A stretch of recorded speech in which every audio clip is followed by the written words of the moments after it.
It. Oh, wow.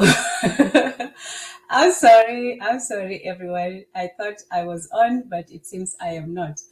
So, karibu everyone to Deprogramming the Mind with Tanzan. First, we start with a prayer to the ancestors to guide our conversation and to give us insight, enlightenment, and wisdom, and to help us share the same and to gain wisdom and understanding from the conversation and to have it be fruitful and productive. So I thank you all for joining. Asante sana is thank you, and karibu is welcome. So welcome. Wow. I see Pastor Kid is already here. You are the first. So greetings. The African thing is to always say your greetings first. So thank you, MG2, for joining. I see you. Thank you. Rachel is here as well. Amandi Rachel, thank you for joining. And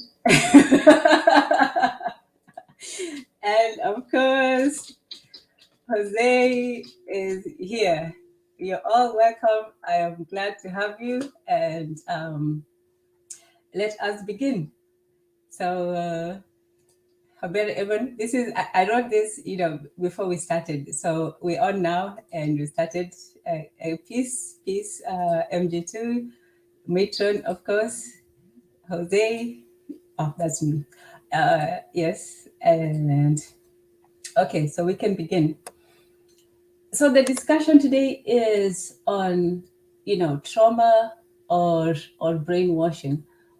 Why are we, as African people, we have at least concluded that we are out of our minds, which is out of our natural state, out of our, natural thinking, and we have been we find ourselves in a world that is diametrically different from the one that we lived in, our ancestors lived in for I don't know how long, thousands and thousands of years. The world has been far different than it is now. So, with that being said, we still find ourselves at the bottom rung of every ladder, whether it's economic, political, geographic, even in terms of the sciences, technology. We simply followers. We do make the trends, in terms of music, entertainment, and all those things, but at the same time we simply follow in terms of politics and economics and those other more important ways. So for the last couple of weeks we have been talking about the cultish nature of the world, of how people are under certain assumptions that they take to be true.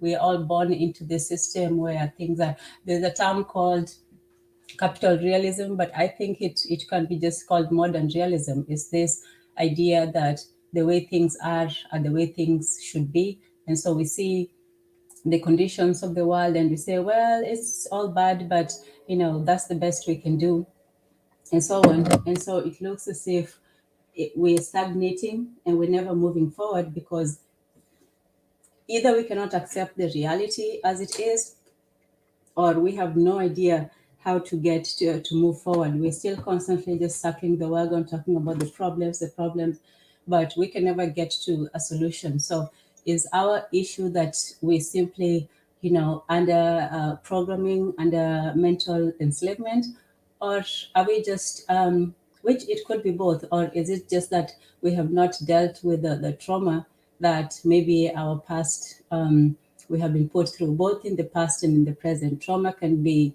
generational. It can be in the past. It can exhibit itself in the present.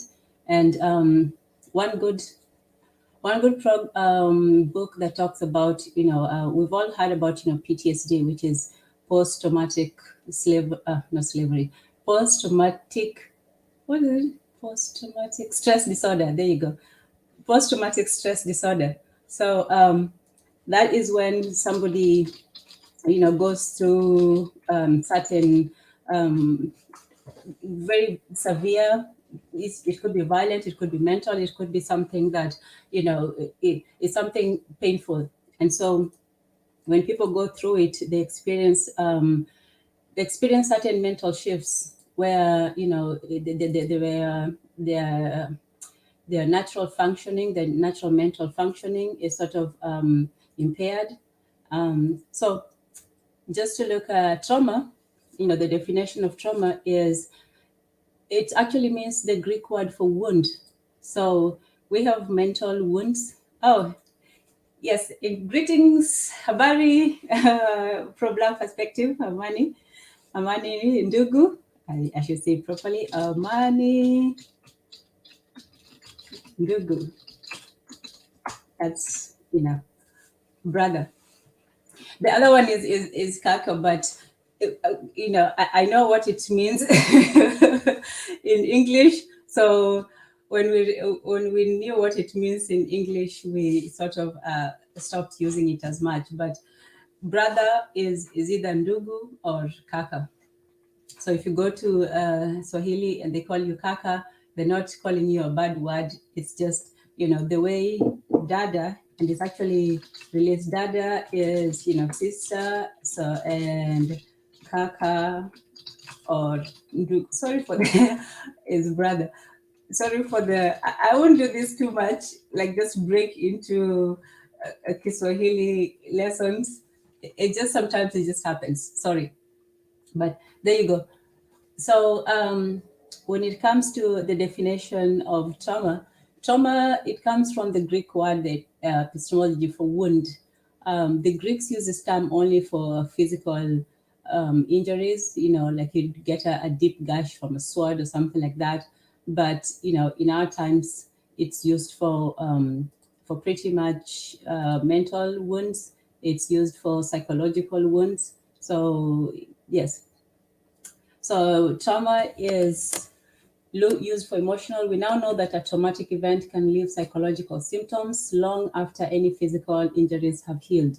The psychological reaction to emotional trauma now has an established name, post-traumatic stress disorder, there we go, or PTSD. It usually occurs after an extremely stressful event such as wartime combat, a natural disaster, sexual or physical abuse. Its symptoms include depression, anxiety, flashbacks, and recurring nightmares. And the definition of trauma is an injury, such as a wound to living tissue caused by an extrinsic agent, a disordered psychic or behavioral state resulting from severe mental or emotional stress or physical injury, or an emotional upset. For example, the personal trauma of an executive who is not living up to, that's not even traumatic, an executive who's not living up to his own expectations. Anyway, trauma is something, deeper than that. So we'll take the disordered psychic state. And also the second definition of trauma is an agent, force, or mechanism that causes trauma. So in terms of us Black and African people, in general, we have experienced historical trauma, maybe, individual, but definitely historical. We have gone through not only the effects of a sudden shift in our culture, even if it had been a peaceful one, to change from one, from one mentality to another usually takes some kind of violence.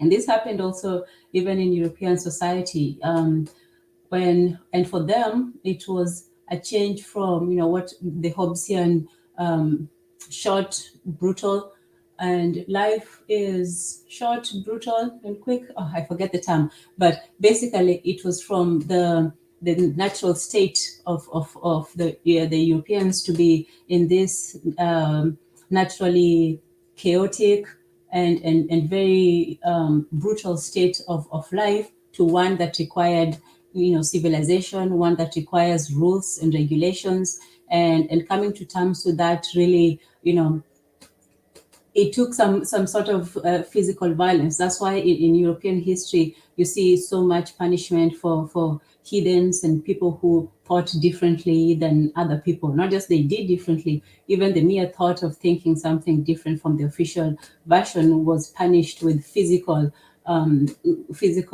tortures and resulting in actual death. So the punishment for not thinking correctly was very severe. Same thing, you see that in 1984 about the thought police and so on. But the first thing that you had to do for people who came from a state of savagery to one of civilization was to really, curtail them physically, to put them under so much pressure that their thinking was almost suspended. And for during the Middle Ages, while the knowledge was still in the hands of the monks and the noble classes and so on, the lower classes were really under a veil of ignorance. They could not read, they could not write, they could not pretty much think. So during that time, it was when the most severe punishment you see when you talk about medieval tortures, that happened, because that was really the only way to enforce that kind of change from roaming the fields, from hunting for your food, to actually being in cities and following orders and being under the rule of a nobleman or a king or some sort of authority. So this transition from savagery, European savagery, to European civilization took a lot. It took a lot of a mental toll on the Europeans, and theirs was one of repression. They had to repress their savage nature. They had to repress, those things that they used to do in the hidden past. And for us, it was the very opposite.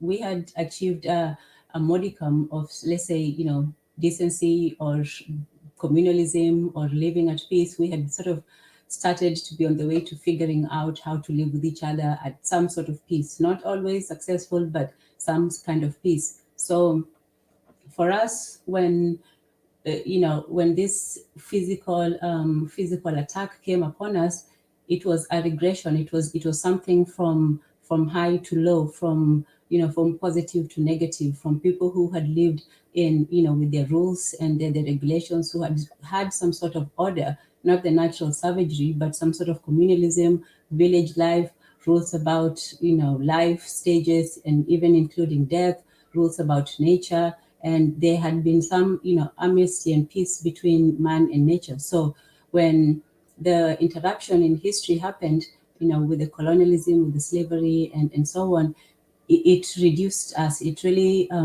regressed us into this state of, I would call naivety or innocence, but not an.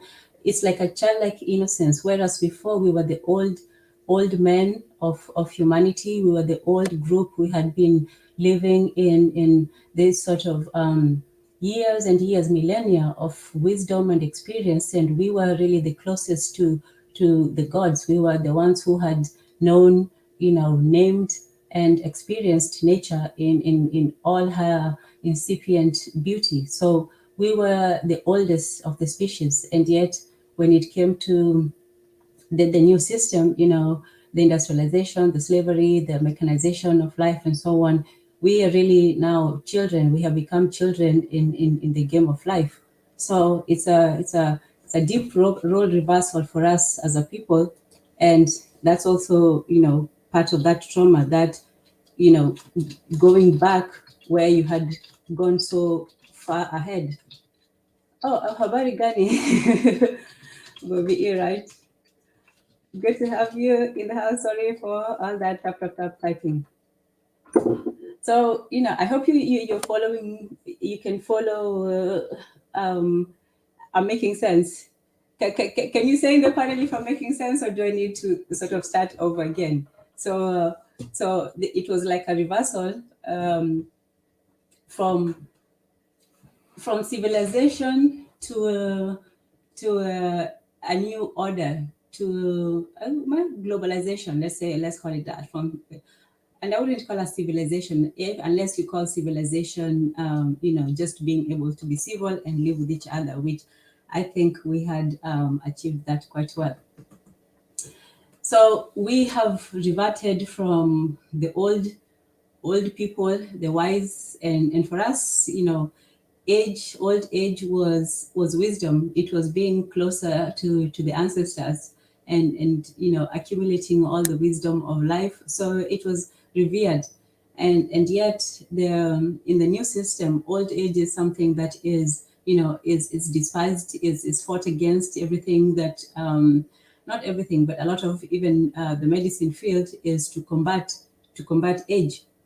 Whereas for us, you're supposed to embrace every stage of life that you are in. You're not born at the wrong time, basically. So you are the age that you are. And that is for a good reason. But in any case, you cannot fight, reality. You cannot fight what is there. And so for us, we, old as a people, but now new and young as a group. Now we have to rediscover. Oh, how many brother focused in the house? Good to have you in the house. Thank you. So if you've just joined us, like they do the radio, well, I am part of the KWZ radio network, so I should start using radio terms. But if you have just joined us, I'm not good at it. But anyway, we're talking about the the effect of colonization, the effect of our history, and whether what we're under right now is the trauma of the painful experiences and the sudden shift into the new order, or it's also a mind control brainwashing program that has been put upon us. Because when you look at our situation, even our actions, a lot of the time they seem to go against our self-interest. It seems as if we're acting exactly opposite to what would rationally make sense. If someone is under attack, they're supposed to defend themselves. If somebody has a perilous future, they should get together and see how to work together. And yet we seem to we seem to be on a constant path of self-sabotage, sometimes individually, sometimes as a people, and we act against things that would make sense for us as a people and other groups as well. I think some of the things that we do as people, outside of what has been done to us, because I'm not discounting the fact that there are outside forces that impact how our actions and the direction of our people. But at the same time, there are things that we can do as people that would go in the right direction. Oh, good day, Gastima. Okay, so I hope I don't have to. Yeah, okay. So basically, are we acting out of simply, trauma, or are we under some kind of mind control? What is it that causes us to self-sabotage, to act against our own interest, to basically go against who we are? What is it that causes us to still keep repeating the same mistakes over and over, despite all the knowledge and information that we have? There was a time we could say, oh, we didn't know, we were duped, we were tricked, we didn't know how to read and write, and so on. But at this time, it should be quite hard to make those kinds of arguments, because we do know, we have seen, we have encountered, the global reality, and it only seems, natural to be able to get together and move forward. And yet, we're not very far away from the 1920s, when Gavi was still trying to get together a sheep, English vowels. Anyway, a sheep to go back to Africa. It's not that far away when, Malcolm was talking about Black people need to get organized and arm themselves, or it's Khalid Mohammed.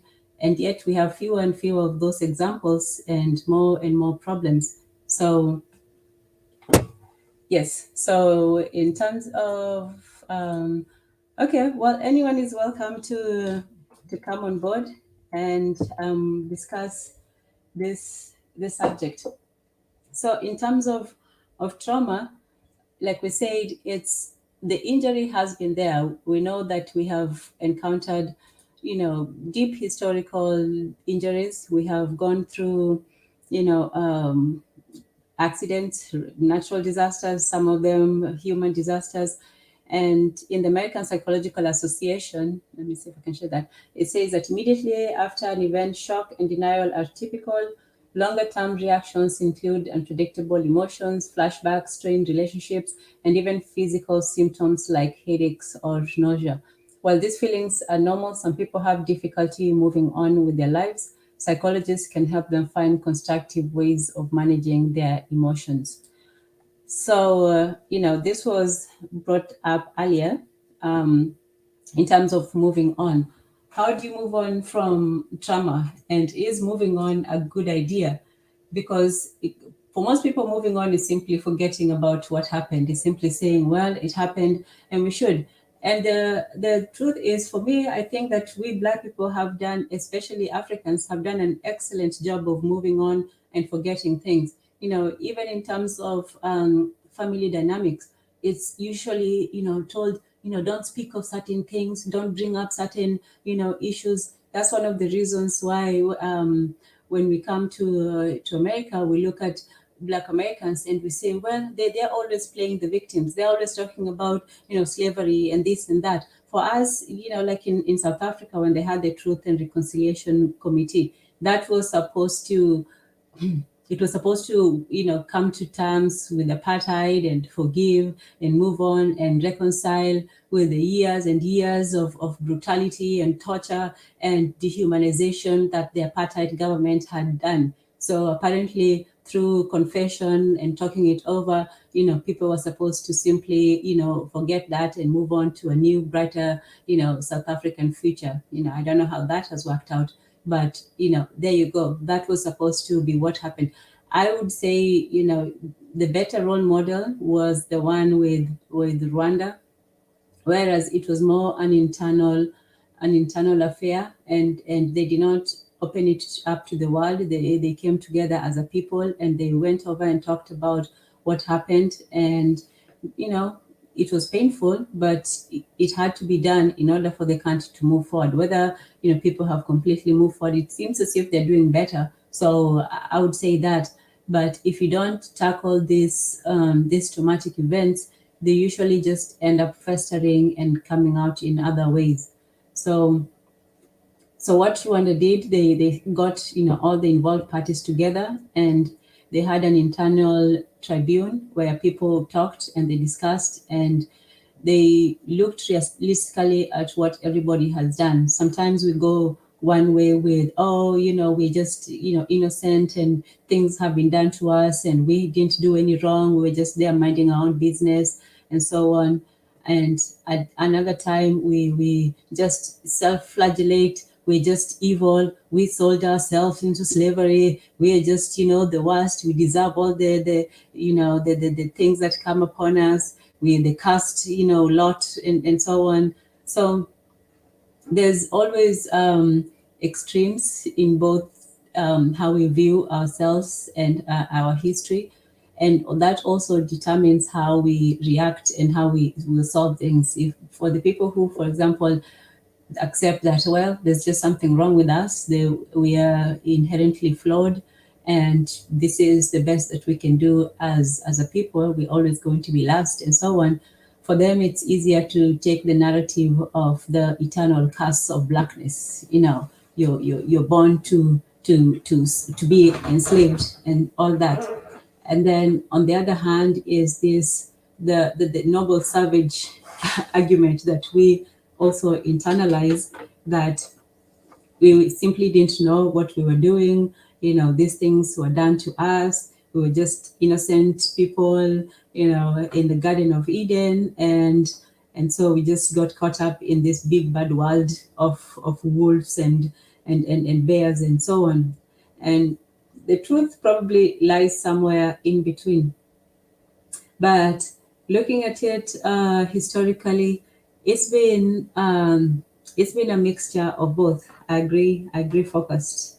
That yes, a very learning curve focused. Gatsby Marquez here, that's me. Focus says, I think it's both.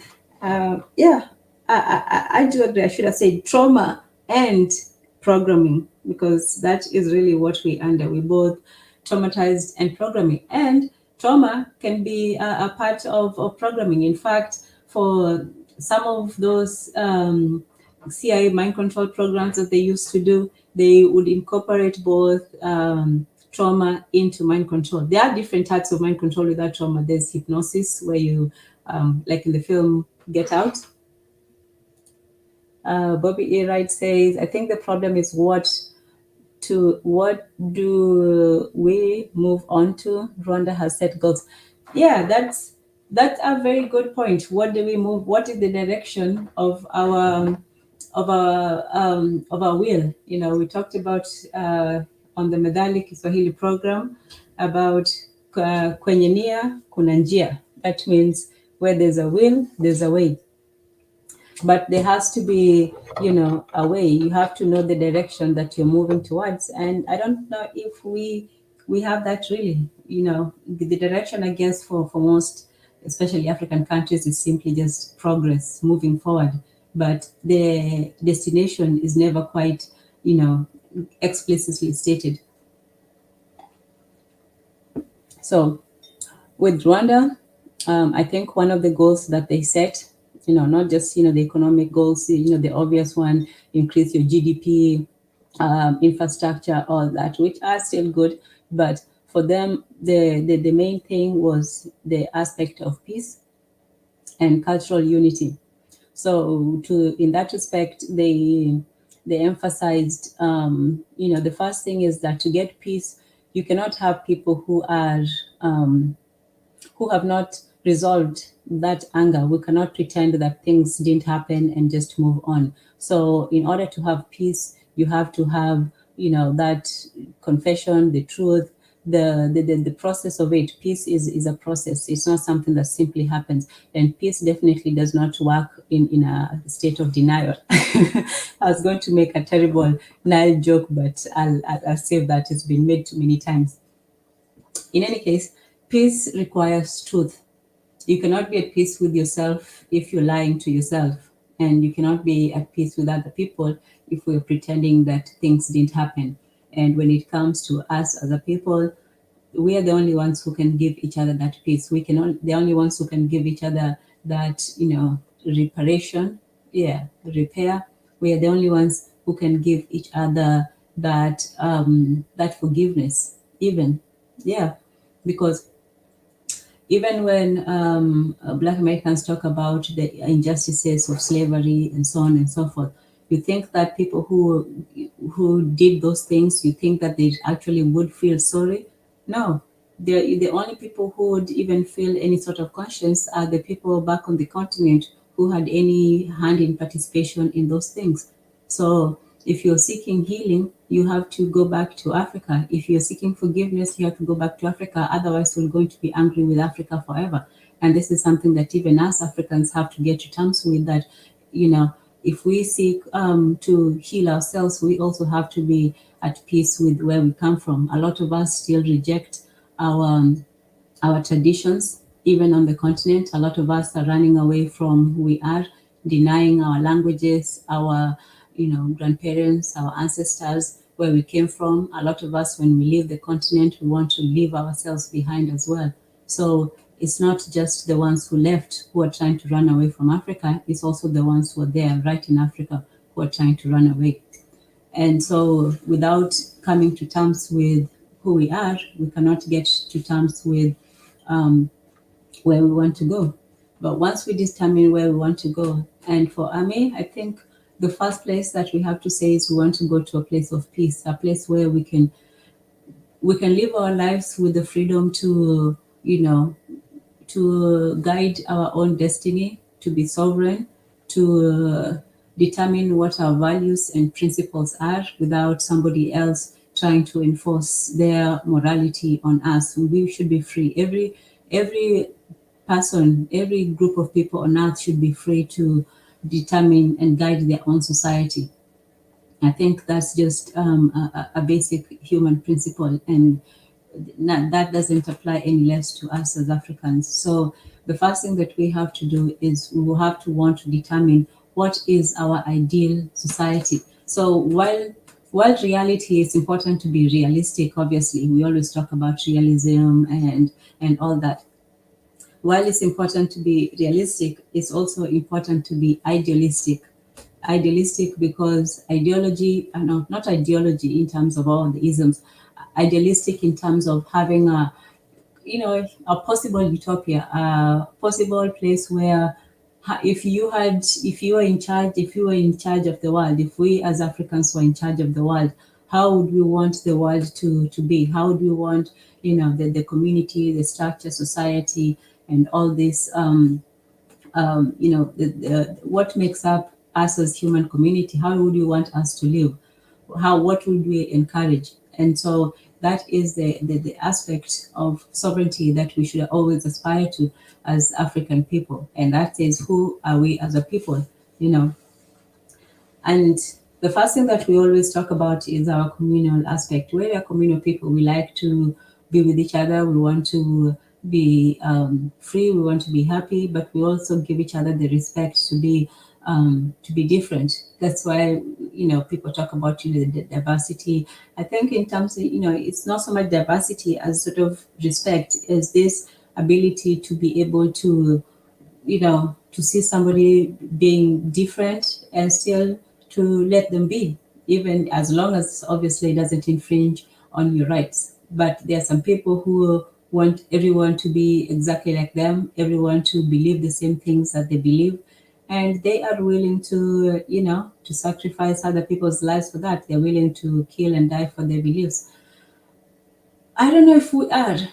Do you think we African people are ready to die for our beliefs, even the ones that we hold very strongly? Let's say in terms of even religion, people hold their religions very strongly, but I don't really know of a lot of African, well, maybe, the Muslims, but I don't know of a lot of Africans who have fought in the name of, no, maybe I'm wrong about that.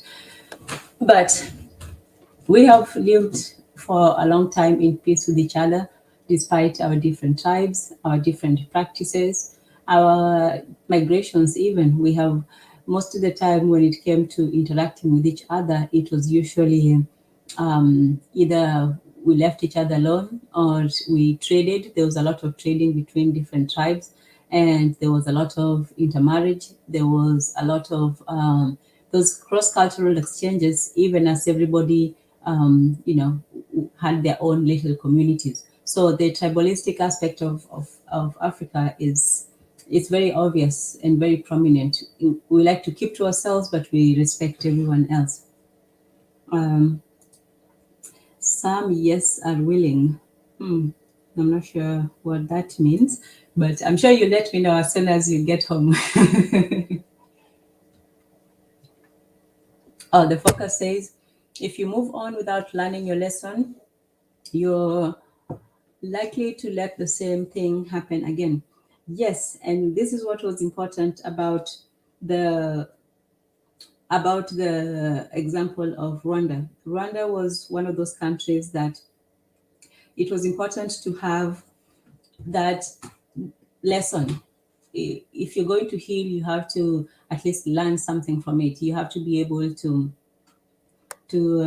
not just hash it out and feel the pain all over again. You're supposed to learn what happened, come to terms with it, and come to some sort of understanding with it. We cannot get over some things that happen to us, but at least when we incorporate them into our psyche, that becomes when it comes to other people, for example, weaponizing memory, and that's what it is. You should be able to weaponize memory, not be at the mercy of it.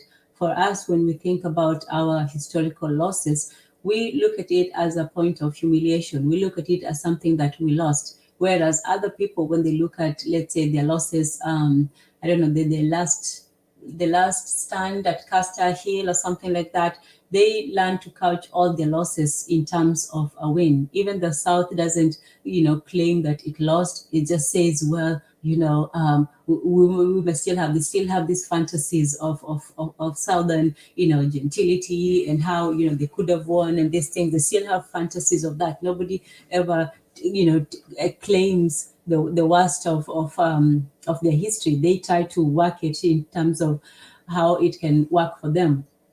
So we have not gotten to that aspect yet. So for us, history is not a form of empowerment. It's more a source of renewed trauma. When we want to look at the past, it's always with a view of reopening the old wounds, not in terms of seeing of how we overcame them. And that's the difference between us and probably, other races of people. For them, their losses was, even if they totally were decimated, well, not decimated because they're still there, survivors and so on. But even if they lost, they would first say, oh, well, it was, we fought very bravely, and we fought to the last man, and then we're still here.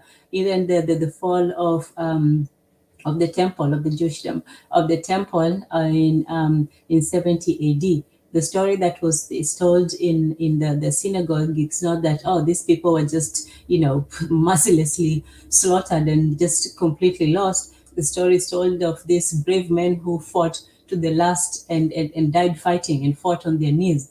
So that is how you make history work for you. That is how you make it from you gain some power from tragedy. Let's say, you still reclaim it, and you claim it as yours. You don't reclaim something that is still looked upon as derogatory, or as humiliating, or as, less than. So if you are going to claim history, you're supposed to claim it with a view of taking a lesson from it, or couching it in terms that make you still be the hero.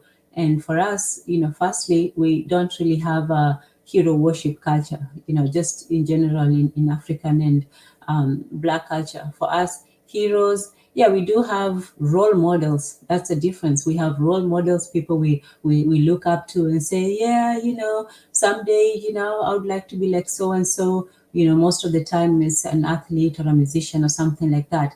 But heroes, people that we look to, as a collective, and say, this is a definite hero, like people would say about, both historical and made up ones, about, what's his name, Washington, all those, slavers. But to their people, they are heroes. They are, the fighters of freedom, and the bringers of whatever.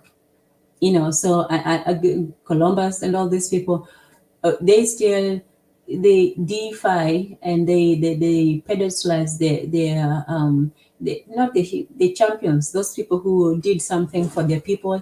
They're put on a high, people look up to them. For us, even if you're the greatest one amidst all everything, yeah, the people, the best you can get is respect, maybe when you're alive. And then when you're dead, maybe you'll have some honorable mentions, as well as, people just trying to damage their reputation. Even after death, there's still people who speak ill of our former heroes. And these are double heroes, not only because they had to fight against a system, but they had to sometimes fight against their own people as well. So we respect our heroes. We do. I mean, we should more, but we don't really praise and look up to them. We look up to the some, but we don't really give them the honor and prestige that we should, especially when we see that, they had to come up against so much. They had to struggle and fight against so much more than, these other people's heroes. Like, most of their heroes are just elite rich people who got to where they are through, means. Our heroes are people who had to fight and get to fight both spiritually, mentally, physically, to do something for their people, and even to fight that, that brainwashing, that trauma. They had to do all that and still do something for their people. And yet, where's our heroes day? Where's the day when we all, as Black and African people, say, we're going to celebrate this person? One of the reasons, so we don't give that that aspiration, that direction to the young people. And yeah, there's only so much you can tell young people to be good and brave and all that. People need somebody to follow. People need an example of goodness or a personification of charity, altruism, heroism. You can't just tell somebody, even if it's a mythical being, even if you're not into historical heroes, let's say in the Western world, you still see this, mythical Superman, Batman, all these people, even though they're not real, it's still, an aspiration. So we're not giving our people something to aspire to. We haven't given them that direction. So even if you do heal from the trauma, even if you do get out of the brainwashing cult, the most you'll do is find yourself outside in the desert, but nowhere to go. You don't want to go back in the cage, but you don't want to wander around aimlessly forever. Okay, yes. So Bobby, right? That's true. The focus says, if I had to pick a hero, it would be Ida B. Wells. Yes, now that's a hero I would,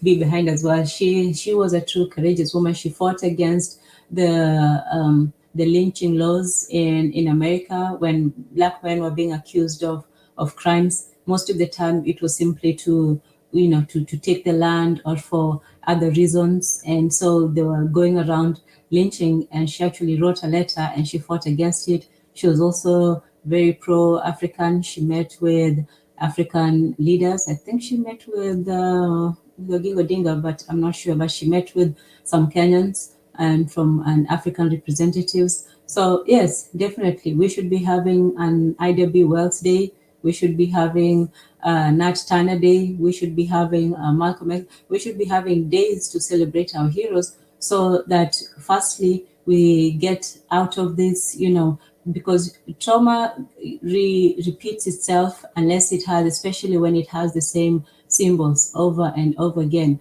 When you traumatize something, people who are going through PTSD, for example, sometimes it only takes, the sight of, something, even a flame or a spark of fire, something to remind them, of their past experience. And then they just go relive that memory over and over again. So sometimes it's necessary to take people out of those situations, out of those constant reminders, until that time when they are ready to, to deal with them in a healthy manner.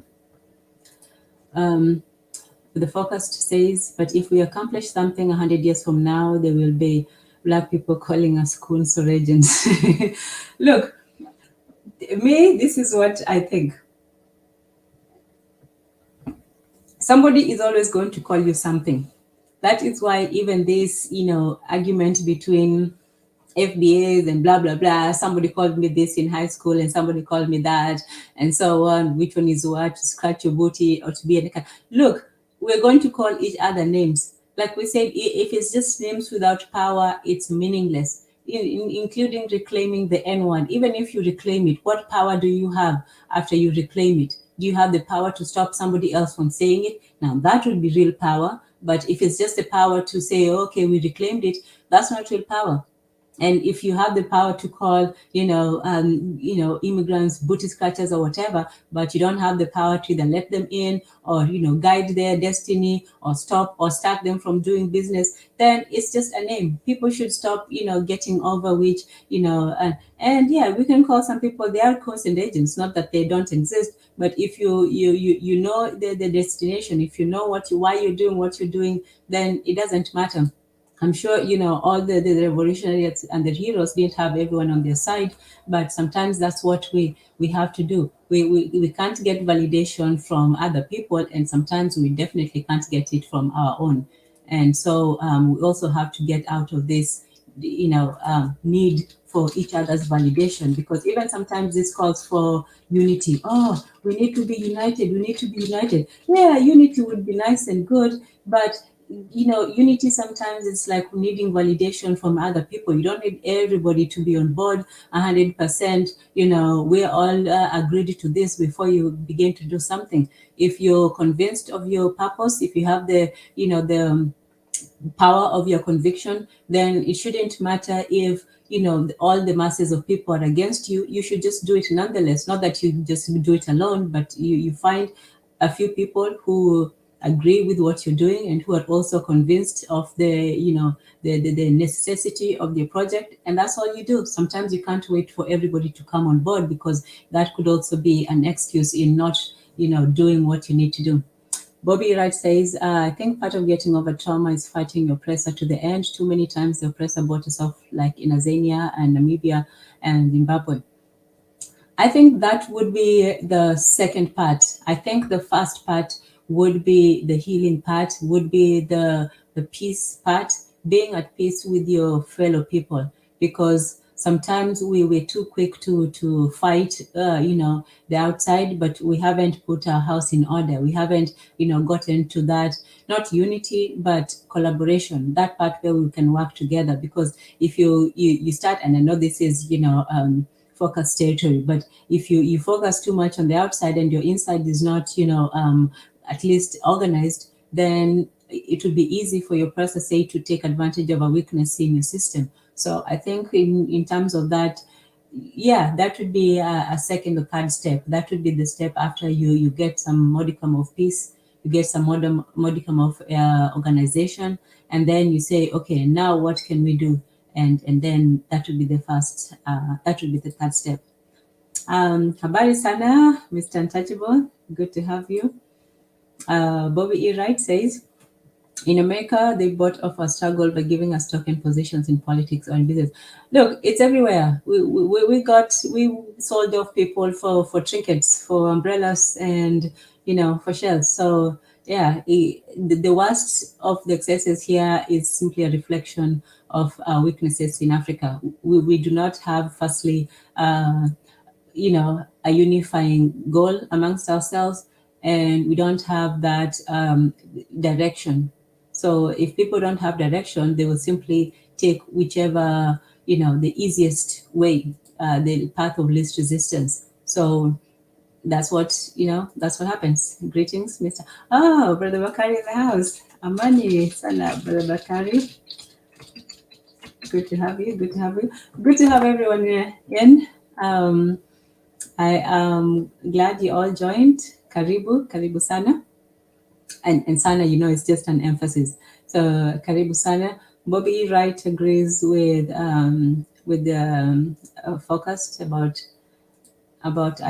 Sister Ida Biwas, Amani, Brother Bakari. She said there should be a special place. I'm laughing, but it's true. For people, that's another thing too, that shows our lack of survival instinct. Because people who, for example, animals who encounter, predators, like animals, birds and animals of prey, they are usually the most skittish. Like trying to get up on a deer, on a gazelle, or one of those things, it's not easy. You have to be very, very quiet, because their ears are very sharp. They're always on edge. They're always on edge, because they know that something is out to get them. And even when they're eating with one eye, just and an ear, just waiting. So if you know that you're prey, if you know that people are out coming for you, gunning for you and whatnot, you would think that we would be the most paranoid, the most skeptical, the most, kind of people. And yet we're the most trusting, we're the most loving, we're the most people who want to make everyone feel safe and comfortable and just come right in. Welcome. We know what some of you have done, but I'm sure you're different. You're the one exception. We do this every single time. Just let them in, like we didn't know anything that happened. So we have to ask ourselves, what is wrong with us? Is it that the trauma is so ingrained, it's so deep, it's so it's so ingrained in us that we cannot see ourselves out of it? Or is it that the cult programming has taken eternal root? Obviously not eternal root, but it goes deep. Oh yes. Brother Bakari says that they can't reclaim it. Yeah, and if you do, you have to reclaim it with some sort of power. You cannot reclaim something if you don't own it. You cannot claim something if you don't own it. I cannot claim, the sky if I don't own the sky, if I don't have the power to prevent you from flying across, my skyscape. Yeah, I cannot, claim to a yard that's not mine if I don't have the power to prevent you from, driving your truck on it. So if you're going to claim something, you have to own it first. So there you go. Thank you. Okay, the Swahili word for the day. Let me see. Well, tell me something and then I'll translate, or I'll think of something while we talk. Brother Bakari says we do most of the brainwashing to our people. Yeah, it's a generation. It's like if you learn something and then it's easier for you to transmit it to somebody else. And historically, our learning as Africans was usually direct. It was face to face. It was passed on, let's say, from grandfather to grandchild, or through peer groups, or through women working together, or going to the farm, or things like that. So knowledge was always a direct and personal thing.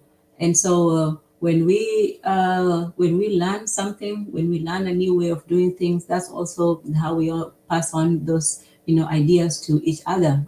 Most of us learned our spiritual, religious, and other beliefs from family members. So in terms of even the cult, there are there are some family cults. There are some families that run as cults. I'm not saying that we do, but in some ways that's also one way of transmitting the cultish behavior, because you can have that unquestionable authority where no one is allowed to think for themselves, where there's exploitation, where there's refusal and denial to think in a different way. So one of the ways of transmitting is, it's actually the easiest way, is through the family structure.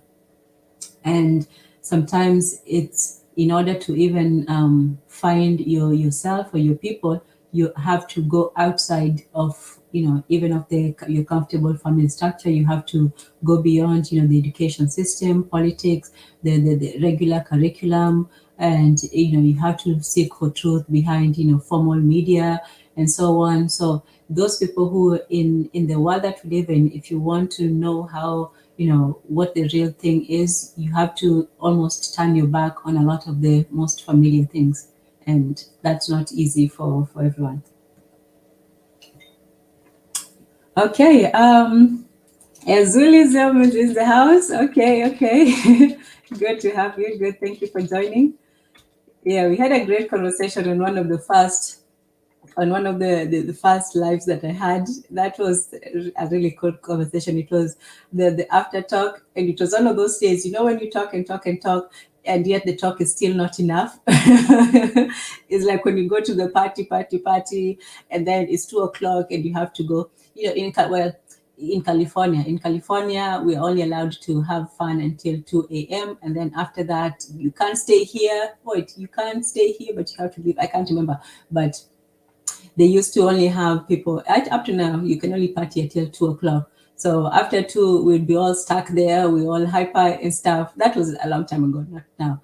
So they'll be saying, okay, what do we do now? So somebody always had an after party. So we had a good after party, after Shoot the Breeze conversation with Erzulieism and D-Web from the Hash Reality podcast. Okay.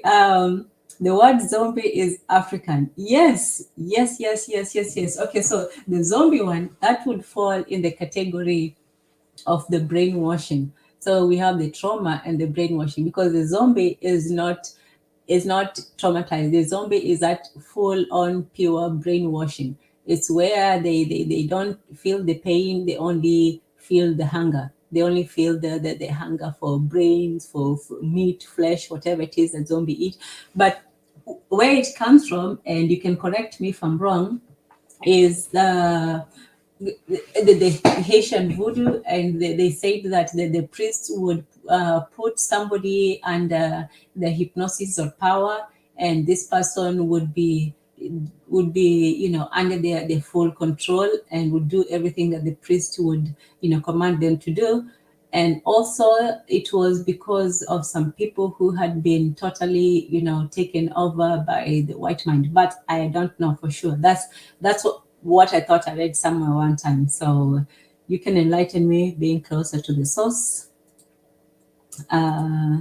We are the best of the best. Sis India, let me tell you something. You know what? And I would have to study other African languages to know whether this is the truth or not. Sisi ndio wa kwanza wa wa kwanza. I can think of we are the first of the first. We are the number one. But in terms of superlatives, even in a couple of African languages, I don't know if we have something like good, better, best, bad, worse, wasa, or sharp, sharpier, sharpest, things like that. So in Kiswahili, you can have something like wewe ni mzuri kuliko mwingine, you are better than somebody else, or you are fast, but we don't have the word for best. Now, I may be wrong. We can look it up. You can Google translate it if you can. But even in my own language, you don't have the word for best. We have for something that is better than something else, but we don't have for something that is the greatest. Huyo ndio wa kwanza, huyo ndio mpingwa. Yeah, like champion, we have the first one, we have the only. Yeah. So I'll have to look at that. But the ultimate superlative of best, I don't know if we have that in Kiswahili or in my language or in a couple of languages that I know. Just like in English, they have the he, she differentiation, but they don't have the you, all differentiation, which surprises me so much. That in English, do you realize that in English, there's no distinction between, the plural and the individual? Like when I say you, that's why people have to say you all, because you don't know if you're speaking to one person or to several people. But in most African languages, there's a difference between you, singular, and you all as a group, just like there's a difference between me and us. But in English, there's no you. Like they don't care about singularity or plurality, but they care very, very much about whether somebody, a subject, is he or she. And we don't have the he or she difference, but we definitely have the you all, difference. Anyway, sorry. So umoja wa watu weusi. Okay. Oh, okay. Bobby Wright is here showing off a bit. Umoja wa watu weusi means the unity of Black people. So umoja is oneness. Watu is the plural for mtu, and the same place that the word Ubuntu come from and Bantu comes from. So Utu, basically, let me just write it down. So you all just always trap me into these lessons. Trap me. We're supposed to talk about brainwashing, and here we are talking about here. Okay, so Utu is personhood. Bantu is person. Watu is people. Bantu is a people, and Ubuntu is peoplehood. Okay, sorry, it's hard to multitask. Okay, so a bit about personness. So the underlying thing is Utu, which is personhood.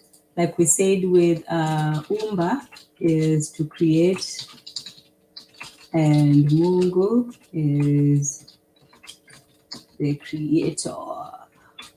So Kiswahili takes a concept and then you build from that concept, different ideas, similarly related. So Utu is personhood, the concept of personhood. and then mtu is a person, and then the plural, obviously, watu is people, and then Bantu or a Bantu is, a people or a group of people. So in fact, Bantu is not really even a term for a group of people. Bantu just means a people, just a people in general. In the word, in Kiswahili, Bantu is just a people or a Bantu. And then you have Ubuntu, which is now the unity of the people. So you go from, personhood to peoplehood. So Utu is personhood, and then Ubuntu is now the unity of the peoplehood. So Ubuntu is like the Umoja and Utu together. So Umoja was oneness, and Utu is personhood. So Umoja being oneness or unity, and then Utu being, personhood, and then Ubuntu is now, the unity of people. Okay, so I hope that makes sense.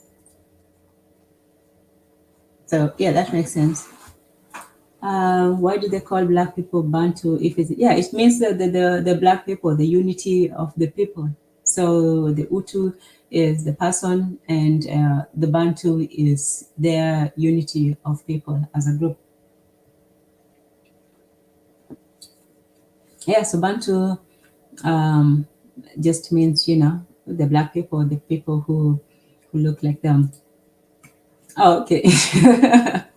Thank you, Bobby. Right. Okay, I'm glad you like that when you get something from it. But it's fascinating. I do especially like the the concept, the etymology of the different words. And Swahili is a very conceptual language. Phonetically, it's very simple, but also conceptually, when it builds words from concepts. So you have the verb, you start with the verb. Even in when we're talking about tutaonana, tumepoteza akili, it always starts with the verb poteza, and then from there you can create both sentences and other concepts to it. So yeah, so this one is a basic Utu, Mtu, Watu, Bantu, and Ubuntu. So whenever you see that, the two Mtu, now you know where it comes from.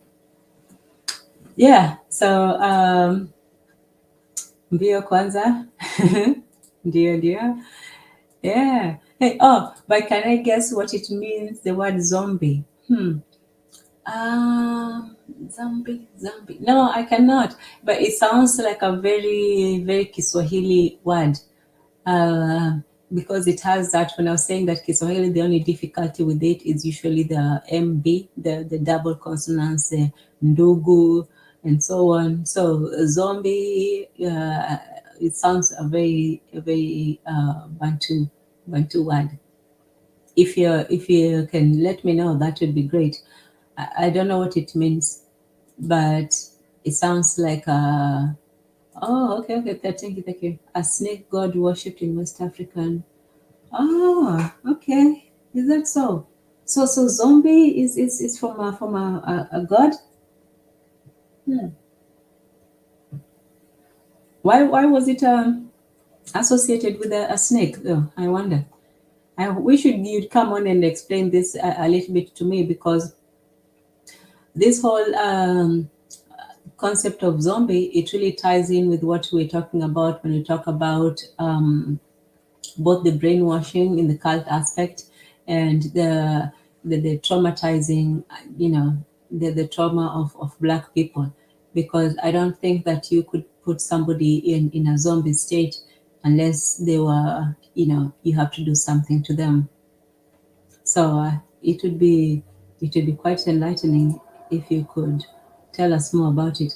A Bantu language, e.g. Congo, Zambi, God, Zumbi, fetish, or Kimbundu, Zambi, God. I know that Tata Zambi, oh, that's interesting. I know that the word Tata Zambi, I hope I'm spelling it correctly, in Lingala, it means Tata, like Tata is like Father God, yeah, like Father God in Lingala. And when you listen to a lot of Lingala songs, which we used to listen growing up, we used to listen to a lot of Lingala, and you'd hear, "Na na na na tata Nzambe," and at that time we didn't know what they were singing about, but I remember that that phrase they used to say it a lot. And Lingala, by the way, is from the Congo. It's one of the places where a lot of great African musicians came from, including Koffi Olomide, but before him, the father of Congolese music was Franco Luambo Makiadi, and he was the giant of Africa. He had so much power that even the Mobutu Sese Seko, he was afraid of his influence. And some people think that it was due to his, jujurism that he, anyway. But this man had so much power, and he was a musician, but he was the magician. He was called the magician. He was not just a musician, he was a magician of Africa. And he had so much power that people would follow him over the actual, political leader, which he had he instilled fear in.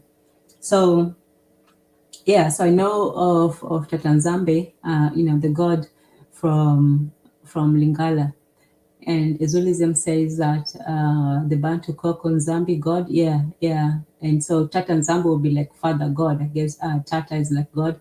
So Tata Nzambi would be God, and Zumbi is fetish or Kimbundu. See, that's another thing. You remember the last time I was telling you about that technically Kiswahili should be called Kiswahili. Just like, I don't know if Kimbundu is the name of a people or a language, but Kiswahili would also be called Kiswahili. So for us, if I saw Kimbundu, I would say that the people are called the Mbundu people, and then the language would be called Kimbundu, because Ki in Bantu languages means, language of. So the word zombie actually means God, so they take our word and destroy it. Wow, interesting.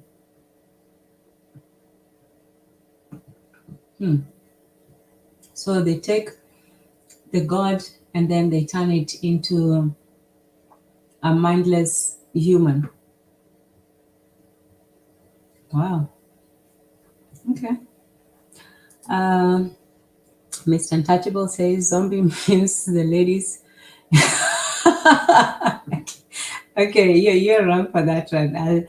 I'll just let that one fly by. Juju is a word for fruit in my country. Really? What kind of a fruit is a juju fruit?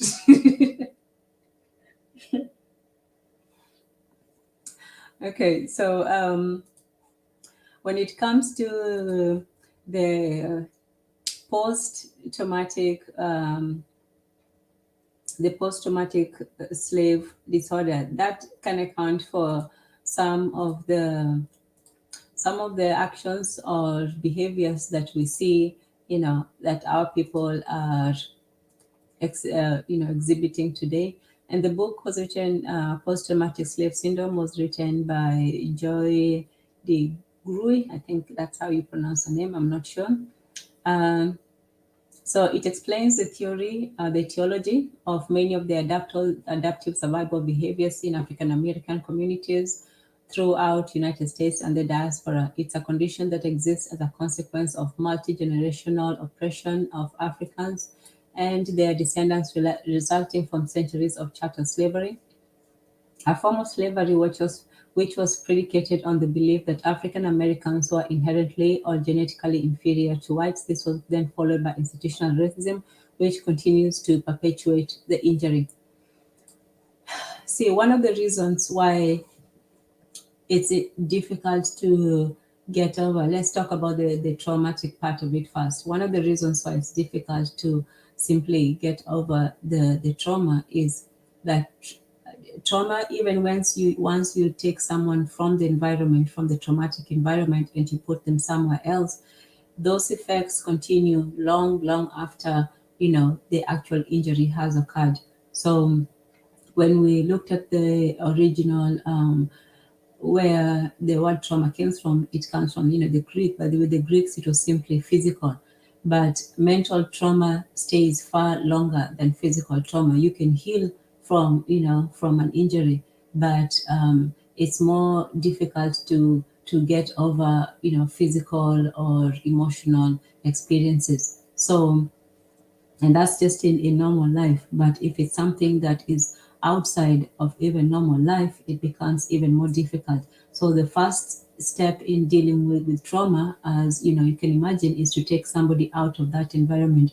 There's that debate about nature versus nurture and all that stuff. But when you talk about nature, even if nature continues even after you are an adult, and things that happen, if you don't deal with those experiences, they will continue far far longer. So environment wise, the nature aspect of it, most of the people who are traumatized for a long time, they're still in those environments that they were traumatized in. They have not moved away, because when people say that you should move on, let's say from historical events, from slavery and things like that, but the difference is that, let's say, for the Holocaust, many of those people who were afflicted in those places, what did they happen to do? They moved away. They moved away from Germany. They moved away from Spain. They moved away from the sources of their trauma.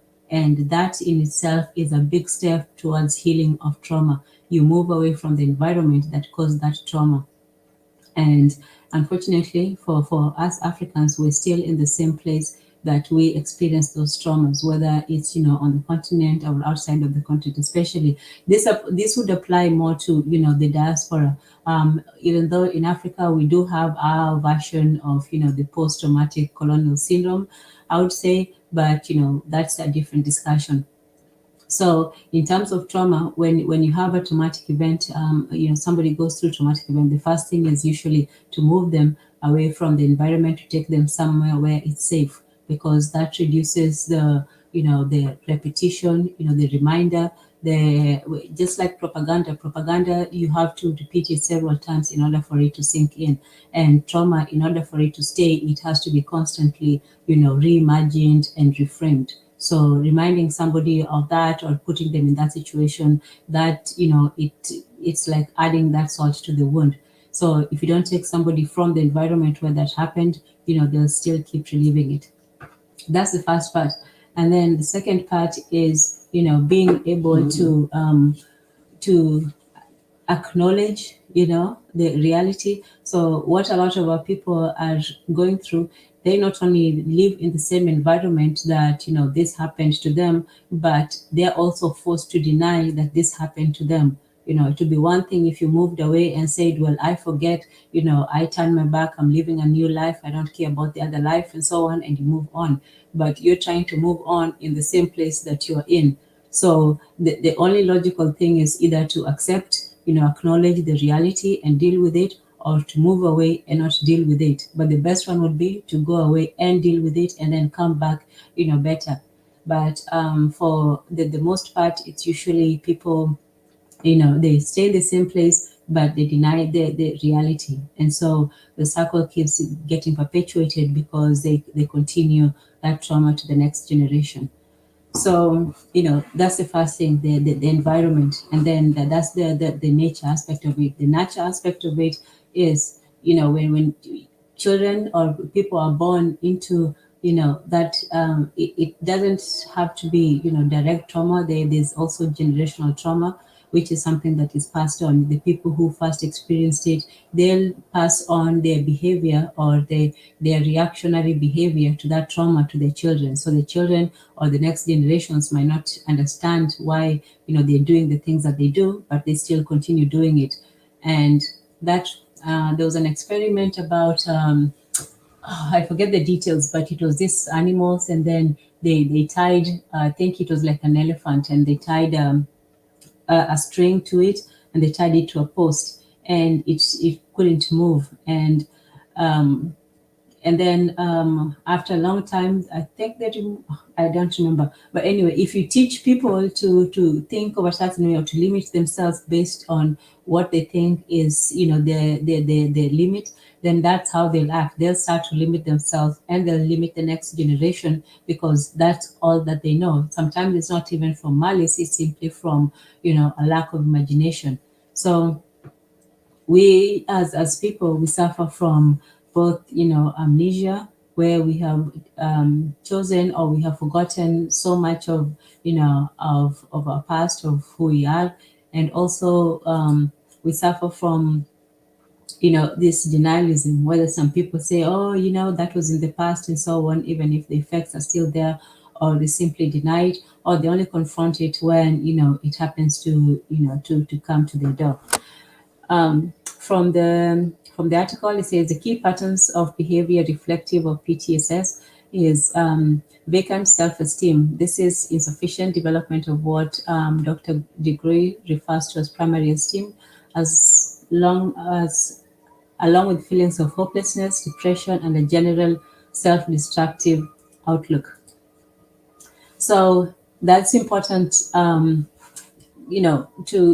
to look at, the hopelessness, the depression, especially the self-destructive outlook. Sometimes, we look at our behaviors and our people, and you wonder why people, we go against our self-interest. We go against those things that we know we should, and then for some reason we just don't. We know that we need to work together, we know that we need to create businesses, we know that we need to, get over these things and simply do better. And yet for a lot of our people, we're stuck in this self-destructive, self-sabotaging cycle that we can't seem to get out of. Another pattern of behavior of PTSS is marked propensity for anger and violence. So, extreme feelings of suspicions, perceived negative motivations of others, violence against self, property, and others, including the members of one's own groups, i.e., friends, relatives, and acquaintances. And you note here that the violence is usually directed inward. It's not violence against the causes of those of the trauma. It's usually against either oneself, like they said, property, and others, and usually the members of one's own group. Whereas, we know that everybody, attacks, whoever is proximate to them. But for us, we have a greater, instances of self-attack than other groups. You'll see that, we have people attacking us from other groups, that Dylan Roof guy and so on. And while we have instances of, some people doing that, most of the time we usually under attack from others than the other way around. The other behavior of trauma is racist specialization and internalized racism. So we are a self-inward-looking people. When we are destructive, we are self-destructive. When we hate, we self-hate. When we're angry, we're angry and violent at ourselves and not to other people. And so we are a very, inward-looking people. So this internalized racism is, it just follows the pattern that we follow, and it includes learned helplessness, literacy, deprivation. That includes, if you want to hide something from Black people, put it in a book, distorted self-concept, antipathy or aversion for the following: the members of one's own identified cultural ethnic group. We tend to be against our own people rather than against the people who have, shown themselves to be against us. We are the against also the mores and customs associated with one's own identified cultural heritage. So the things that are, are your heritage, your culture, your ethnic heritage, we deny that. That's, internalized racism. And they also reject the physical characteristics of one own identified group. And sorry. So basically, it's this turning inwards against oneself. It's this self destruction, self hatred, self everything, taking the violence that was done to one and then putting it back into yourself and into other people around you. And this is very dangerous because, it's to outsiders, it seems as if, we are the own hand that is destroying itself. It's like, when the bully says, takes your hand and hits you. That has never happened to me, but I've seen it in movies. When the bully takes the victim's hand and slaps their face and say, why hitting yourself? Why are you hitting yourself? And so on. So the victim is also becomes the victimizer. So you're both a victim where you can play, feel bad for yourself and be pitiful and be sad and, just get the pity. But at the same time, you're also the villain. So you're both the victim and the villain of your own circumstances. You can't blame anybody but yourself, but you're also the worst person that ever lived. So it both fills us with shame at ourselves, shame and disgust at who we are, like how can we do these things? But also at the same time, it fills us with this woe is us, scenario. And the problem with the woe is us is that it makes people not able to, to change, because when you feel that you're a victim of circumstance or of outside forces, then we simply let it go and accept it and become comfortable. So not only are we trying to make other people comfortable around us, we're simply trying to be comfortable, around the circumstances and reality. So we're not trying to change reality. We're not trying to make things better either for ourselves or for people. We simply accept things as they are because, we are victims of our circumstances. So that's the danger with the victim mentality. But the other danger of the opposite, which is, I would say, the demonizing, self-demonization mentality is, oh, we're just the worst. We are our own worst enemy. We did this to ourselves. It's just us, us, us. That also, it takes away firstly, the capability of outside forces, of people who are actually, in it for a long time and who established their society from from this horrendous act. You see, you may say that Africans benefited, collaborated, and all that. Yes, they did, but it wasn't. We didn't base our entire economies on it, and we certainly actually destroyed many of our economies from the slave trade. So there are people who benefited from it, that is true, but it was not the basis of African life and economy for, for years. This is not who we are as a people. Left to our own devices, we would never have come up with something as devious and heinous as to do to each other as what was done to people who were taken from the continent. So the other danger is, with this villainizing narrative is that we also, remove culpability to the people, to the real villains, the people who did this to other people. So you say, well, because an African sold me, therefore, the US has nothing to apologize for or to feel bad about because, well, they were just doing what they were told to do. Whereas you know that they simply sat down, planned this, the logistics of it. They built shields specifically for this thing, and they had plantations and farms. This was not a random thing, and it was something that took a long time in organization and planning from a select group of people. So, when we are under trauma, we tend to, either be clouded about the reality. We tend to, exaggerate some aspects of the past. We tend to go far in either playing the victim or, taking on, the villain role. But all those things, they prevent us from moving forward. They prevent us firstly from having direction, because if we're to move forward, we have to know where we're moving forward to. Most people, most African people, they don't even know what we're supposed to be doing. You're supposed to be surviving and living, and hopefully, your children get a good job and so on. But there's no wider purpose for the group, for the community, for the larger whole. There is no manifest destiny. There is no, Russia, motherland. There is no, French brotherhood, aristocracy. Even if they're empty, ideologies, those empty ideologies is what fuels people's, spirit. It's what makes people get up in the morning and go on the streets and fight wars that what would volunteer men to sign up to go die or kill other people? It is those ideologies, it's all those powerful ideas and sentiments that take them to those places. But sometimes we as African people, we're so, the people we're supposed to be paranoid against, those outside ideas we welcome quite, wholesomely. But, when somebody talks about doing something for ourselves or coming up with an African idea of something that helps us, that won't work, or that idea is dead, or, that can't happen because we're too divided. This. But when we want to jump on other people's ideas, then, it makes perfect sense. And, we're lifelong, Democrats, Republicans, socialists, capitalism, all those things, all those isms, even though we see the problems with them, we are far more enthusiastic. But come up with something that is, exclusively and solely African, then suddenly, there's all the problems in the world and reasons why it can't work or why it didn't.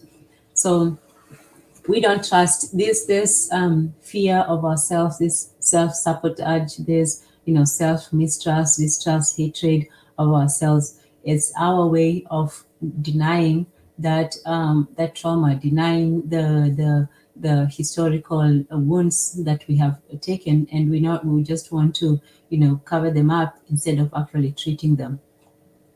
So that's the first thing. The first thing was, that physical violence that was done to us. That was the traumatic part.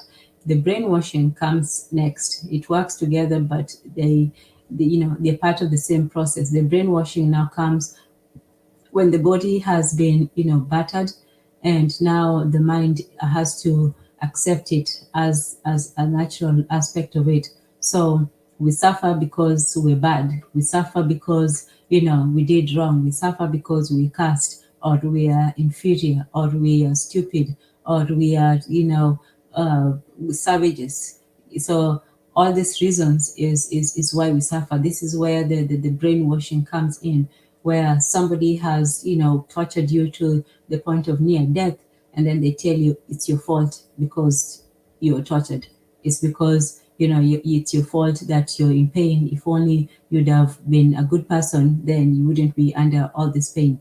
And in 1984, even though the system seems one of civility, where, ideas, it runs on ideas and ideologies and all these things. But when it comes to enforcing their will on people who do not think as they do, people who go against the official narrative, what they do is it's not that they sit you there and try to convince you. Re-education is not about trying to convince you with persuasive arguments and philosophical treatises and, debates and discussion.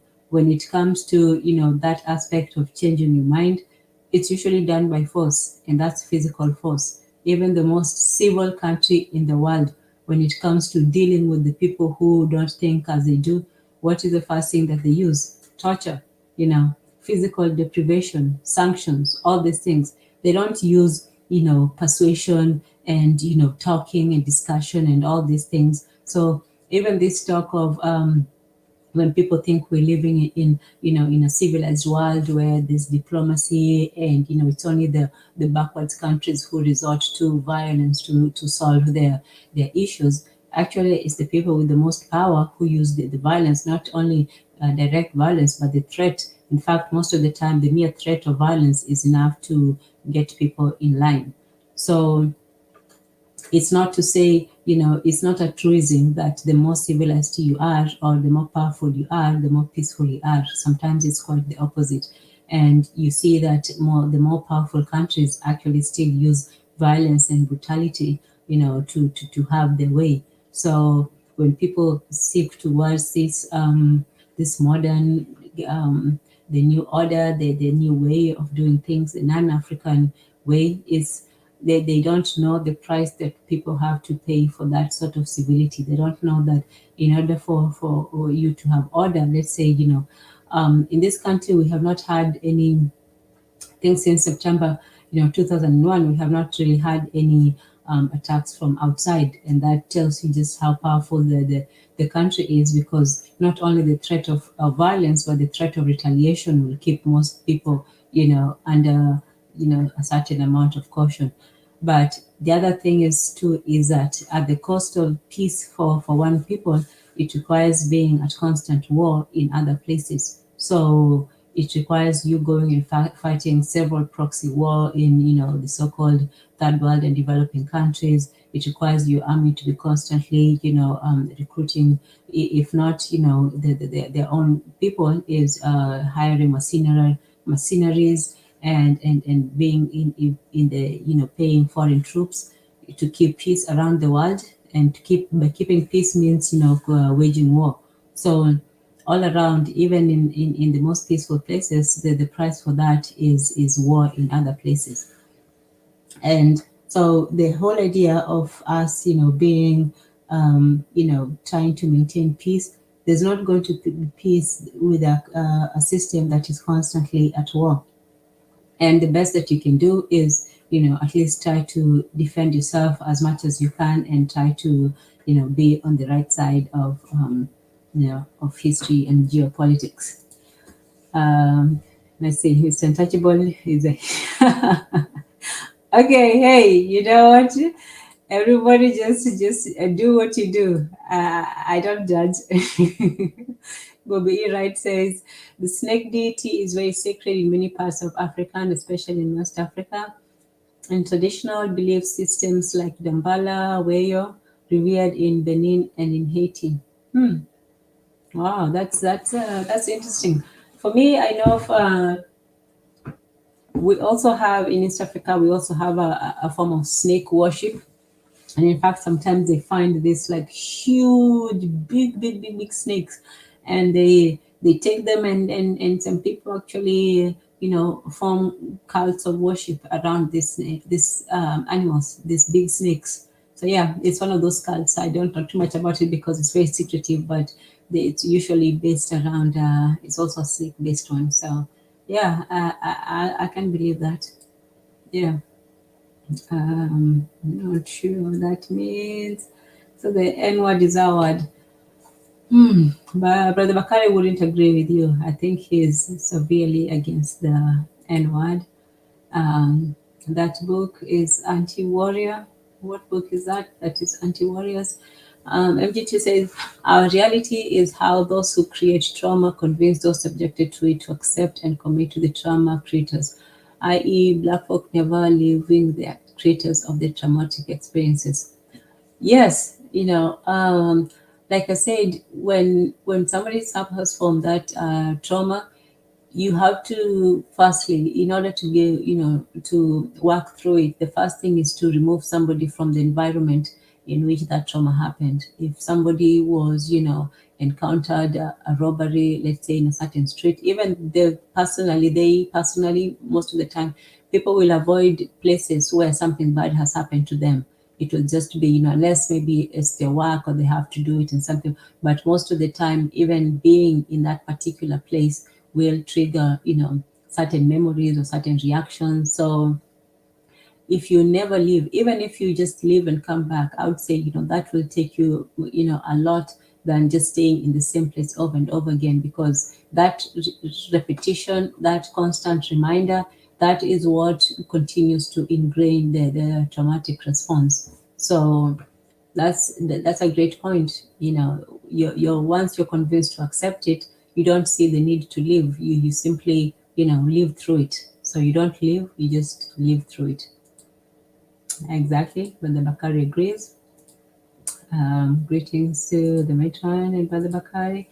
The revolutionary matron says, is a snake really a snake, or does a snake represent wisdom?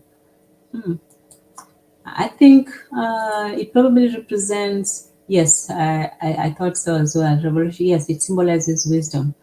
It symbolizes, I've seen it also on that twisted, like what is it called? The medical term, which has a snake like twisted around like this cross, like looking thing. Yeah, I've seen that as well, and that was interesting. That was so. I guess in that respect, it does symbolize, the wisdom of curing the body, the knowledge of biology and medicine. So yeah, maybe that's wisdom and knowledge. That does make sense. Oh, Brother Wakai says it's not our word. Yes, I think we all agreed on that. I don't think he was serious. No, it's definitely not a word. We, and even if it was, the way it has been used was not in a way, in a positive way. It's not a way that I would, want to be a part of it, you know. But like I said, some people claim that they can re, I don't know, they can reclaim it. But I wouldn't want to. But at the same time, it's not for me to say. So today, when it comes to cults, let's just go over a little bit about these crazy people. So religious cults, lies, conmen, and coercive control. How cults corrupt our desire for love and connection. So one of the ways that cults get people, cults, scammers, schemers, all these people, is that they tap into a deep need for human beings, whether it's for, for community, whether it's for just, a way of being with other people, whether it's your need for altruism, for morality, for you to be able to, be a part of a group. Human beings are, we're natural creatures of, we like to be with other people. We're not an island. So when people find a way of, tapping into your need to be a part of a community, that's how they get you in the cult-like ways. And that happens a lot for, for especially in the religious sense, that they get you. And that's why it's so difficult to get people away from religion, and so easy to get them into cults, because all they have to do is to, to convince you that you're part of a group, that you're welcome, that you're needed. And most of the time, that's all people want. Not that that's all they want, but if you don't give people an alternative, then most of the time they'll end up taking whatever they find. So in that case, people who have already been traumatized, whether personally, whether economically, whether politically, they will gravitate towards towards people who give them a solution.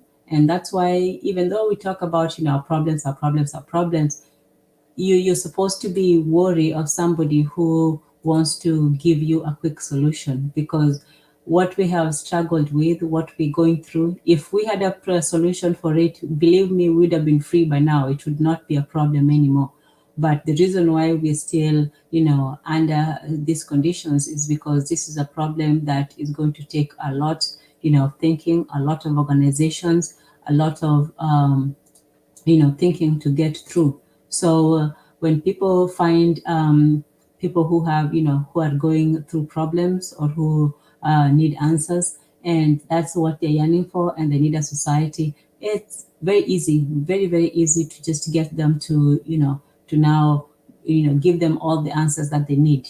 Why do you suffer? Is because you were cursed. Why are we, in this situation? Is because we did this, that, and the other. Why do we? So once you find what people's problems are, or what their needs and their situation is, then it becomes very easy to sway them into a cult. So basically, it starts with trauma.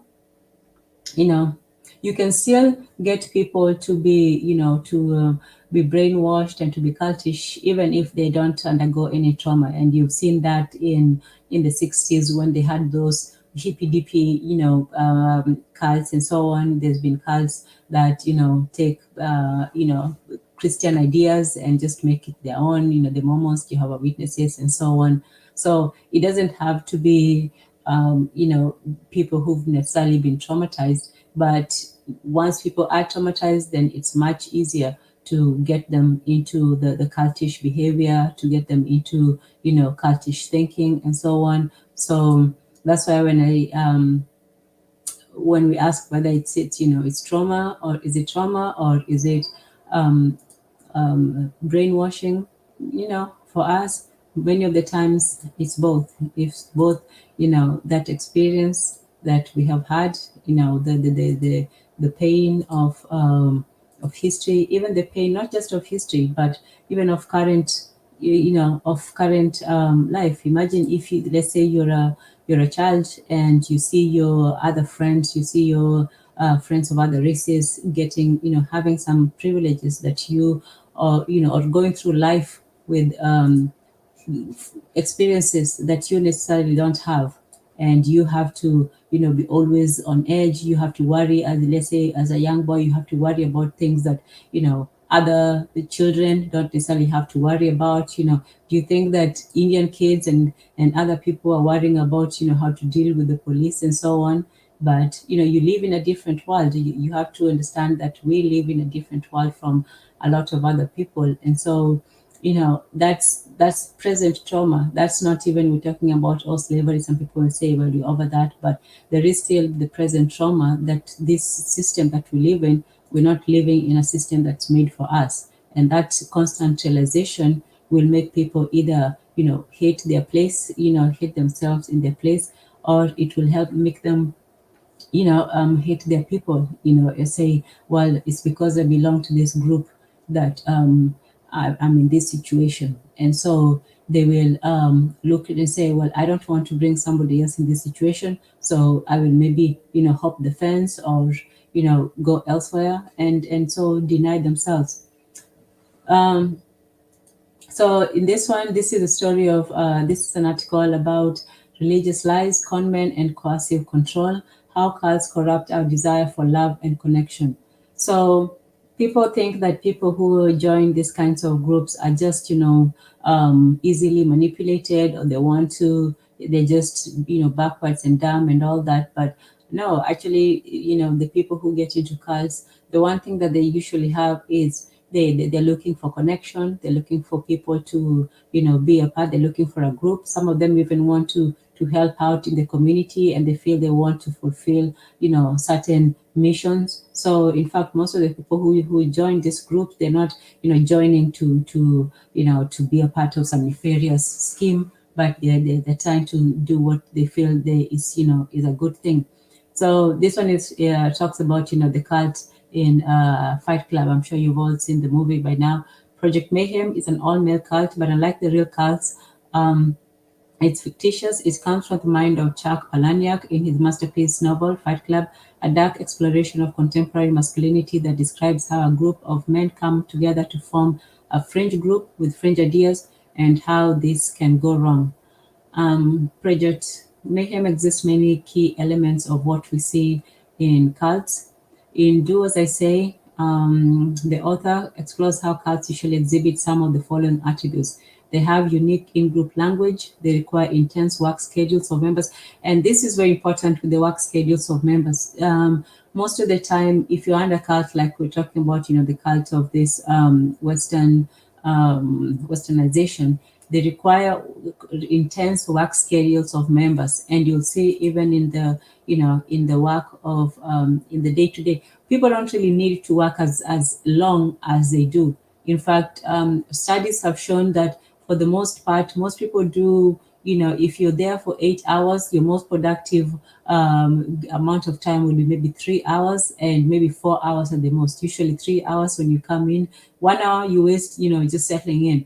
You'll do maybe 2 hours, in the morning, and then maybe 2 or 3 hours in the morning, and then maybe 1.5 hours in the evening. But most of the time, we don't really need to work as hard as we do. But in the system that we live in, people have to be constantly working and constantly tired in order so that they don't have time to either, sit around and think, or just sit around and have social gatherings and things like that. When people work 60, 70 hours, the only time that you're left to have is just to sit down and binge watch, a show. And yeah, just sit down. That's really all that you can manage after that. So it's always important to be able to control, the work of your members and make them work hard so that they don't have fast time to think, and secondly, time to question.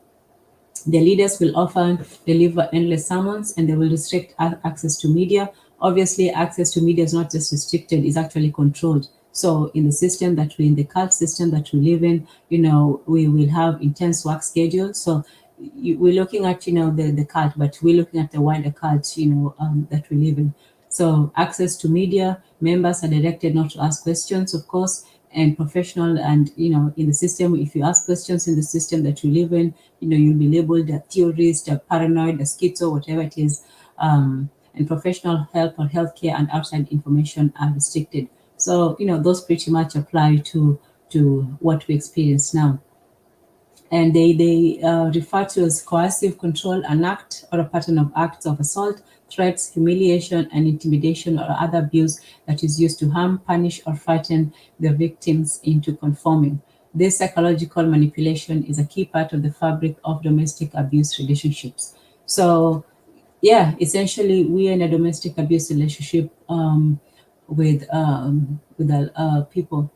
Triggering events. Members of cult usually experience a triggering events prior to joining. This is backed up by various scholarly sources who've written about religious conversion and those who join extreme group. A triggering event may be something like a divorce, the death of a loved one, or another event that's traumatic or perceived as traumatic. These themes have been noted by sociologists such as Emil Durkheim and Max Weber, who wrote about how fringe religious groups come about during times of social unrest. So there's the tie-in between, trauma or brainwashing, which should have been said trauma and brainwashing. So what you see is that even in cult programming, so by now, we have gone through the various aspects of cults. And then the first one, I know that we know that there are some cults which are, which do good, some harmless ones and so on. And we did have African cults in the past, which were not, for drinking Kool-Aid and going to an untimely death. But the ones we're talking about are these modern cults, the ones that we know now and which have, popped up everywhere. So as I say, in order for cults, most of the time, people, the first thing that people want when they join a cult or a group is the need for our desire for love. So we need love, we need connection, we need to socialize with other people. That need is fully human. There's nothing wrong with that. There's actually, that's how we humans were made, and that's how we became the decent and civilized and social human beings that we are. So someone who knows that, who takes advantage of that, that's how now they can take that and turn it into, give you an answer. So say, okay, so you have a need, I will fulfill it. You have questions, I will give you answers. You have doubts, I will give you certainty. And so where they come from a real valid need. They're not just, madness in the desert. They actually understand human beings and they're very intelligent. And they're, in order to con someone, you have to know someone. So con men are not ignorant. So but in order for somebody to be connable, yeah, in order for somebody to be in that situation and environment where they're easier to manipulate, then you need a triggering event. Most of the time, it could be traumatic or it could be not. It could be, it's your 21st birthday and you don't know what to do with your life, or you just see a beautiful sunset and just, struck with the sublime beauty of the world, and you want to, praise and worship and join with other people in, so it could be different things. But the best predictor of joining cults or groups or this manipulative influences is something usually a difficulty, life transition, painful event. So a divorce, death of a loved one, or any, events that are perceived as traumatic. And like they say with Weber, is the fringe religious groups, these cultish groups, they usually come about during social unrest. So when you look at the mass conversion of Africans, the mass religious conversion, it was usually times of religious unrest. We simply did not, throw over our old beliefs and come to the new one. It was usually after, we had faced, different society upheavals. We had faced, military defeats. We had gone through, an encounter with people that we're not used to. So all these things were, put together was this social unrest. It came about, and that's why it was so easy for us after those traumatic events, to be so malleable and easier to wholly convert. Yeah, so this is something that we simply learned, and we were traumatized into it, a lot of us. And but the next generation, they're not going to see that aspect of it. They're simply going to see what was abnormal in one generation as being normal in the next. So let's see. It really says that zombie is degrading, so is the N word. Okay.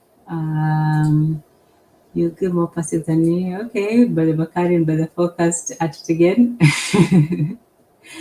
All right. Erzulieism says the bastardized it. Okay, I don't know who's going to win on this one. Focused versus Bakari.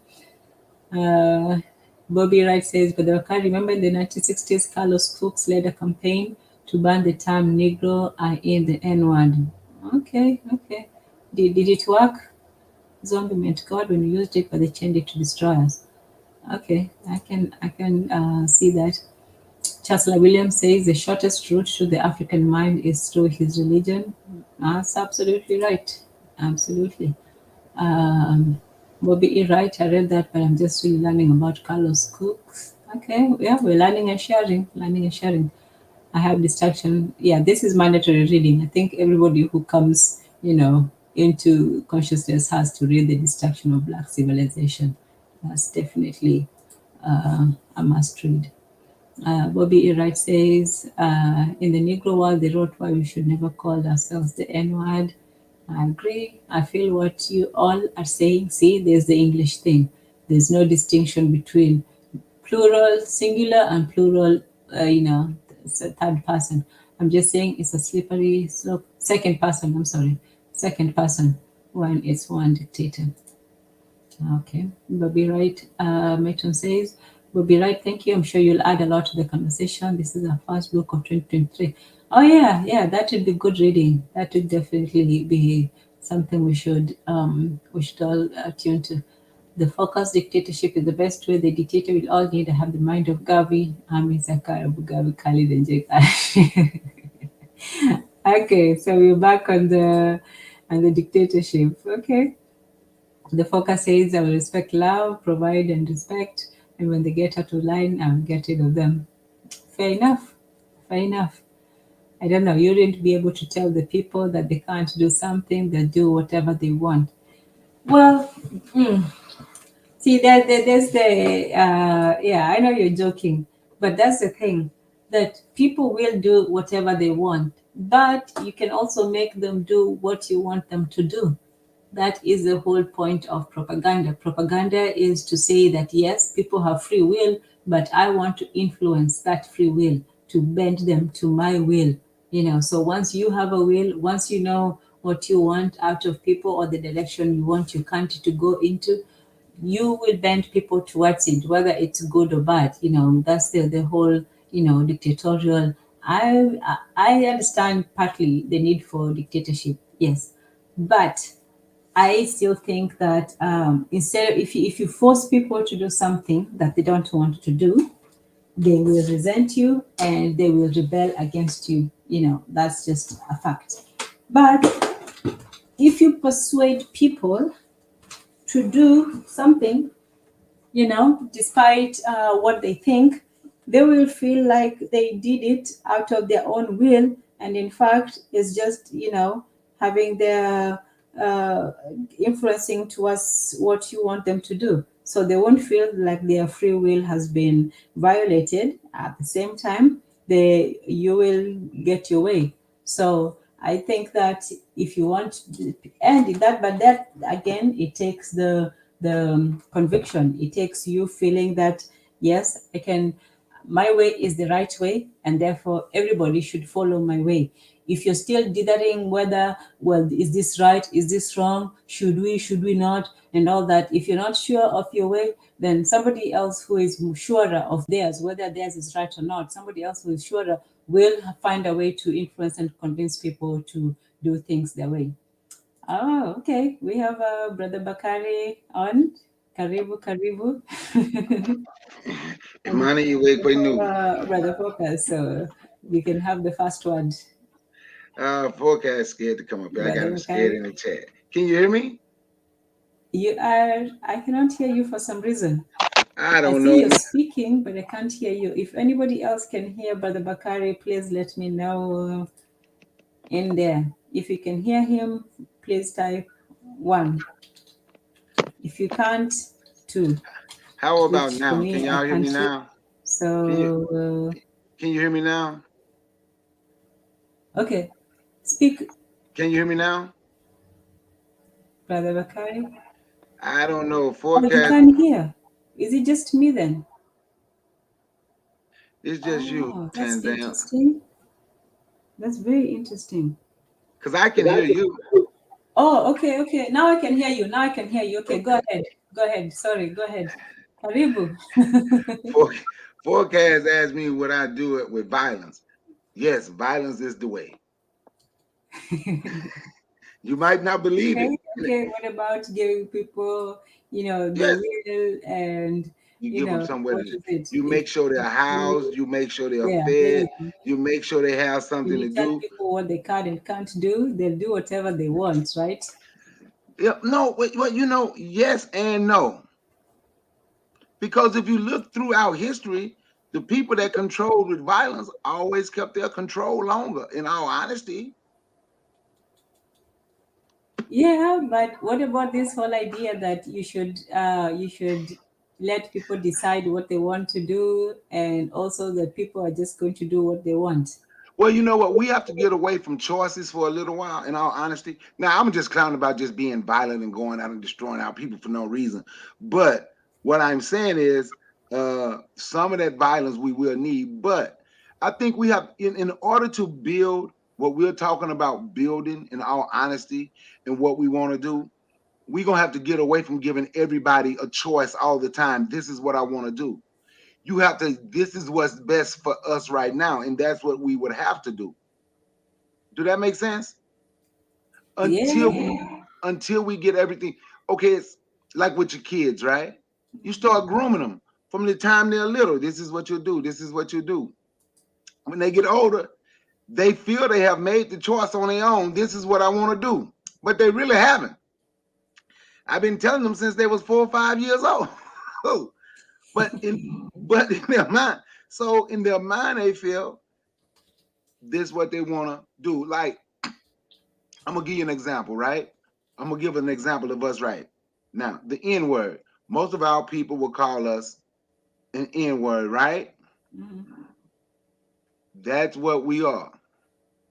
Because white people called us that so much that now they don't have to call you that anymore. We accepted that that's what we are. You see what I'm saying? Mhm. So once you, and if you're trying to build a nation, we need doctors, we need lawyers, we need all those professional athletes' money. So, well, of course, not all of their money, but you know what I mean. But if Mhm. we start grooming them when they little, you can tell, you can look, you around them, you can tell the ones gonna have the opportunity to make millions.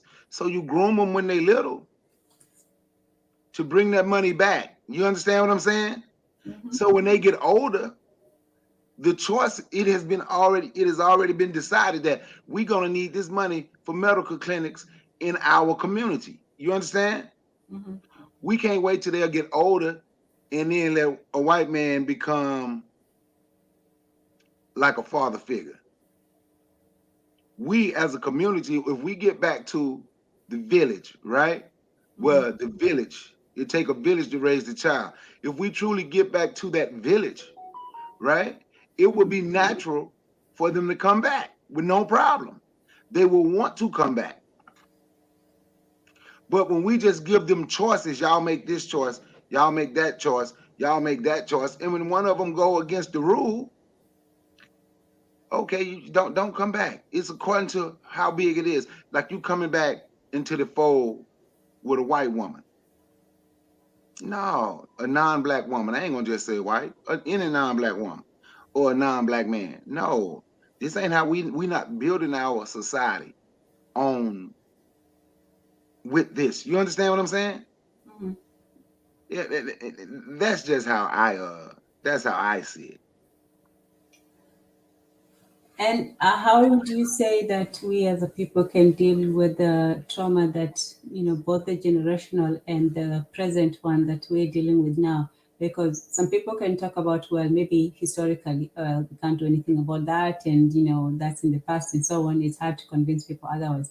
But no one can deny that at this moment in time, in present, that we are all as a group going through it, going through daily traumatic events. Not even if somebody you're not calling being called are suffering it, but even from just looking around and seeing ourselves always being portrayed in negatively in the media, or being just seeing around and seeing ourselves not achieving in most places, always taking last place in a lot of scenarios, even though we do see some of our people in high places. But as a general rule, whether in Africa, in the Caribbean, in Americas, we see ourselves in suffering with the faces of poverty, of violence, or all of this.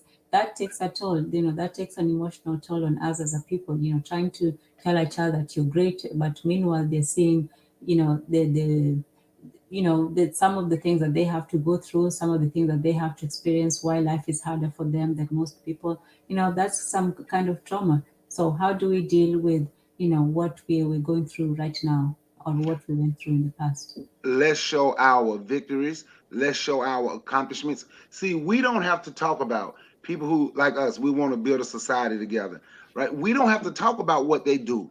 We have a lot of scared black people who's going to constantly talk about what they do.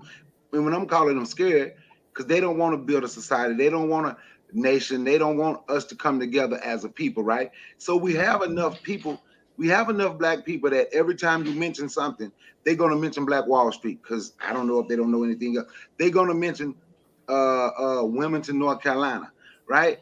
I like to mention, like me and Forecast, we always talk when we do it.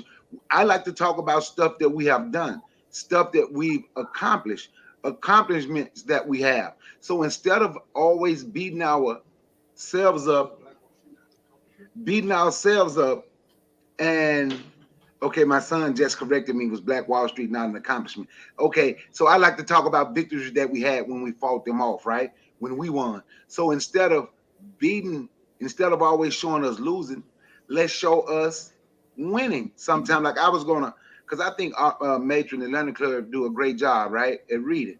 I really do. I want her to, because it's a book, something I want to go over. If she ever heard of New Africa, Mississippi, not the Republic of New Africa, back during slavery times, something like that. New Africa was a place in Mississippi, right? Mm. Clarksdale, Mississippi is what it's called today. And what I learned was listening to some YouTube who do real African history on the continent and the diaspora. That when you go into some of these towns and cities and you see strange street names, Google the street name and it'll give you the history, right? So I Googled the history of a road called New Africa Road. And what I learned was in the 1700s, black slaves in Mississippi defeated their white slave owners. So the white slave owners started paying Native Americans to get them, and they destroyed the Native Americans. Uh, they literally built a free society in Mississippi, in a part of Mississippi during slavery. If you look at an old Union map, it was there. And they named it, no one else. They named it themselves New Africa. So they settled right there because they were supposedly looking for the ocean to try to get back. So they just settled there because that part of Mississippi is close to where I'm from, and they are nowhere near ocean. Uh, Probably gonna have to walk a distance to go a distance to see a river, right? Mm. Anyway, but that's the type of things that I talk about. If you can build a society during slavery, you can defeat uh, all them white folks. You can defeat all them Native Americans coming at you. So then they put on a Union map. Uh, they told the Union soldiers don't go in there because they didn't know the woods as well. So they was afraid that they would get destroyed because if you wasn't black, they wouldn't allowing you in there. So they were winning. So I like to talk about stuff like that. Even though our other people were enslaved and we know the story, We reverse our people thinking by showing winning, showing what we can do, like Forecast put in the book, put in the chat. We will shoot back. Then you can look up Negroes with guns. We have victories that we can talk about, but we tend to stand in a position of victimhood all the time, the position of being a victim. Not saying we haven't been a victim in this country, that's not what I'm saying. But when we speak, we always speak from a victim, weak, cowardly standpoint most of the time by look what they did to us. If we build this, they'll do that to us. Oh, they the white supremacists. And every time you try to do something, this is what they do.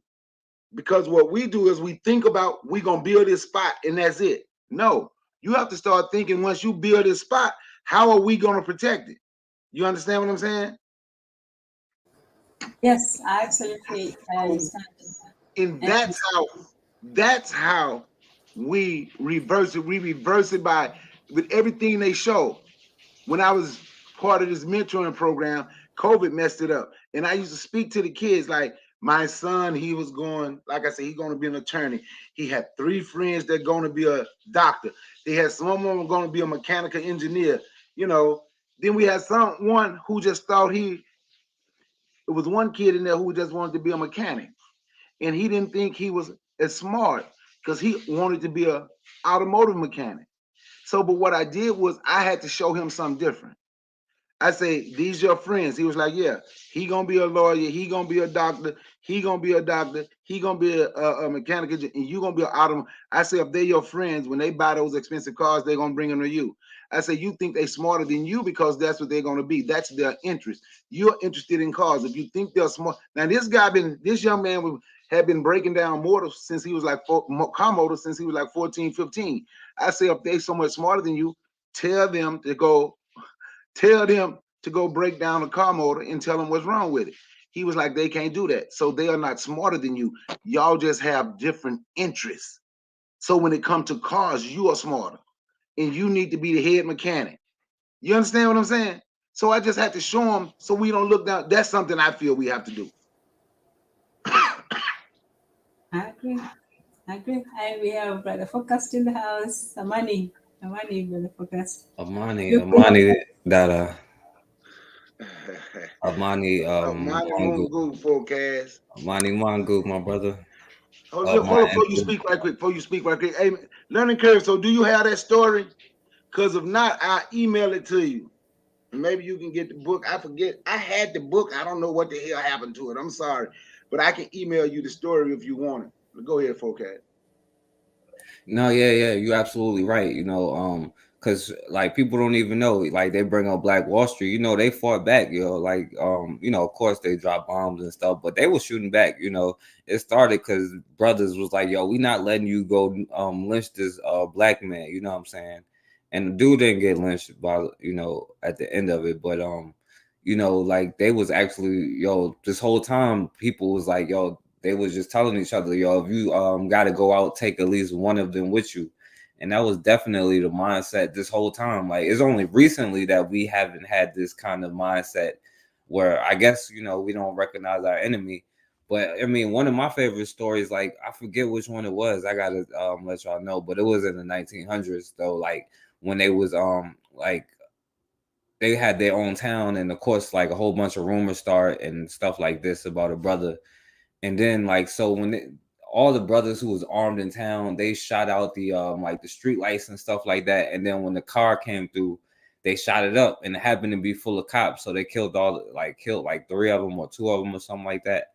And then so like the whole town, like the whole time they never was able to penetrate this town. I gotta give y'all the exact one. I already told it, but I forgot which one it was. But like yeah, Bakari is absolutely right on that point. But yeah, there's a whole bunch of stories like that that people don't even know about. That's why I always try to showcase the times where people is like fighting back and like winning, because like you won a whole lot of battles here. We won a whole lot of battles, but of course we're not gonna learn about it. They're not gonna teach us about it. But and that's us globally. You know what I'm saying? We did a whole lot of great things. I'll pass the mic. Well said. That's what I was also alluding to earlier when I was talking about that. One of the reasons why we're still traumatized, where we're still, brainwashed, is that we don't see examples of ourselves. Firstly, our images have been colonized so that we only see ourselves in a negative light, and we only see our people in a negative light. And while other people, they celebrate not just, the so-called great people, they also, celebrate their criminals, their rebels. They make heroes out of gangsters and thieves, like Billy the Kid and so on. These people, they lionize their criminals, and they deify their heroes. Meanwhile, we're so quick to tear down, our heroes, even while they're alive, and not even that, even after they're dead. We don't even respect the dead sometimes. We're so quick to tear them down. So one of the ways that we have to start, changing our perspective, especially amongst the young people. Yeah, role models are great and all that, but role model is just, as somebody who shows you the way. We need hero, somebody who inspires you. That's the difference between a role model and a hero.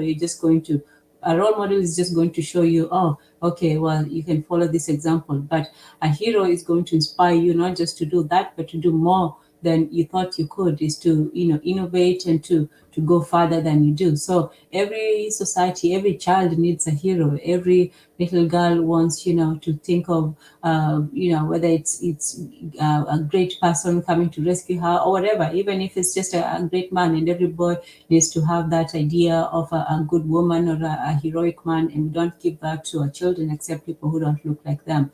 So that's also one of those, because there is a positive programming where somebody puts idea into your head. You're always seeing the good in, of an image. But there's also the negative programming where you don't, either you see, the bad aspects, or you don't see anything at all. So if you don't see your people on your screen, you almost feel invisible. You either don't see yourself, or you see yourself as bad. And we have internalized that, because also one of the signs of the PTSD was that internalization of negative feelings. So instead of hating the person who did something to you, you hate yourself, or the people around you. Instead of being angry and violent at other people who did something to you, you turn it around on yourself. So we have to learn to see ourselves, in positive lights. And especially for the children, if all you're growing up is seeing, babies on the screen, and whoever chads and so on, you would think that you are yourself are capable of doing something on the people around you. So it's very important, firstly, to have control of our image, to show those parts of ourselves growing up, because we can, you can tell somebody something, but when they see it, it's much more powerful. When they see even, the sculpture of our heroes, when they see the pictures and so on, that is the start of that deprogramming, especially of the African children's minds. Hey, Tanzan, can I Can I say say? something? Oh, yeah, go Oh, ahead. go. All right, yo, real quick. Yo, Tanzan, because you said something that made me think about it. And yo, when it comes to like our image and stuff like that, yo, our heroes, like, yo, they put a pedophile on the side of a mountain. You know what I'm saying? So who could they tell us about who our heroes should be? You know what I'm saying? But it made me think about like I seen like earlier today, I just saw like people just talking about, yeah, this person from history, talking about black people who've done stuff, and like, oh, they was an agent, this person was a clone, this person. And at the end of the day, if this stuff isn't changed 100 years from now, they'll be saying the same thing about us. But you kind of have to keep it going. You know what I'm saying? Like, yeah, my bad, Bakari. No, you good. You good. Hey, you know what? I was going to talk, and I know everybody heard of this. The Devil's Punch Bowl, right? That happened in Natchez, Mississippi, right? You know what that is, right? Forecast Tanzan, and in the chat, y'all know what the Devil's Punch Bowl is, right? Yeah. Do you Well, know they why might not. I don't know what it is. Can you? Okay, the Devil's Punch Bowl is where they put 20,000 black people in a concentration camp and starved them to death during the Civil War, right? But do you know why the Devil's Punch Bowl happened? See, this the part of the Devil's Punch Bowl that everybody leave out, right? Black people during the Civil War start attacking. This was down in Natchez, Mississippi. and they had killed the ones they didn't kill. They had run all of the white people out of the town. The ones that didn't get killed, they ran them out of town, right? So it was the Union. Remember this, it was the Union. It was the Union Army The North. that uh-uh. I said the North, yo. Yep, it was the North who they thought was coming to help them, right? That put them in the concentration camp. The reason they were able to get put in the concentration camp is because when they saw the North, they stopped fighting. They thought the North was there to help them. And the North white folks and the South white folks stopped fighting each other. And the North put them in, the people who they thought was coming to help them, that's why they put them.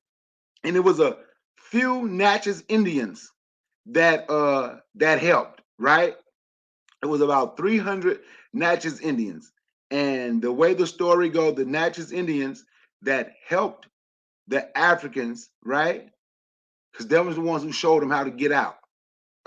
When they put the 20,000 black people and starved them to death.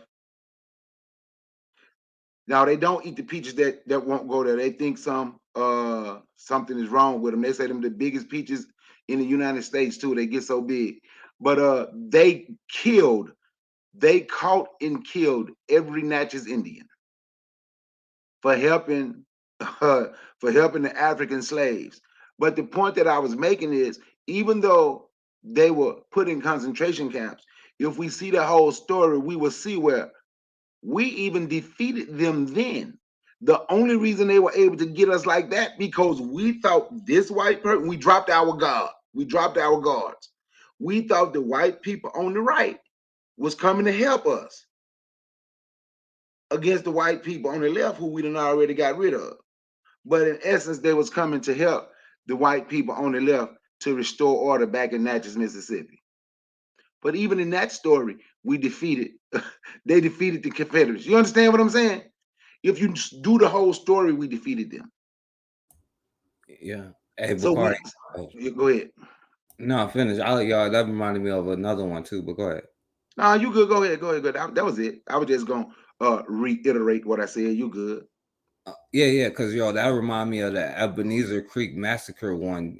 That's the one that they get the 40 acres and the mule thing from. It was like, I don't know if y'all ever heard of Sherman's March to whatever. It was in Georgia, and he was like, most of the slaves or whatever, got free and they was joining the army. They was doing the killing and stuff, and you understand when the black people start joining, that's when they start turning the tide in every war, because Abraham Lincoln took a playbook out of George Washington playbook, when it came to that, And so, like, when it came to there, like, they was marching through. When they came to the Ebenezer Creek, they couldn't get across. So they had the slaves who were able-bodied be able to go over build a bridge for them to cross. And the dude, the general, I think General Sherman or whoever it was, he was like, okay, yeah, all the we're gonna get across all of this weapons and stuff. And he let the soldiers who was able to build stuff, and he told them, yeah, Sherman's March to the Sea, yeah, and he told them that, yeah, we're gonna let everybody cross, but the women, children, elderly, sick, you know what I'm saying, all of the people who couldn't build anything or who couldn't fight, he had the bridge destroyed, you know what I'm saying, and this was the North, you know what I'm saying, like the Union soldiers, he had it destroyed, you know what I'm saying, and then of course the South rode up and slaughtered like just everybody, and a lot of people just jumped in the water and drowned from that, but it was the black soldiers and they went across, you know what I'm saying, but like it was for them building the bridge, they was the one who helped them turn the tide to the thing and all of that. But when it came to that, women, children and stuff, like they trusted them, and then they just blew the bridge up on them for no reason, but yeah, I passed the mic. And that's what happened whenever the gods trust the devil. The devil do what they do. See, we do what we do, and because we still nice and respectful and loving for whatever reason, we are still that way, and we're gonna have to study them and get some of their ways. One of my friends, she showed me a post one time. And what we until we understand how brutal our enemies are and that we have to be the same way, we'll never get free. We will never get free until well, I think we understand it. So I switched it up a little bit and say until until we want to be free. Because when we truly want to be free, we're gonna study them and do some of the things that they do in protecting their community, their neighborhood, and protecting everything that they have taken. Look how bold they are, man. They steal, rob, rape, do all of that, mess you up, then flaunt it right in your face and dare you to do something. I also want to add a little bit about this idea of freedom. A lot of the times we talk about, and this is a pushback, I think, against this whole idea of dictatorship or, strong arming people. And we don't want to infringe upon a person's right to choose for themselves. And one of this is because we do respect people's right to free speech and freedom and free decisions and all that. And unfortunately, even that respect for other people's freedom sometimes can lead to, our and their enslavement. And just a bit from this article, it says that the tragedy of cults and other extreme groups is that they exploit the freedom of belief, the freedom of association, and the freedom of religion, which with often abusive and damaging outcomes. Everybody loves freedom for good reason. It's the foundation of liberal democracy. But unrestrained freedom without a sense of structure, meaning, and order is psychologically unstable for societies and individuals. So, take for instance the same feminist issues in relation to cults, curtailment of reproductive rights and for children, issues with problematic male leadership. Within many cults, still notes women's rights are severely contained through controlling relationship, limiting well, this is between a rock and a hard place or whatever. So when it comes to freedom, people sometimes, just as like I was saying with unity, sometimes people use these other concepts or ideals to prevent themselves from choosing, the big ideals. So one can say, well, I don't want to interfere with people's personal freedom, so I'll let them just run rampant and cause mayhem and do whatever it is that they want to do. But at the same time, now you're curtailing the freedom of other members of society because they cannot live, their life because they're terrified of this menace to society. So sometimes when we put too much emphasis on other, some virtues at the expense of others. So sometimes we say too much about, giving people freedom of speech when we know, that they're just going to talk nonsense. I'm not saying that people should talk nonsense, should be, censored, but we put too much in these ideals and we forget that what do we really want? What is our guiding factor? Because sometimes we simply talk about, the rights, but we don't talk about where we want to go as a people. So in terms of even restructuring of society, we can complain about what is, we're under this oppression, we're not truly free as a people, and so on.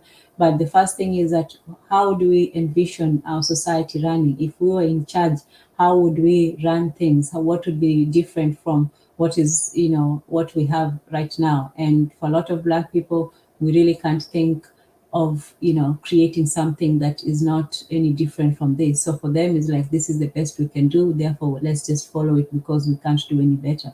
But the first thing that we have to do as a people, if we're trying to deprogram ourselves from it, if we're trying to throw off the cultish, and if we want to heal from the trauma, we have to know where we want to go. We have to know what state we want our families in, what our community should be like, what the young men and women should be aspiring to, and so on. So even while acknowledging reality, we have to have a vision of the future.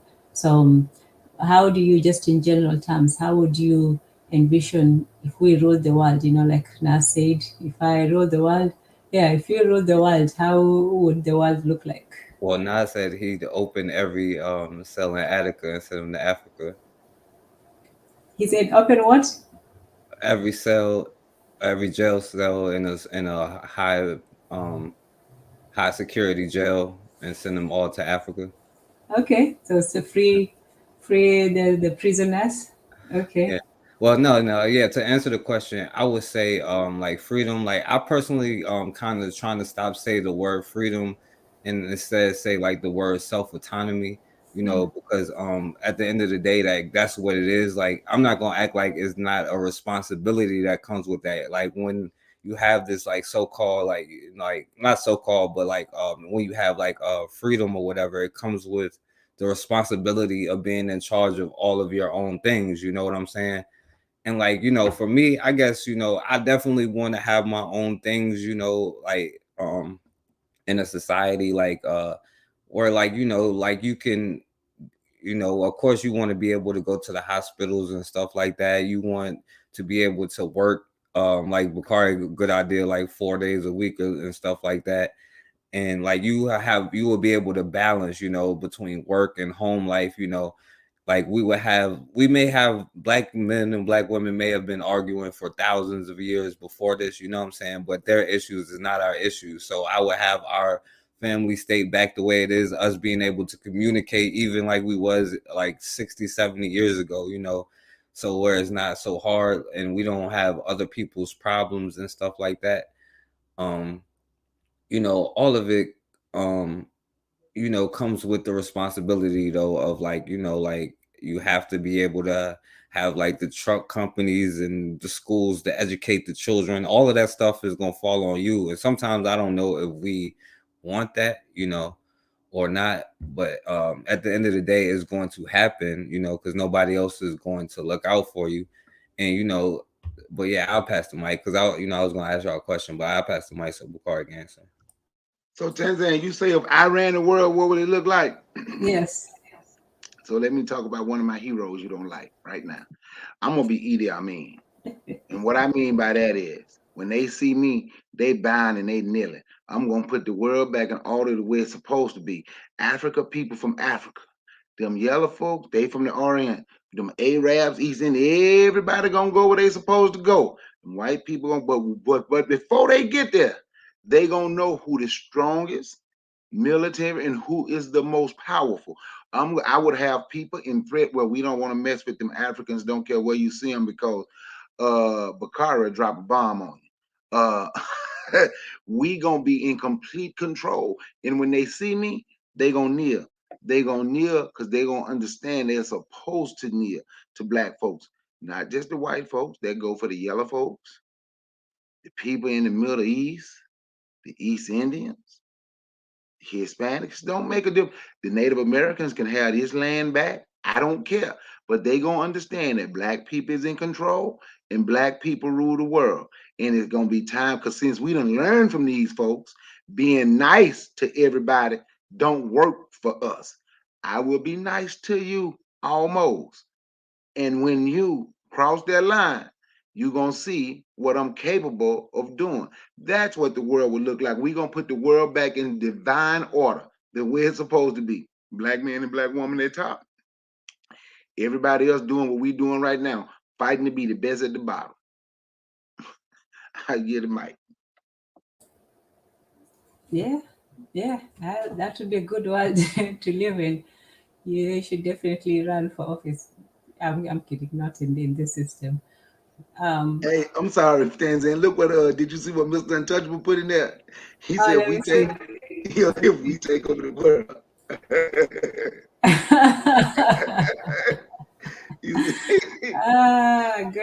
Good one, Mr. Untouchable. That's a good one. And Carol's got to have at least one day to live. One day, that's not enough. I'm kidding. Bobby Wright says Western media portrayed Idi Amin negatively because he wasn't a paid for puppet and invited African Americans to Uganda. Look, you know how I feel about Edie. Yeah, some things I agree. The image, yes. The practices, no. So I just be short and I quick. can't let you hate on Edie. This guy, he's a madman. I'm not sure I don't say he's not. He doesn't have his charisma, but he was a madman. You know, although I do admire his courage, like I said, there are good things I admire about him, but I still would keep my eyes open if he was, in your vicinity. Hey, Um, you know what, Tanzan? I mhm. understand that because he was human. I'm not saying Idi Amin was perfect, but I like the stance that he made, and he Yes, showed no fear. yes. I Well can said. I can I can accept that, because like we said, we are too critical of even our people who try to do something. If he was, an Irish guy who took on the British, believe me, now they'll be singing songs about him, imperfections or not. And those, flaws would have been gone from memory and from history. So we are the only ones who, take too much time taking apart our people. So I leave it at that. I'll just say, maybe I'm too close to it, but he did show, the pride of the Ugandan people, of African people, and he got, those white boys to bow down at his feet, which has not been ever done. So in terms of that pride, oh yeah, he was a proud African man, proudly black, proudly African, proudly, yeah, and he made other people recognize that, which is something that we need to do, especially as a people. So yeah, Mr. Untouchable agrees with you. Yes, indeed. And our matron agrees with the Revenge Day. Yeah. Hey, look, it's only natural, it's only reasonable, logical, and emotional. So nobody can say, if somebody comes and does something to your people, nobody can blame you for not wanting to, to have justice at the same time. So cults and the appeal of family. This is how they get a lot of us, because so many of us, we lost our traditional beliefs and system. We lost our ways of dealing and relating with each other, and so we want a substitute for it. That's also why, I think that, you see, even online, when people, this wars and this gender wars and this and that and that, it's because we have lost our families. We have lost not just personal families, but also our global families. So we are just floundering about looking for a community to be a part, and these are the people who are usually vulnerable to joining movements, trends, cults, and all that. And very rarely are these, things permanent or last for long. That's why cults have to have a short-term plan of either, apocalypse, everybody drinking the Kool-Aid and dying, or going somewhere else, or changing completely. They have to have something short-term, or they have to come up with a different story if whatever says, whatever they predicted didn't happen. So the appeal, you can ask, why do ostensibly free? That's why even this idea of freedom is a very exaggerated and misunderstood word, because you can say you don't want to impinge the freedom of somebody's freedom, and yet is that person really free if they're behaving, in a natural manner, if they're going against their self-interest, if they're sabotaging themselves and the people around them? Is that really freedom, or distraction? So why do ostensibly free individuals join these types of restrictive and often damaging groups obsessed with female reproduction and sex? And it's not usually just female reproduction. They are interested in controlling every aspect of human life. They control, your work. They control your finances. They control your time, your resources, everything. So it's not just one. This is just the one that they took, but they have similar aspects. So, like we said, people usually join, cults or these groups when firstly they're traumatized, there's a trigger for the trauma, and there's also a major, change either in the personal lives, like divorce or death, or there's a big, change in society. So, in this time, there's been a massive increase in fatherlessness and single motherhood. And in the US in 2019, the US Department figures show 70% of juveniles in state operated institutions are fatherless. Wow. Do you know how large of a number that is?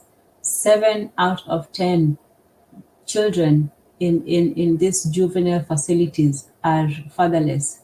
70%, not half, not 60, 70%.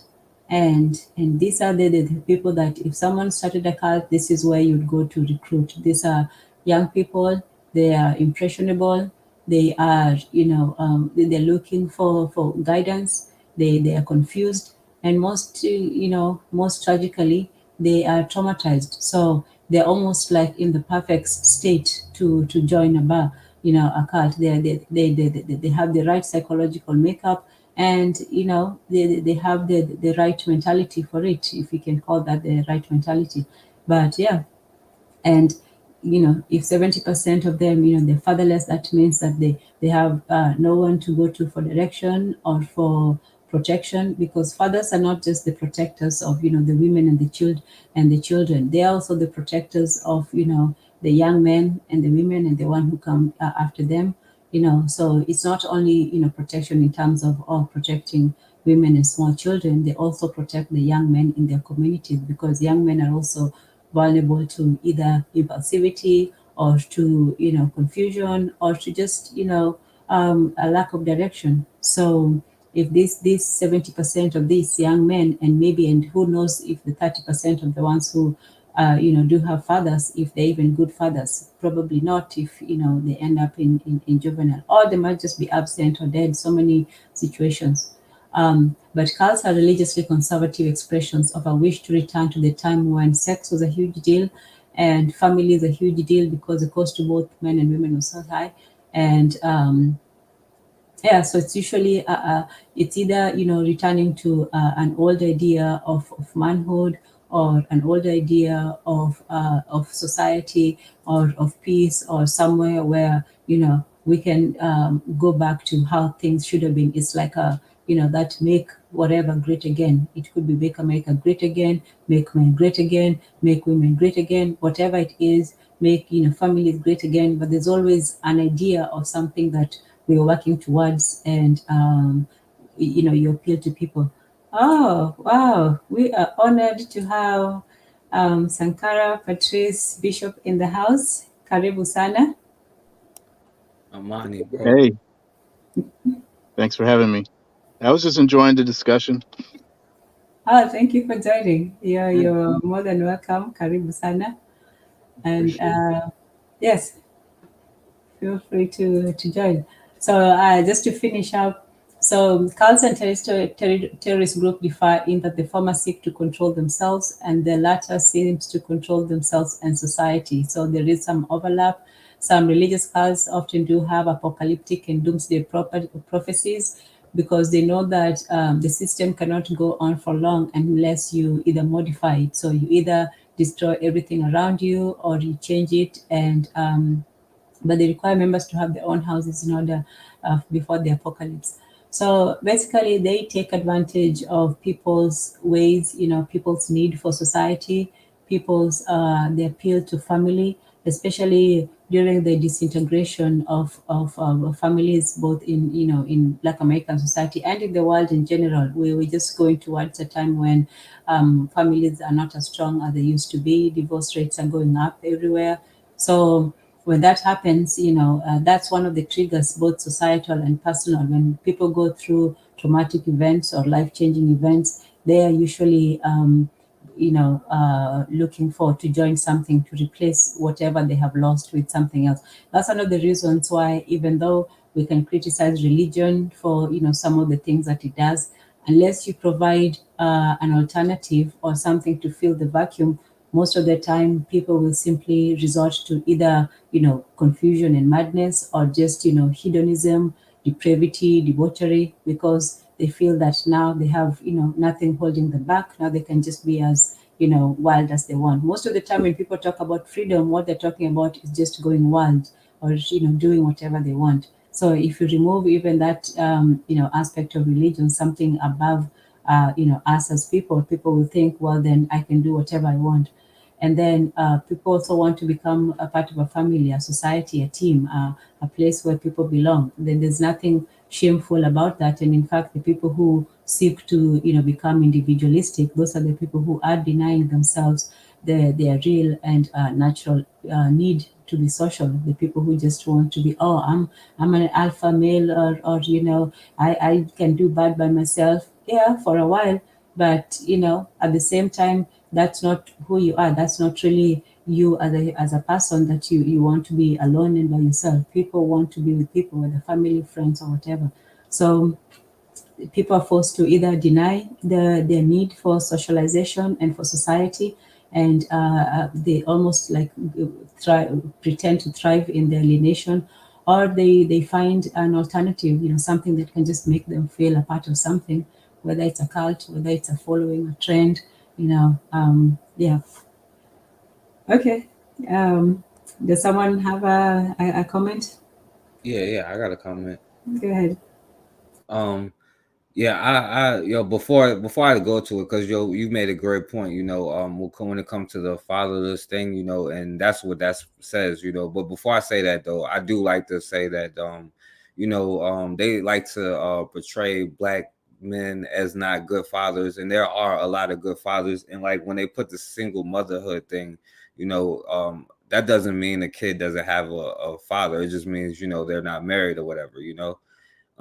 But yo, that's absolutely a problem. But I will say this though, like the generation I grew up in, there was a lot of like fatherless, what I'm saying, kids and stuff, my peers, my age group, just from like what happened in the drug game, but I see a lot of those brothers are making sure they're in their kids' life. So I gotta say that. But with the absent father thing, like, yo, that is absolutely we see the problem that it has, like for me, I personally believe like, yo, you got 50, I need my mom and my father. We see a society without a mother and a father structure in the home playing their parts, what I'm saying? Both are equally important in my book. But then we see a lot of us, a lot of young brothers, what I'm saying, will get into, religious groups and stuff like that. And I get the brotherhood, the camaraderie, sometimes people are looking for discipline. I personally don't understand like why you need somebody to tell you what to do. What I'm saying? You should know. But at the end of the day, you're still making a choice about which group you're gonna get into. But like they get into these groups, looking for the brotherhood, the solidarity, and especially when you're young, you're going to be more likely to be led, and then the more you hear something, the more you're into something, the harder it is to get out of it, but I mean, this is the whole problem with like the destruction of the family unit. What I'm saying? You have to take your time to have kids with the right person, or at least create the right structure or whatever, like.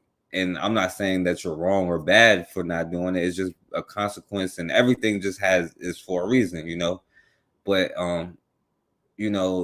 when you take the fathers out of the home, you see what we get in the society, today.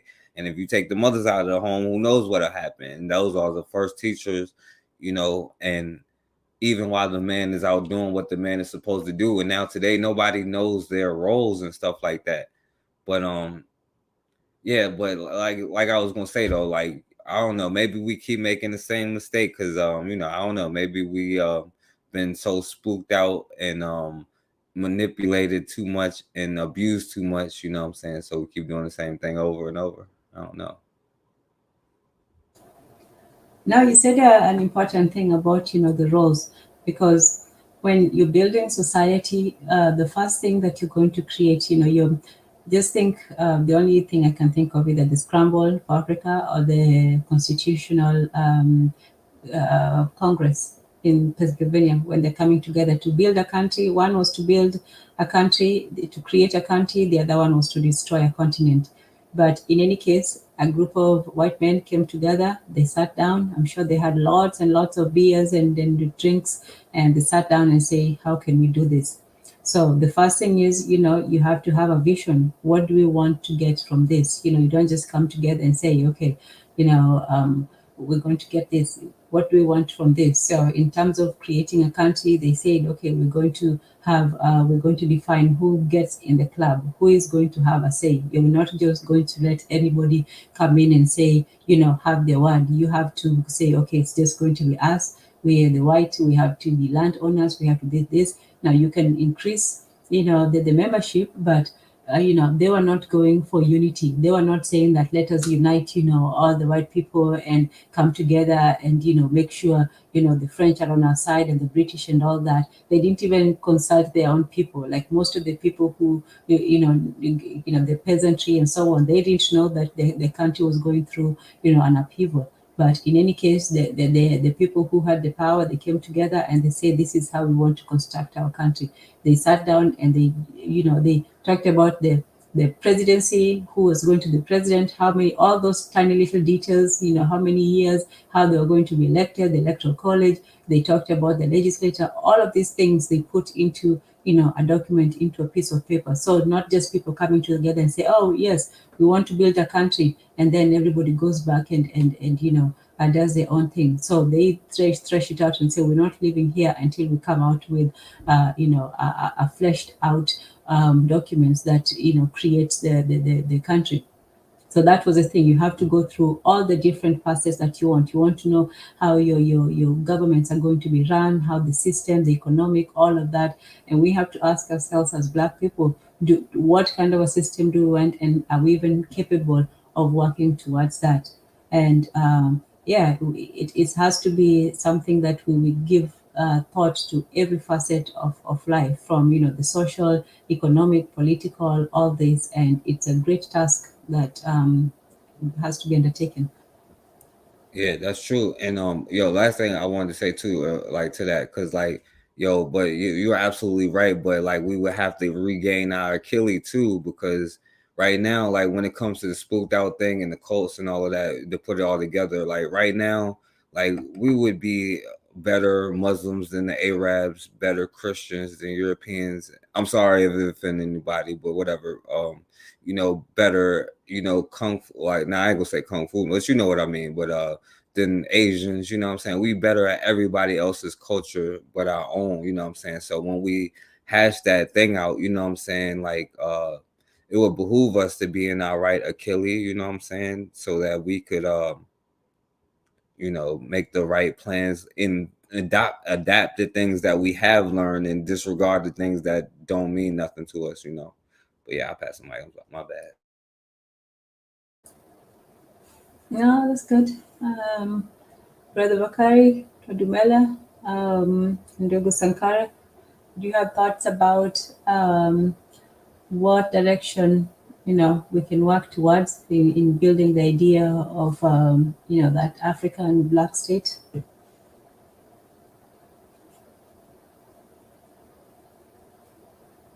Hello? They must be asleep, Tanzania. Oh, wow. Okay. We'll continue. Brother Bakari says the mother chooses Haiti as the home for producing her baby naps with. I have no idea what this means. I What think do he's you trying know? to order some baby nap wigs online. That's why Bakari busy. I don't know what he doing. Nah, Yeah, I don't know. Baby naps wigs be by wigs by wigs, not Wigsby. Okay. Moga chooses Haiti as a home for producing her baby naps. Wigs by guest. This is the article I was reading. She's beautiful. Okay. I'm still not sure what baby naps wigs is, but the matron says cultural institutions, these parkies, are places where the African can be rebuilt with an African-centered worldview.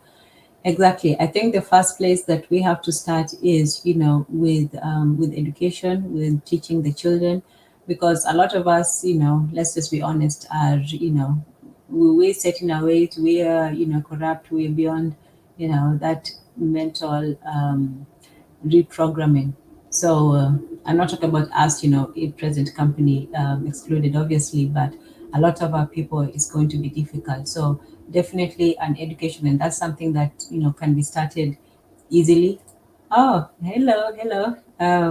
Karibu, Erzulieism, and this uh, is on. Hello, habari. Hey, Hey, hey, habari. Karibu. karibu, amani. Yeah, amani kwako pia. Um, Go ahead. I don't know what you guys been because I was at work. So Okay. I just wanted to come back to the point. I don't know if you could go back, but if not, then I just have to wait to catch up to what you guys are talking about. But um, Bakari has said the explanation of why is it our word? Remember you guys were talking about that a while back. Yes. Yeah. Yes. So I had used the example of the word zombie, because a lot of people think zombie is what it means now, like especially when they describe the Haitian voodoo and all of that and all that stuff. And it's not. It meant God. It meant somebody who has achieved wisdom, who has achieved that level of wisdom or whatever. A worship of snake, because snakes are revered in our culture. So they took that word and they bastardize it. So like that's why can't we just apply that to the same word, the N word, which is the nigger word, which is before our people didn't use vowels. So it was sometimes was NGA, naga, niggas, all of that. So I just don't understand how I just gave evidence as to how they use the N word, they bastardize it and are choosing to it's just like Niger, the Niger River. So it is that's it, all of these words cannot be the European making. That sound like nigga. All these words cannot be the European making. So I'm just saying that if zombie, as an example, is our word, and they used it because zombie, there was a, I don't know if you guys know about this group of people in Brazil, the Quilombo de Palmares. They were resisting and fighting the conquistador for 100 years, from 16 something to 1790 something. And one of their leader was Kazumbi. His name I think Kazumbi Ganga or something. So if they could use that word to destroy our image in our brain, so why can't the N word, so-called as they call it, have been ours way before? So that's what I was trying to. Well, I guess. Hey, Zuli, Yeah. what does niggas and naga mean? Niggas and Naga. I mean, I guess it means king or something. Niggas with the Ethiopian look at it as king or whatever. And and for women it's nigis, meaning queen. So you think that's on purpose, as these words sound the same? I'll give you, the zombie one firstly because it sounds very African to me. The zombie, the samba, the mambo, jumbo. The zombie one. That's definitely an African sounding word, and I will take, you know, what you say as the origin because I don't know too much except what comes in the movies and maybe one book. The whole N-word thing, I think that's a bit of a stretch to make the word into or to try to reclaim it. Firstly, because if we're talking about with the Nagas, like the Ethiopians, Negus, Nagash, and so on, But it this. was not, meaning that it's not only them. West African used that word too. Do they? Okay, because the one I've heard people saying is the East African one, but that wouldn't really be applicable because firstly, that one was only a term that was used for one person, and it wasn't a common term. It was actually like saying not the word of God, but the king was the next one. So people rarely used it like a familiar term. It was used as a matter of respect, and also to be very difficult to show the connection from the Ethiopian kings to how that happened.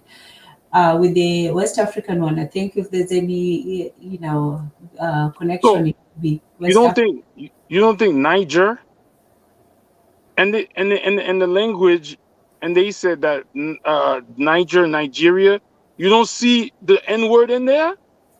Well, it also depends on who named them. The stories that. No. Niger was not named. Niger is the name of the West. Nigeria was given by a British woman or something, but Niger is for the Niger River or whatever. Niger's always been Niger. Yeah, it's a place. Okay, well. Can I ask a question? And I came in on the end because I had to go make me Oh, some I'm coffee. sorry. We seem to have lost. Hey, Bakari, before you go, can I say this? I wouldn't argue with Bakari about that. I would be like, we don't want it. But I will say this though, like, I've heard what he's saying before because niggas and naga and all that supposed to mean king, god, and all that. And then I would be like, how could I could see how you could get the N word out of that, but then then I would also be like, how could you get the N word out of Negro, but not out of that? But I wouldn't argue that point. Like I wouldn't argue with Bakari about the N word because like I understand the whole history and what it represents, especially to yo black people majority say yo it's not what's up. You know what I'm saying? So it's not what's up. You know that's just is what it is. You know. But I would say that though, you know, I don't know. It's just like saying the word Tyrone or B1, like it became a, you know what I'm saying? Everything we say it become a negative thing. But my bad, Bakari. But I have a I question don't to see. ask to Erzuli. Do you use the word regularly? Do you call people that and people call you that? Who do I use the N word Yes. regularly? Yes. Um, I wouldn't say I use it regularly, but I use it. I'm gonna say I'm a user of the word. Okay. Okay. Want me to tell you the ones that made that word popular? Bobby E. Wright is from down south. I bet you he heard this saying before. We had a saying, old folks down south had a saying, the scared ones ran. The people who made that word popular was the ones the old folks was talking about when they said the scared ones ran. Do you know what that means? The scared ones ran, the one that wasn't scared to fight. They leave the Carolinas and Virginia and go to New York. They left Mississippi, Alabama, go to Chicago. They left Louis. You understand what I'm saying? In those places, that's what made that word popular. And we make up stuff to make a word that has been used to belittle you, degrade you, people getting castrated and called that, women getting raped and called N-word bees. But we want to figure out a way to make it be ours. The word Niger so black people can figure out what the word Niger is, but white people can't. Oh, let's say that nigga. Actually, I'm willing to bet you the black people in Africa didn't name it the Niger River, just like they didn't name it Nigeria. So we can figure that Nah, out. Niger is the original name of the river. Okay, Nigeria is not. we can we can figure we can figure that out. See, we speak in English. I'm willing to bet you it would not. I don't know, but I'm just saying. Uh, see that Bobby Wright just put it in there. The Niger River is called I can't Jalaba by the Mandinka people. It means the Great River.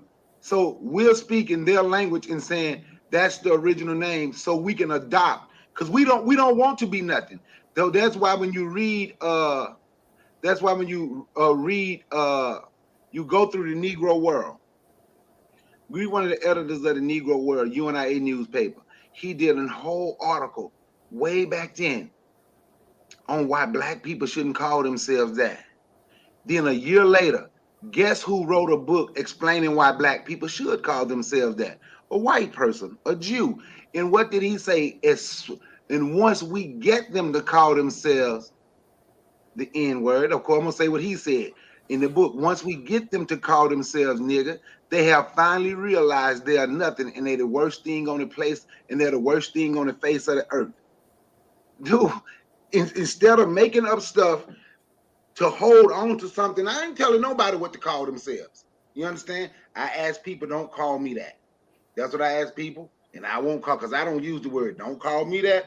I won't call you that. But when you look up the history of that word and you look up how black people have been fighting this word since the 1920s, but then we say we respect our ancestors. How can we respect our ancestors if we want to hold on to something that they were being called while they were being murdered and raped? I don't get it. Something that they fought against. My father was born in 1920. That was a whooping in my house.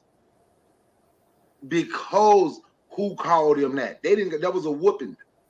That was a beating because of how we got that word. All over the world, that's what they were called.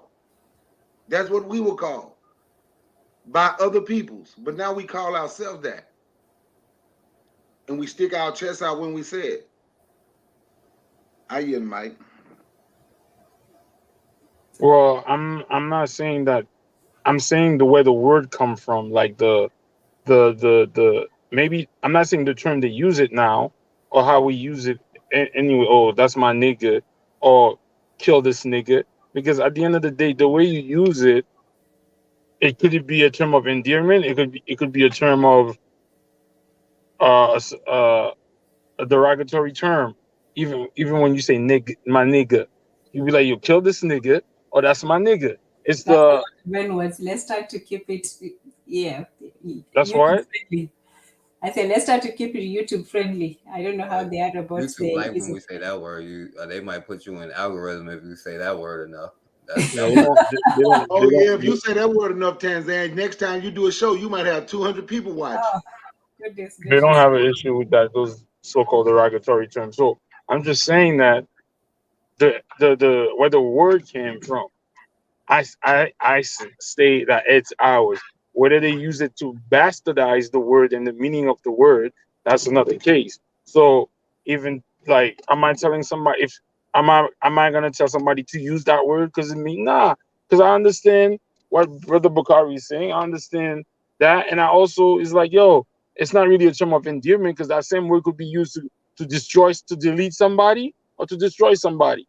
So I get it, but I'm just saying that even they could use that same word. It's like, for example, I never knew was a Candice was a African name. It's Kandaki, just like Nancy. Nancy's not a freaking American name. It's the Anansi spider.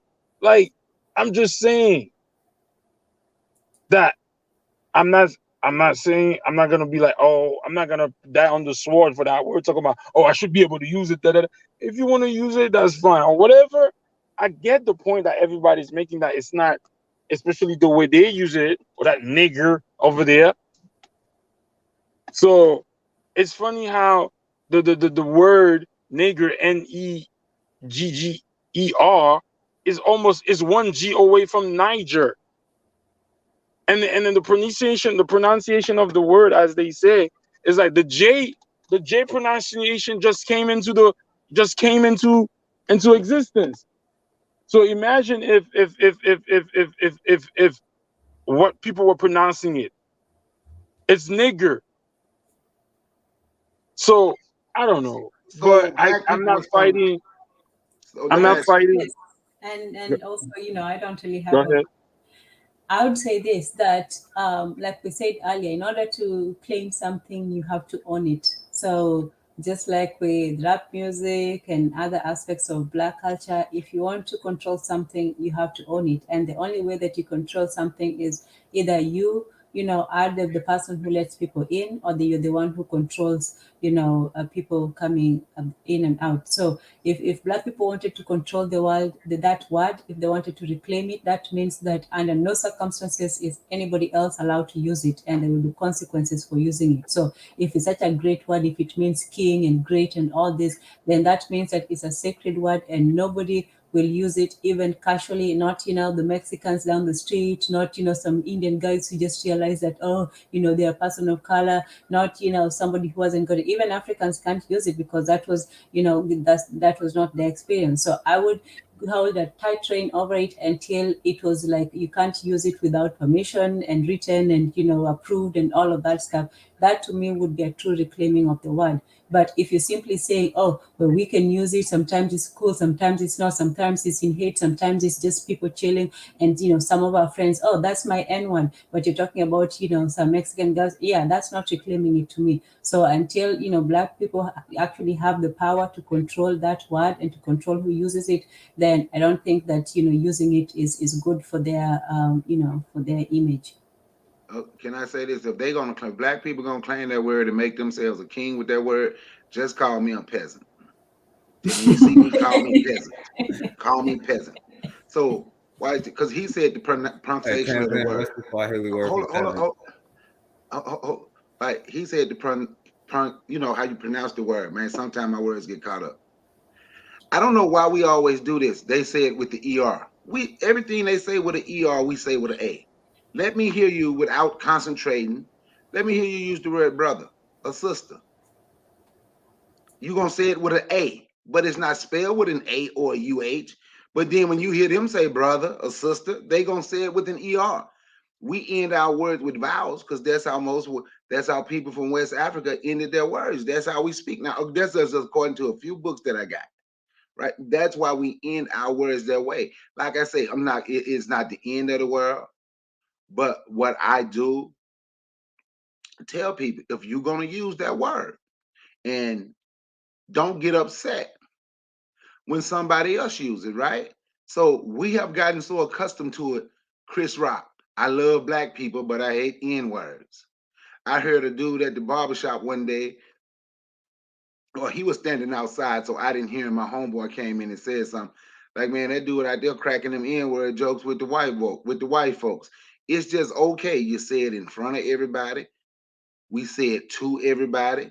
Everybody is that. So it can't be black people word, because when black people talk about white folks, they the N-word, Chinamans, they the N-word. But somehow, because forecasts say spooked out in occultism, right? And I know we'll talk about Christianity and Islam, but somehow the biggest occult is black people accepting everything negative from white folk.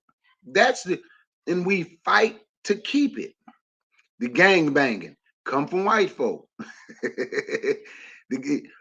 Calling yourself the N-word, calling ourselves the N-word come from white folks calling us the N-word. So anything positive, if it's something positive, we have to fight to push the positive. But it doesn't make a difference who that black person is, how we say we respect this black person. We cannot make black people stop calling themselves. We can't stop black people from doing the negative thing white people have told them is great. But you don't hear Mexican calling themselves wetbacks. You don't hear Dominicans and Puerto Ricans calling themselves spics. You don't hear Italians calling themselves wops. You don't hear Jews calling themselves whatever, what is it, Scheitzer, Schwarzer. You don't hear, but we accept anything somebody else have said without even looking it up. When you go into Christianity, you'll find black people have accepted the word that they are Gentile. I say look up the word Gentile in the Hebrew language, in these white folk language, and see what Gentile mean. But we accept that, and we are keep rolling with it, and we don't get away from it. So far as I'm concerned, the biggest cult leader of black people is white folk. Any white person. That's the biggest cult leader of black people, because that who has taught black people, and it doesn't make a difference what black people, what black scholar, what builder, what true revolutionary. It doesn't make a difference what they say. We can't change the mind of black people about certain things that white folks have told them. And I'm a firm believer in sometimes we think we fighting the system, but we only fighting ourselves.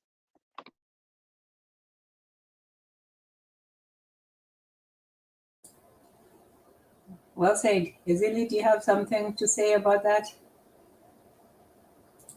Well,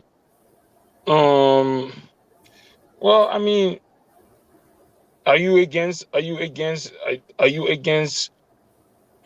it's just like you asking why people put the cross of Jesus in their chest? That's supposed to be something that used to murder, and black people use that all the time. Like, are we against that, or do we think that that's as bad as the N-word? But I get it. I understand where the brother's coming from. I'm not gonna say I don't understand it, but I'm trying to say that I think they bastardized the word. It was our word, and they bastardized it. Now, is it okay to use the bastardized version of it? And sometimes I have cognitive dissonance. Sometimes I'm like, damn, I'm using the word and stuff like that. So I get what the brother's saying. They'd be like, oh, that Chinese nigga, that this nigga, da, da, da, da. So it's not really a term of endearment the bastardized version. So I do get it. So I'm not, Would you agree that it is the effect of trauma? That what? Is the word an effect of trauma? I think it's a mixture. I think is unconsciously, subconsciously, it means something powerful to us, but they bastardize it, and that's why I think it's hard for us to drop it. I think there's like a perfect mixture of subconsciously it touches something in our spirit, and that is bastardized, and we can't let it go, especially Americans, Black Americans, or whatever. So that's what I think. Can you remind me, focused, who is John Brown? John Brown is a white boy who apparently led a slave revolt, or he stood up for black people one time, and then he did it twice actually, because they let him go because he was a white boy, and he got a bunch of black people killed the first time, and then the second time he got a bunch of black people killed, and then they hung him and stuff like that. But black people be like, yo, John Brown is our hero. It's the white savior complex. I just call it John Brown, you know. Oh, is he the abolitionist? Yeah, quote unquote. The Oh, Negro should stay in their place, abolitionists. okay. You know what, Forecast? Me and you the only one ever say that about John Brown. Now, I learned that from Irritated Genie. People What? need to study white abolitionists too. Tanzan. They need to study how many slaves white abolitionists kept when they were supposed to have been helping them run away. Why study how many they kept the ones that they could use. The ones they couldn't use, okay, we don't need them. They can go. Wow. Those white abolitionists really need to be studied. For real. I might have to do a show on them.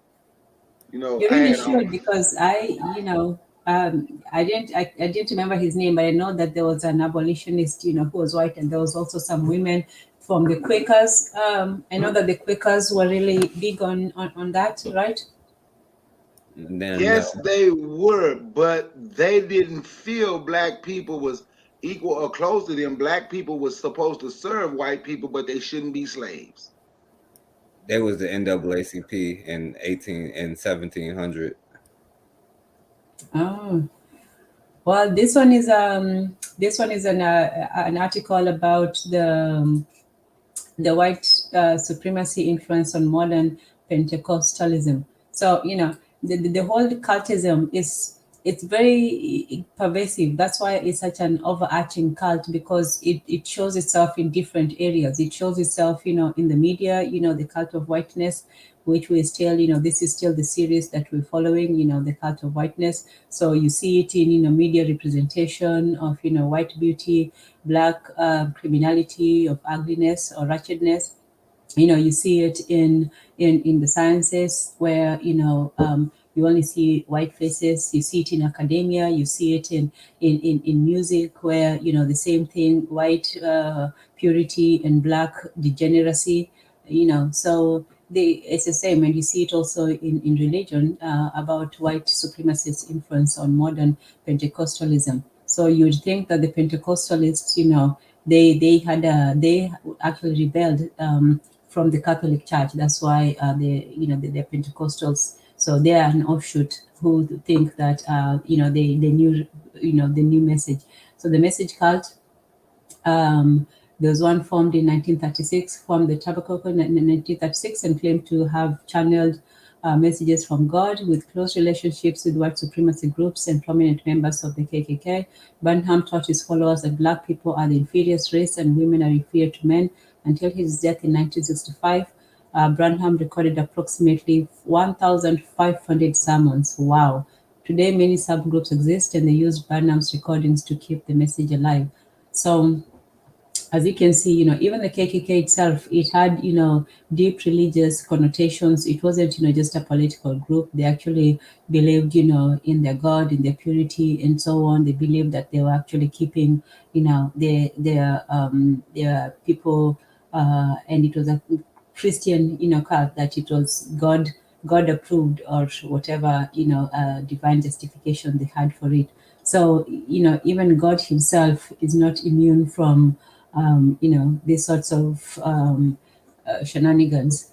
And then in the fall of 1930, Roy Davis, the second in command of the KKK, moved to Jeffersonville, Indiana. Davis had recently resigned from his position as royal ambassador.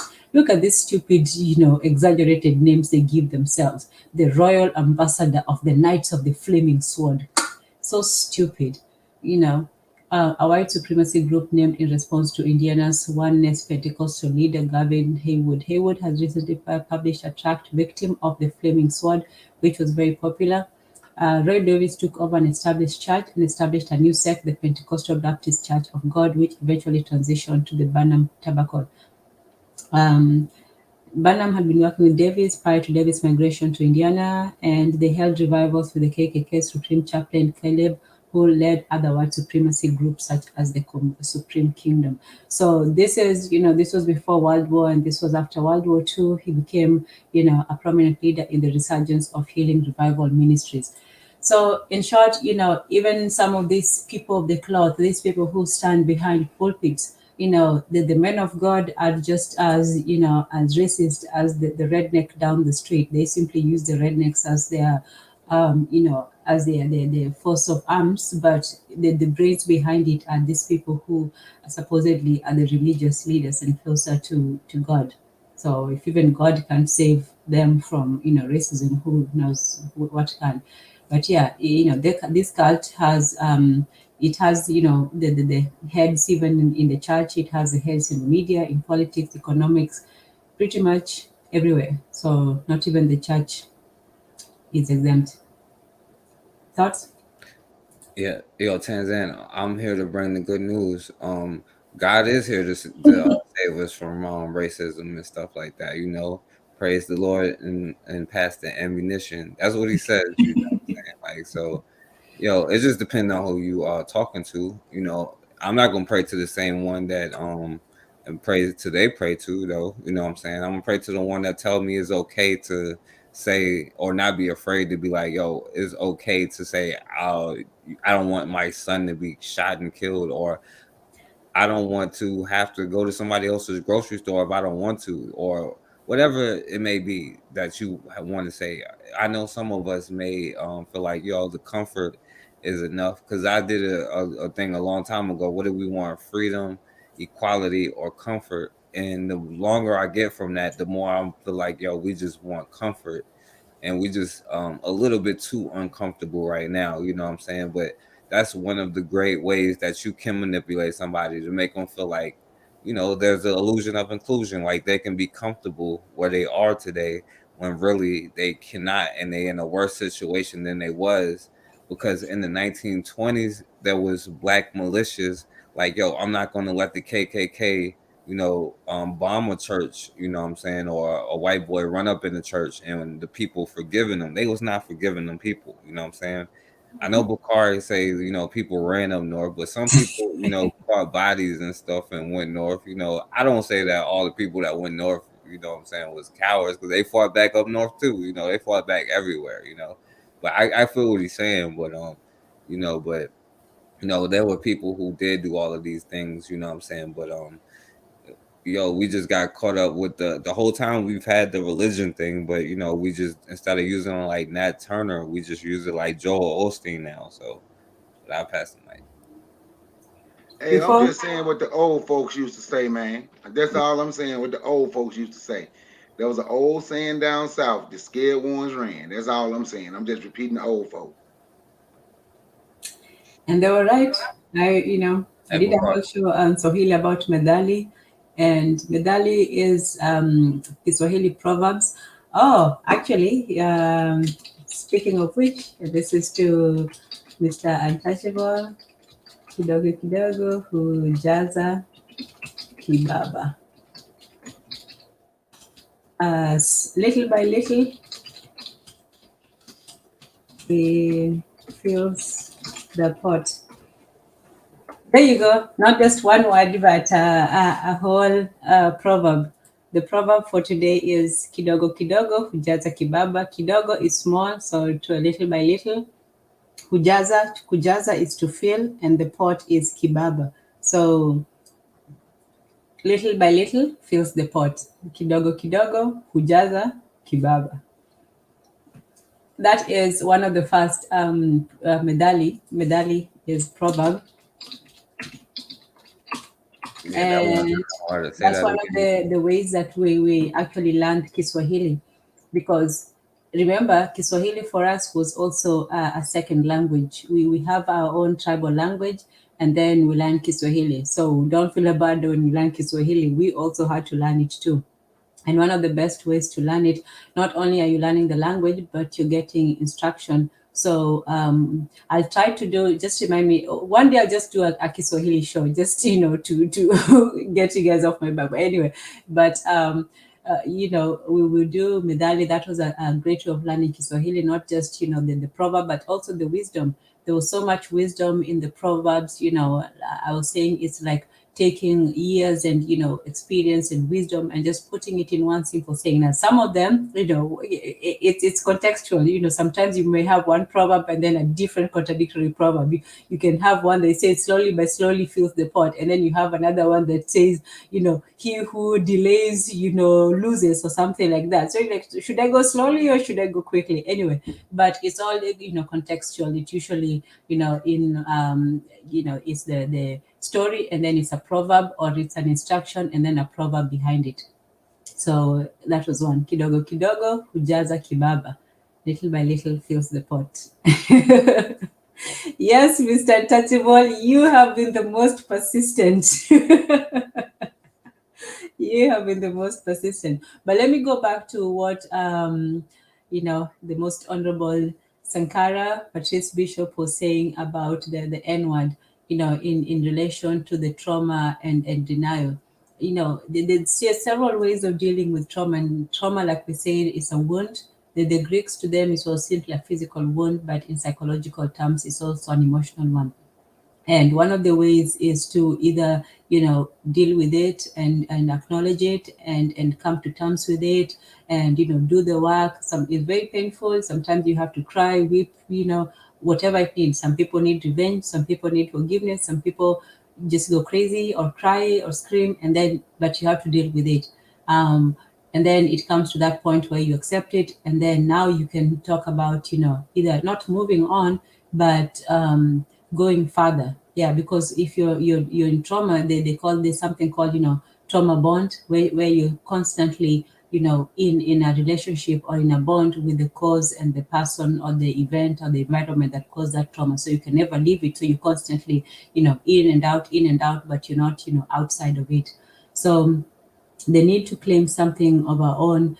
So this is the continuation of trauma and denial. If you don't acknowledge it, if you don't acknowledge the pain, because some people just don't want to deal with the pain. It's too much. Some people don't want to hear about, all the sad stuff that happened, or even all the stuff that is happening. That's why you find people who talk about, oh, I don't see color, or, we're opposed to, racial society and all this stuff, because they don't want to deal with it and they would rather deny it. So in claiming something, it's something, you're denying the traumatic history of the word, and you're saying that, oh no, let's keep all the, those whips and lynchings and deaths. Let's just go back to the time when, the N word meant king, and it was wonderful and great, and, we had this nature and stuff. And, that may be, but at the same time, that's not what it means now. That is not what what somebody means when they say that word, either to themselves, the people in the hood. You don't see, conscious people using it too much because they know the history of it, and you don't see, the people who know the history of it, who use it a lot, who know the history of it. You can't tell me that the people in, South Central LA are using it in terms of kings. They're using it because of what it really means, which is, we know what it means. So this is also part of that trauma bonding. Denial is a great part of trauma bonding, where you simply don't want to look and you look away. You say, no, this is not what it is. My eyes, my lying eyes, and you deny what is right in front of you, in claiming of our own. So Bobby Wright says, Bob Marley, Loki was talking about white liberals when he made that song. I showed the John Brown. Oh, was that the name of the sheriff in the song? Yeah, I didn't know that. Yeah, Bobby put me on to that. I didn't know that. Okay, interesting. Oh, Ellen G. White. Yes. Oh, Mr. Intouchable, how do you know about Ellen G. White? Do you guys know about Ellen G. White? No, I don't. You're not up on your cult information. Ellen G. White was, the founder. James Smith. Yeah, they always have these very simple sounding names. The Mormon guy was John or James Smith. I can't remember. Oh, Joseph Smith. Yeah. Yeah, if there is a cult, I can say that is a harmless cult. I would say that Ellen G. White started the least harmful cult I've ever heard of. And the name of the cult was, the Southern, the Seventh-day Adventists. Have you heard of them? Oh, 7-Day Adventists. Yeah. Yeah, I don't really know what they be talking about though, but I heard of them though. Oh, okay. They Yeah. go to church on Saturday. Yes, yes, yes, yes. I'm Is surprised somebody actually knows about them. That's pretty cool. But it Saturday the Sabbath though? Tanzan, you a sensational. 7-day Adventist, Tanzan? Yeah. Back at home, yeah, my people were. Yeah, everybody ain't going to heaven in that either. It's something like they almost like Jehovah's Witness. Because only Yeah. 160,000 going to heaven with the Jehovah's Witness. I don't know why they would recruit me. Because shit, I know I wasn't gonna make it. Bakari, a Scientologist.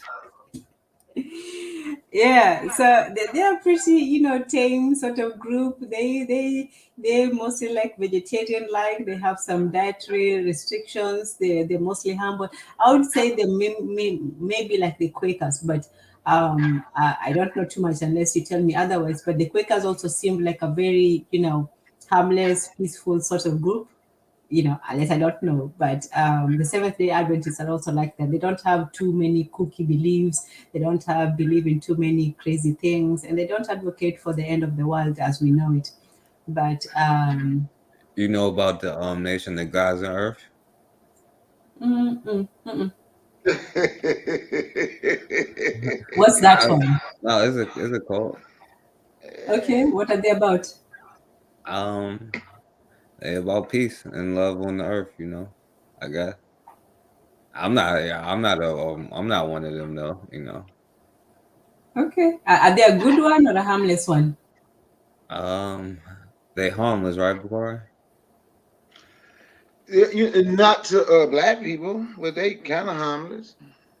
They believe it's their job to teach the world about it's just some more black stuff. Teach white people and everything how to live and be righteous because we righteous. All right, whatever. That's it. It's But a if it's a for me, it's an if they offshoot of help Islam. people, hey, if they're helping people and they're not harming anyone and they're not doing things to children and they're actually establishing business and stuff, I don't really have too much of a problem with that. It's when they start becoming exploitative and insular and just weird and kooky. um, Sister Rowita says the not offer the new slavery jobs in. Yeah, there's a things. The system doesn't it doesn't change. It only adapts. So it went from plantation slavery to prison slavery. It goes from being a slave to being a debt slave and so on. So it's not that they'll end the system, they'll just adapt it to all the different ways. And they like to use this, metaphors that make you think of the opposite of what they're saying. Is that not police sort of thing? Like here, this is freedom of mind, whereas what it's supposed to be, and then below it is white supremacist influence on modern Pentecostalism. So freedom of mind, no, actually it's enslavement of mind. When you think that you're free, you're actually not. That's why I don't really put too much stock in freedom and individuality and let people do what they do. I think make people do what is good, but anyway. Okay. Yeah, so Mr. Saji was yeah, you get that. And yes, yes, absolutely. Brother Sakara says black people are starved for some kind of any kind of power. That's what we're missing. We really want, even in that reclaiming of the N1. That's also some kind of saying, oh well, we really, it was taken from us, but now we're taking it back because we have the power to do so, which is really it's an empty kind of power. The power to call yourself names. You know, Hey, Tanzan, cause you made a really good point about that. Cause like, even if it is a sacred word, you shouldn't just be going around calling that. But like, I wanted to ask Bakari, cause I heard what you said about the ER, but what if I said, never ignorant, getting goals accomplished? You know what I'm saying? That's positive. You know what I would say to that? Ignorant, you ain't got now goal accomplished. That's what I would say. wait, say that again. The thing is called is if you look at it, the N word, all right, never ignorant, getting goals accomplished. Never ignorant, getting girls accomplished. Okay, that's making it better, I guess. Yeah. I say they are ignorant and they didn't get no goals accomplished. That's what I would say. What goal did you get accomplished? What you mean? So, what Yeah. is our goal as people, as Black That's people? what I'm saying. I would ask, what goal did they get accomplished? When they say never ignorant, getting goal accomplished, what goal did you accomplish? Oh, I know what goal you accomplished. You accomplished the goal of teaching our little kids that they niggas. Pardon my French. I'm so sorry because that sounds so horrible coming out of my mouth. But that's what I would say. That's what you just accomplished. Okay, but also something that I see as a deficiency on our people, especially on the educated classes. I can excuse the ignorant masses, or the wretched ghetto street folk. I don't say that to put them down. That's just the description that people use. But why have the educated, conscious, whatever, aware people, why has there not been a missionary drive towards the ghettos? Why have the people who know, why have they not gone? Because that's what they do. That's what they do, missionaries. They seem that, I know something, or I have found them the truth, therefore I'm going to go and share it with the world. Why is it that people who know, they can't go and get something back from those who don't? Are you afraid of your own people? I'm saying this, that the people who say they are conscious, or they know how things are going, they have figured out the world. Why is it that instead of going to the people who don't know, they can't go and educate the ignorant, like the missionaries do? The missionaries, like Francis of Assisi, when he got the calling, he would go to the people and preach and all that to them. Why is it that we are so quick to give up on our lower and ignorant classes? Exactly, Tanzan. Bakari don't want to hear that though. Oh, you say, why do people give up on them? It's not the fact that people give up on them. They don't want to hear nothing. I'm just saying, and I don't call nobody no lower class or no ignorant class. But if you're trying to show somebody something, but they want to hold on to certain things, it ain't the fact that you give up on them. I just let them hold on to what they want to hold on to, and shit, I move on. I didn't give up. Maybe they gave up on themselves. Yeah, but Bakari, if you was the dictator, would you just say that? Would you be like, oh, if you was No, the they can't mess up our Not society. Tupac. Why, Yes. Bobby? Right? Why do you have to drag Tupac into this? Bobby, right. I was gonna tell you that. Please don't say nothing about Tupac. Black folks get mad. I don't know. They believe Tupac did something other than rap. all I said was never ignorant, getting goals accomplished, my brother.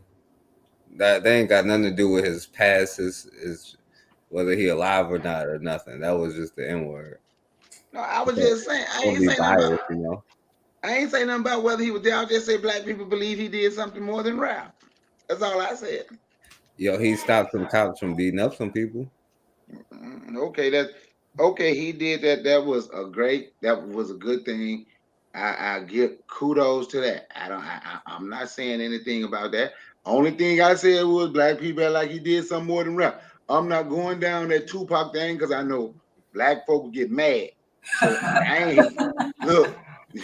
Oh, I don't. you love Edie, but you don't want to say anything against Tupac. Hmm? Well, no, I love. Yes, I do love Edie. Uh, See, the things that Tupac taught wouldn't have been the things that I would have been a part of. I wouldn't have been against them. I don't believe everybody come together. I don't believe in that. And I'm just being honest. I don't. I ain't gonna listen to nobody tell me we call ourselves niggas because that's what we is. That's what he said in the interview. That's what we is. We niggas. That's why we said. I ain't gonna follow that. And I'm gonna tell my kids don't listen to that. Did Tupac ever say anything good? Yep. Tupac was an enigma. He was an Yes, enigma. yes, he was. Yes, he was. He was an actor. He was a great actor, right? So Mhm. if we know that he was a great actor, how do we know what he would? When was he acting? Was he acting when he was on the mic? when rapping, or was he acting when I'm just saying, when was he acting? Because we know he was a great actor. That's all I'm saying. And Tupac is alive, living in Cuba. I seen him on YouTube. He wasn't acting when he was a Black Panther. I would not have been a Black Panther. Black Panther, I wouldn't have been a Black Panther. Black Panther, me and the Black Panthers don't stand for, what do we stand for the same? I don't stand for power to the people. I don't stand for let's be socialist or communist. I'm trying to say, we the Black Panther, see Dr. King get people beat him up in that generation, calling them the civil rights generation, how they ushered in integration.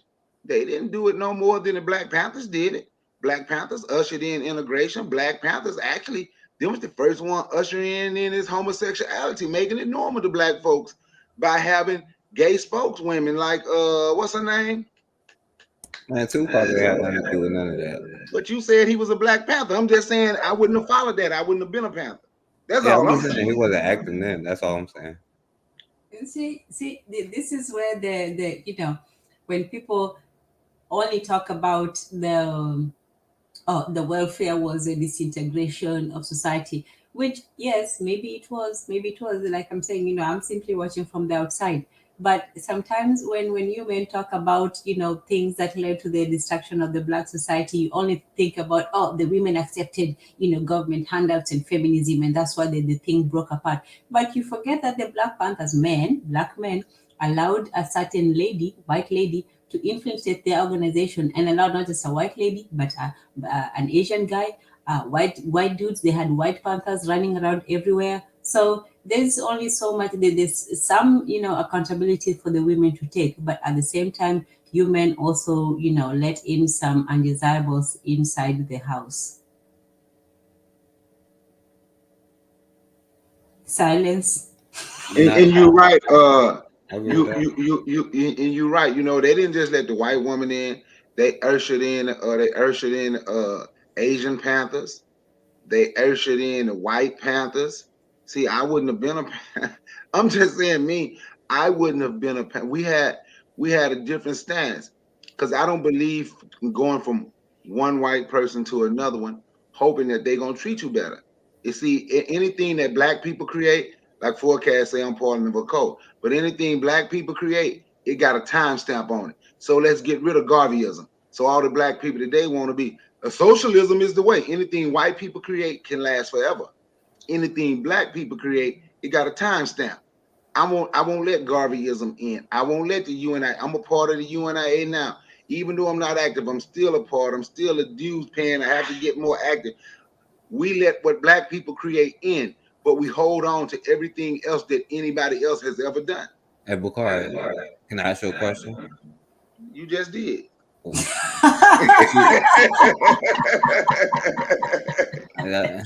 You're right. Got you there. You did give me on that one. But I was gonna ask you though, you believe in Bakariism? What the? Bakariism would be an offshoot of Garveyism. I'm sorry, y'all couldn't even think of. Well, it would be updated version of it. Of Garveyism, it'd be an offshoot of Garveyism, a spin-off of Garveyism. Oh. See, Garveyism stand the test of time. Garveyism don't need to be Garveyism don't need to be updated.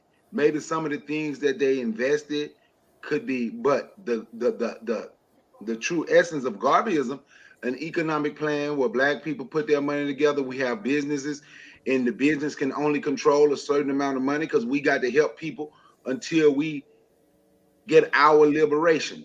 We employ our own. That's Garveyism. Garveyism stand the test of time. So no, you don't believe in Bakariism.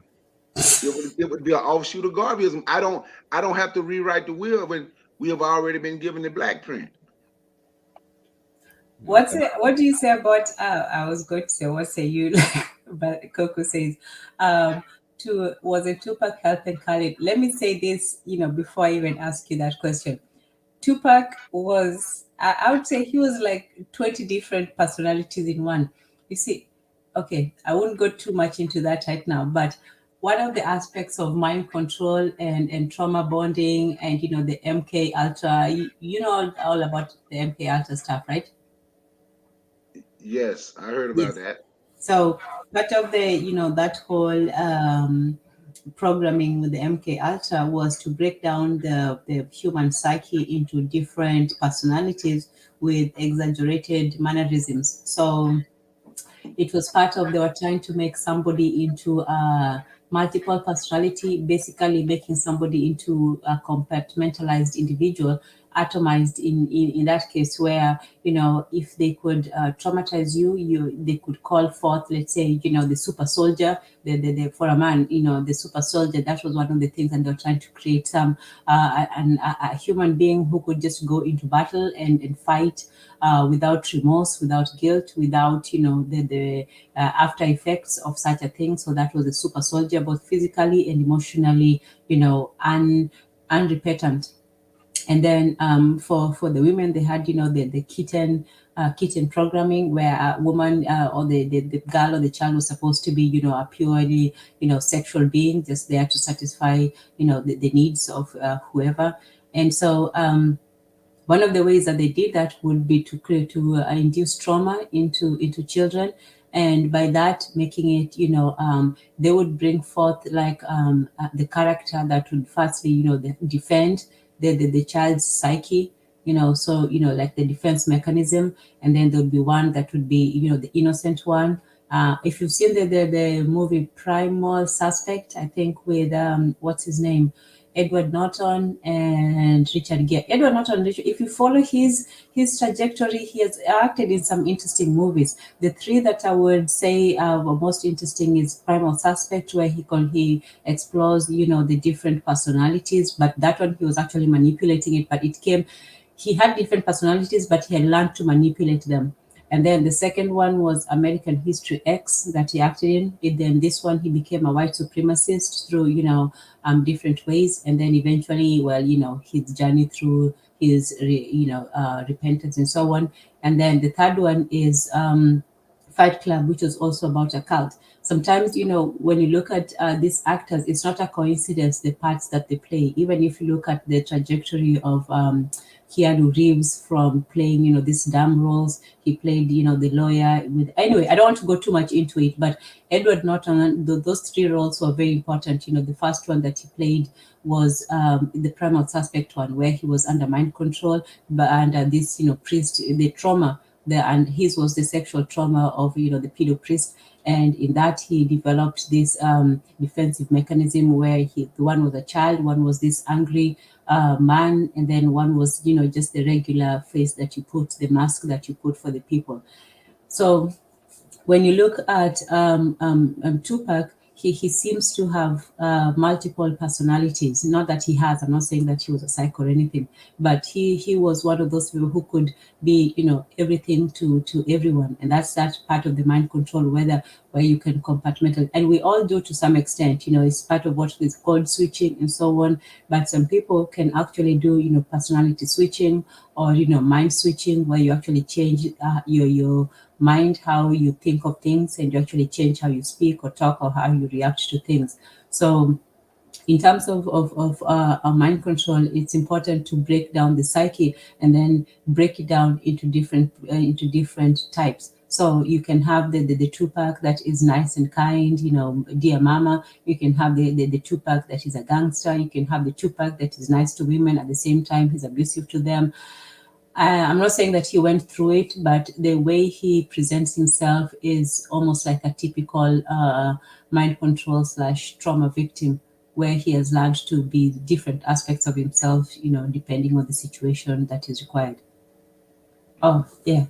Sorry, I went too far out there, but go ahead. Yes, Tupac, if you watch the documentary, he also could be the person that people who from there say go back to Richmond, California, and where he lived caused problems. And according to them, I don't know, start gang shootouts, and he was the cause of at least a couple. I don't know. Not that he did the shooting, but he was the cause because of what he started of people getting shot. I don't, like I say, Tupac was an enigma because Tupac was an actor. but I don't see why we put rappers and stuff on a pedestal. Like I said last time we had this conversation, when people say Tupac, black people, we get in our feelings, we love Tupac. But if I mention Suge Knight, black people would say, Suge Knight in prison, he where he's deserved to be, right? Or whatever. He was a gangster. But do everybody remember when MC Hammer went broke or supposedly broke? Do y'all remember that? Yeah. Okay, when MC Hammer went broke, who did MC Hammer say pick up the phone and call him and say, look, I'm gonna come to your house. I got something for you. Because I remember what you did for your people back in the hood. And we can't let you, with everything you did for us, we can't let you fall like that. And took him 600,000 cash. It was Suge Knight. But when you talk Suge Knight, because we just go on what we TV have shown us, right? So once again, it's back to the biggest cult leader of black people is white folk. That's the biggest cult leader of black folks. That's the biggest cult leader of black people is white folk. That's why we say the things we say. That's why we hold on to certain things. And that's why regardless of what you show people, excuse me, that's why regardless of what we show people, if white people didn't show it, it ain't true.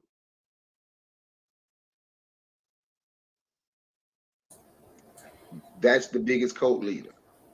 Jim Jones, John Brown. What's the guy name who started the Jehovah Witness? I always forget his name, but I should remember his name. John Smith. Yeah, no, he started the Mormons, but the one who started the Jehovah, because the Jehovah Witness always come talk to me, and I always forget his name, but I look it up. But anyway, but one thing that he said, I asked people why they're Jehovah Witness, and one of his greatest statement about black people was put on earth to serve white people. That's why they made good slaves. I said, and y'all would still follow that. You know what those Jehovah Witnesses say? What? Well, he was, that don't mean he wasn't a good man just because he made that statement. You understand what I'm saying? So the greatest cult leader of black people is white people. Look how what's his name? Farrakhan, Charles Taz Russell. That's the name of the guy that founded the Jehovah Witness.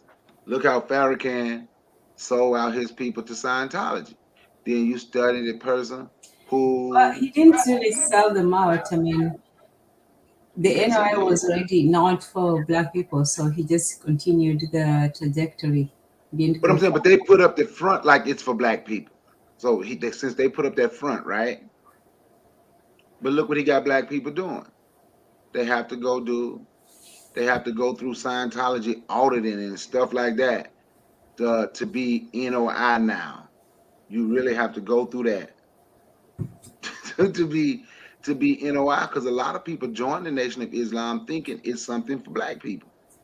Oh, and Duga Sankara says Charles Russell.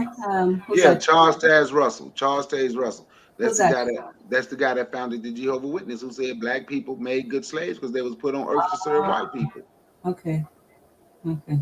But then look what the founder of Scientology said about black people. Look why he said he had to put a stronghold in South Africa. We can just look these things up ourselves and look how they felt about black people. But you still have black people that will say, you know what, we need that auditing though. Because I had some tell me that. Everything he's saying good for us though, regardless of how he felt. Everything he's saying is good for us though. Yeah, it's good so he can control you. So the greatest cult leader of black folks Yeah, but is any white person. yeah, but Bakari, don't you want to do the same thing? Don't I what? No, I don't want to tell black people they ain't nothing.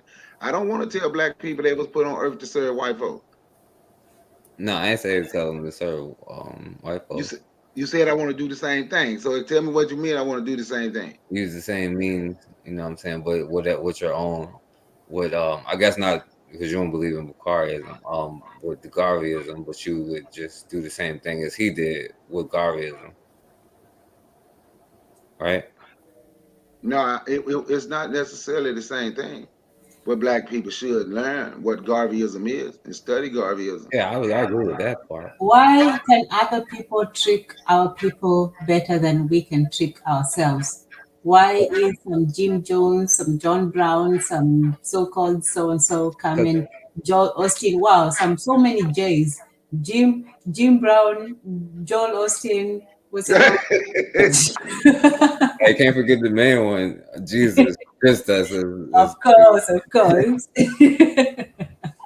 Why be all these J people just coming in yeah, and juxtaposing themselves into our into our people? We should be able to be controlling our own people. Why does somebody from outside know us better than but I will say this. The matron talked about the one, was it matron or was it you, the sweet daddy? Oh, man, I hate even saying that, but such a trite, horrible sound.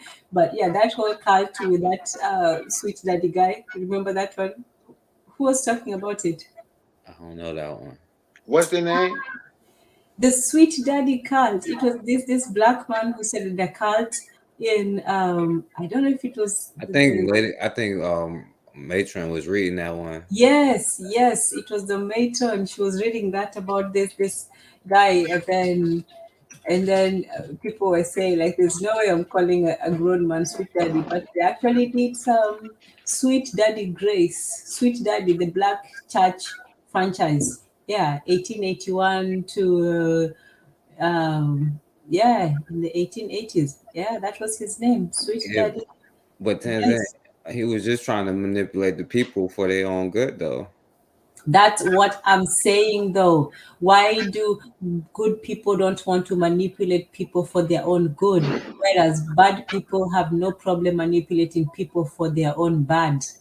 Why do the good people, wring their hands and think twice and are so hesitating and want to respect rights and freedoms and all this stuff, whereas bad people, they have no problem trampling on people. They have no problem sitting down and talking about rights while owning human beings. They have no problem talking about we're all created equal, nature, blah blah blah, while owning a whole bunch of slaves and doing horrible things to them. That's the difference. Evil people have the strength of their conviction, and it seems like evil is more convinced than good, because a good person, if you really believe in the goodness of what you do, then you should have no problem making people do or manipulating them to do what they do. We talked about last week with the social engineering of children. We all agreed that you should socially engineer your children. That means manipulating them into doing what you want them to do, because you as a parent know what is best for them. You're not going to let your children run free and wild and do whatever they want because of this idea of freedom, this exaggerated idea of freedom. So if it's that way for children, why should it not be that way for adults as well? Why let people who are ignorant and backwards and probably not fully aware of the situation, are you giving them freedom when all you know is some evil guy is just going to come, vulnerable as they are, give them a lidango, some idea of family, social connection and all that, and put them in the group, whereas you are respecting their freedom of choice. Somebody else is going to use the emotional vulnerability to bind them and to put them in slavery. So how can we call ourselves that good if we're leaving our people to be taken in by the evil people? Yeah, but Tanzania, evil is in the eye of the beholder. You know what I'm saying? Like, Well, some at this time, people, I'm talking about we as the beholders, we as the beholders of the right? African But race who want the good for our people. So as once we agreed what is good for us as a people, why are the people who are good not go for and get that good? Yeah, it's in the hands of our beholder, and we have beholden it to be good, that our people should be in power. Why can't we then follow that through and manipulate our people into getting that good? Because the evil people, by evil I say, for me, good is what is good for our people. That's all it is. It's I'm not looking into morality is relative and all that. No, it's absolute good is what is good for black people all around the world. That's it. So right, when we talk about evil, it's non-African good. but that's what I'm trying to say. Like, yo, like y'all gonna learn the slippery slope one day. We'll learn it the hard way because I'm in it with y'all the one way or another. But y'all gonna learn that yo, there's a slippery slope when y'all talking about evil and the best for the people, especially if it's like one person. You know what I'm saying? Like, yo, that person may believe something that nobody else believes, but yo, they like, yo, we may see it as evil, but that person like, no, you just don't Well, understand. you don't care about what the other person is saying, not Yeah, you as a person. Let's say you have gotten a group. I gave the two examples of the scramble to destroy Africa and the constitutional congregation Congress to build America. Both people were equally convinced. That's why it's important to have a destination. That's why we as good people, we just want to be good and survive from day to day. Whereas evil people, they know exactly where they're going. So once we have said, this is where we need to go as a group, this is where we need to go to lift ourselves up and to become powerful. Why is it that we're still trying to respect people's beliefs and other people are not going to respect the same? We should also be forceful and saying, look, we know it is good for our people and especially for their children. That question that I asked, if you rule the world, what would you do? I would say this: I would take all those children, especially the ones who don't have good parents, they have been abandoned, all those black children in homes, all those orphans in Africa, in South America, all those children who don't have a good household. The ones who have, that's wonderful for them and it's great. Take them, put them in an education system, provide some sort of structure, give them what they need in life, and then teach them in the principles that we learned when we were older. Unfortunately, many of us become aware or conscious way longer after when we could have done something. Imagine if I don't know what age you got conscious in, but imagine if you had known these things when you were 9, 10, 11. If you had grown up knowing some of the things that you know now, we'll be much further than we are. So for me, that's the best way to reprogram our people, to undo the programming that has been done to us, to start with the children and to start re-educating them, and towards the goal of preparing them for leadership, for authority, for becoming responsible for the people in their community. That's how I would change the world. But one thing we need to do, if we look at history, right? Hmm. Find the societies or the people that was able to run the world. I don't care how far you go back. Hmm. Look and see what they did. That's all you got to do. Look and see who ran the world. Yeah. And look and see if being nice to everybody ran the world. You respect folks, but it don't make a difference what it is. Even here, I hear black folks say white privilege. Every white person didn't go out here and create this stuff so white people can survive. It was a few at the top. That's who created all this for their people. Now they people is now their people have privilege, in which I'm a friend. I say they should, because they created this damn country and they at the top, and they created the rules. Everybody, every white person didn't have a say so. And the ones who didn't get in line, they had a choice. You're gonna get down or lay down. And it was just that simple. And a lot of us, our people, when they had their Revolutionary War, in all honesty, we had a choice. Whoever defected to the British, to the Redcoats, would be free after the war. Some chose to stay and fight with the Bluecoats, knowing that they, regardless of what happened, they were not going to be free. Regardless of how they was treated. Don't care what happened. So when you look, I like to always start with the Mongolians. How much of the world and how long did the Mongolian dynasty last? And how did they control their world? They allowed people, and one of the mistakes that they made, I believe, but they allowed people to keep their religion, and they told people they could keep their language. But they had some of their own people in their country that had to know their language wherever they were. They knew, and they ruled. If you paid your taxes and did what you were supposed to do, you could live. But if you got out of line, they destroyed you. What's the name of that city in Turkey? Istanbul. Y'all don't heard of Istanbul. It used to be called Constantinople back in ancient times, right? Go back and look when it was first called Constantinople, when they was talking about the Turkish people was fighting the British people for control of Constantinople. All they was doing was fighting to see who gonna have a higher position under Mongolian rule. Because the Mongolians was all throughout in Europe destroying them. That's why you find so many Mongolian looking people from around Eastern Europe. Because the Mongolians went all through, they destroyed everything except one continent. That was Africa. They wanted to control everything but Africa. But they could have been nice to you, but you had to do what they say. And if you didn't do what they say, now you got to see if you can defeat my military. That's why through all the Orient, they'll tell, that's why these people would say today, and I got this from a Chinese woman who I actually thought was Korean, about them being the same people, Koreans and Chinese and all, but they're the same people because of the Mongolian rule and how much Mongolian blood was there, and Mongolia taught them back then to be the same, to be the same people. I'm just saying. Look how when the Turkish ruled, when Mongolians fell, look what they did to the Africans. Actually, the Egyptians actually helped them defeat Mongolia.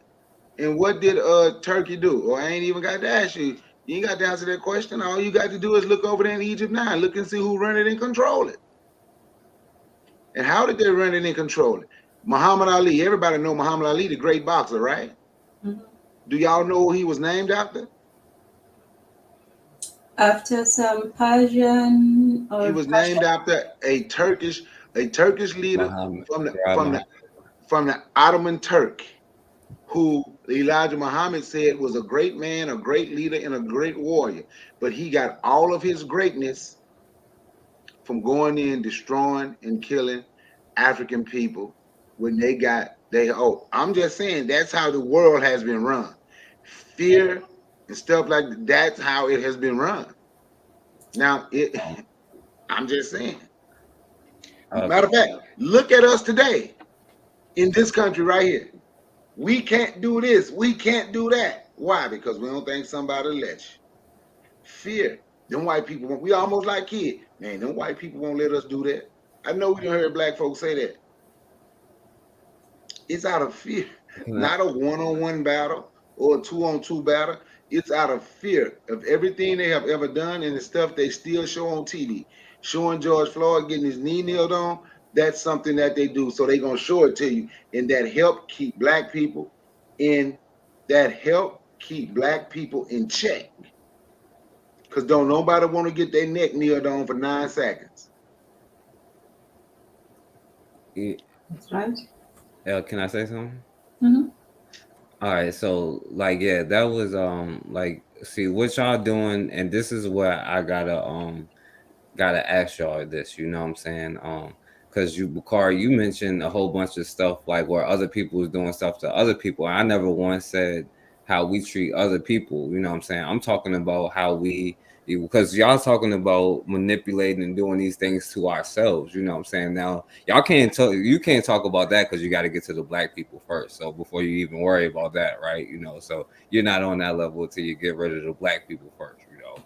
But you know, I'm just messing with you. But what I'm talking about is with each other. I know I gotta say that because people get mad when I be. Now, man, if people don't know me and you be having fun by now, something wrong. Yeah. Go ahead. People be thinking I'll be like, nah, I'll just be playing with Bakari. Like we just be messing with him. But yeah, people get mad about that. So you know, I gotta say that. But Bakari, you said some key right there. You know what I'm saying? Because you said you disagree. They made a mistake. Tanzan, let me ask you first. Would you take people's religion and language from them, like and black people to follow your thing? No, I would not. I would really not, and that's the reason why I say that. In order for to take something from them, you have to give them something, and if you don't have, I think for me, the most practical way would be to work within those different ideas, the differences, as long as we have an overarching. That's why the importance of destination is paramount, because for us, we simply want to end the way things are, but we don't know what we want it to look like once we have taken control. Even if you're under term, you still have to visualize what you're working towards. You have to visualize your victories in order to get there. So at this point, I cannot myself personally, create a religion or a religious cult. I can create a cult of, of blackness, of race royalty, of, being for your people. That's the only cult you can create. But in terms of religion and coming up with a new system, that's something that has to come organically. So for me, I would not, try to take, dissuade people from their beliefs and their, political views and so on. I would just say that, look, we're working as a people. We under threat and attack as a people. Let's work together towards this goal. Whatever it is that you believe or you follow or you think, that's your personal, issue. But when we come together, let's say we come together and with concrete goals, the one that is non-political, non-religious, the goal is not going to be to build a temple. The goal will be to create a business, for people to thrive in, or to create, scholarships, or to gain the talents of the young people, or to encourage them, things like that, or to fund, trips for them to travel and to meet or to compete in mathematics and so on. Those are the kinds of things that go beyond religious and political sentiments that we can all agree in. And I think that everyone agrees that, children need to be given that confidence, that, competition, that opportunity. So let's start with what we agree on, and then the rest of it, once somebody comes better who can formulate it, then they can.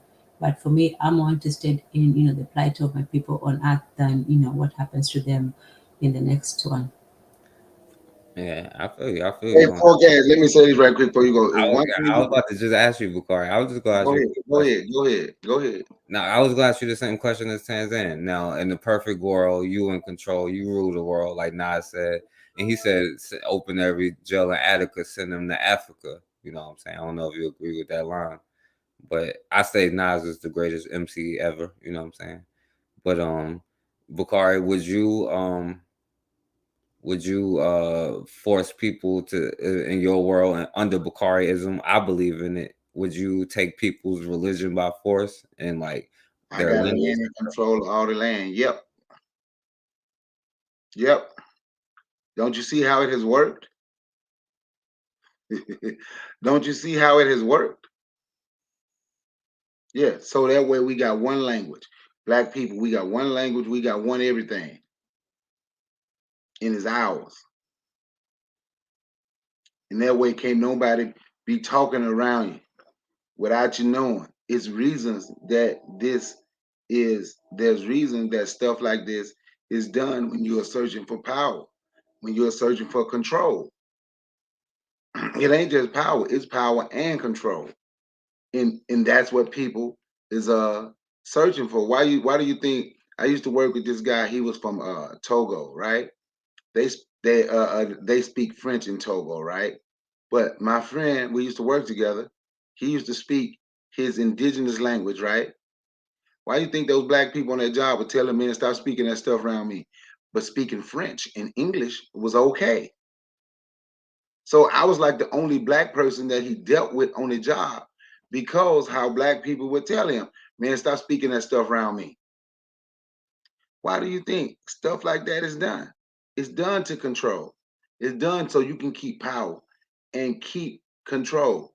If you can't let people have, I'm saying, and I do believe that's one of the mistakes that the Mongolians made. And the reason I didn't have a problem with the Mongolians when I studied them, because they didn't have a problem with Africans. They didn't want to come to Africa and fight Africa. That's like one of the only world superpowers in history that did not want to come to Africa and attack Africa and take anything from Africans. They stayed.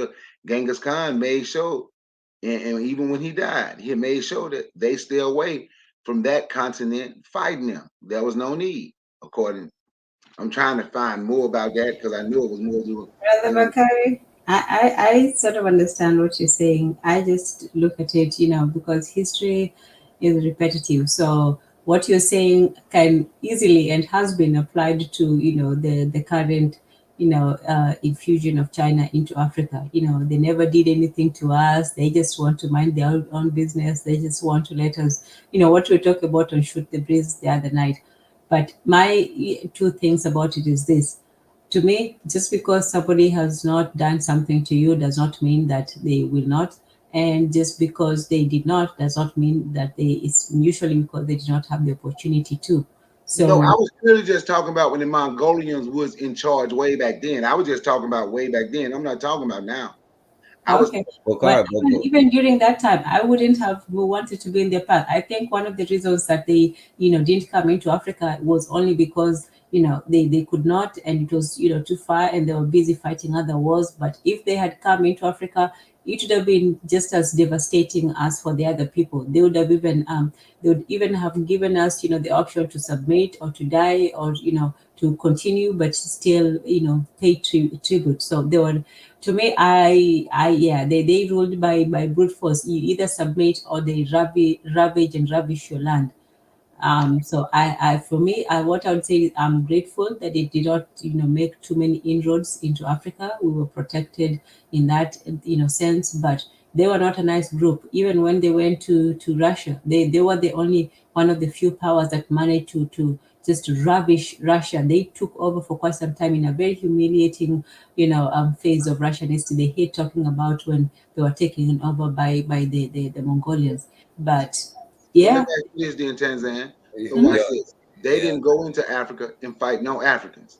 That Africans is true. Africans sided with the Turkish Mhm. to defeat them. What did the Turkish do to the Africans after they helped the Turks defeat Mongolians? They became our next enslavers. And how many did they kill? Muhammad Ali, when he was in charge, supposedly killed around 10 million. So with the group that didn't go in, we can say what they would have done. And I'm just talking about back then. But they didn't want to go into Africa. They could have went into Africa, I guess, if they wanted to, but they didn't want to go into Africa for whatever reason. And I'm just talking about how they were able to control. And for Kevin, you said what they did to other people.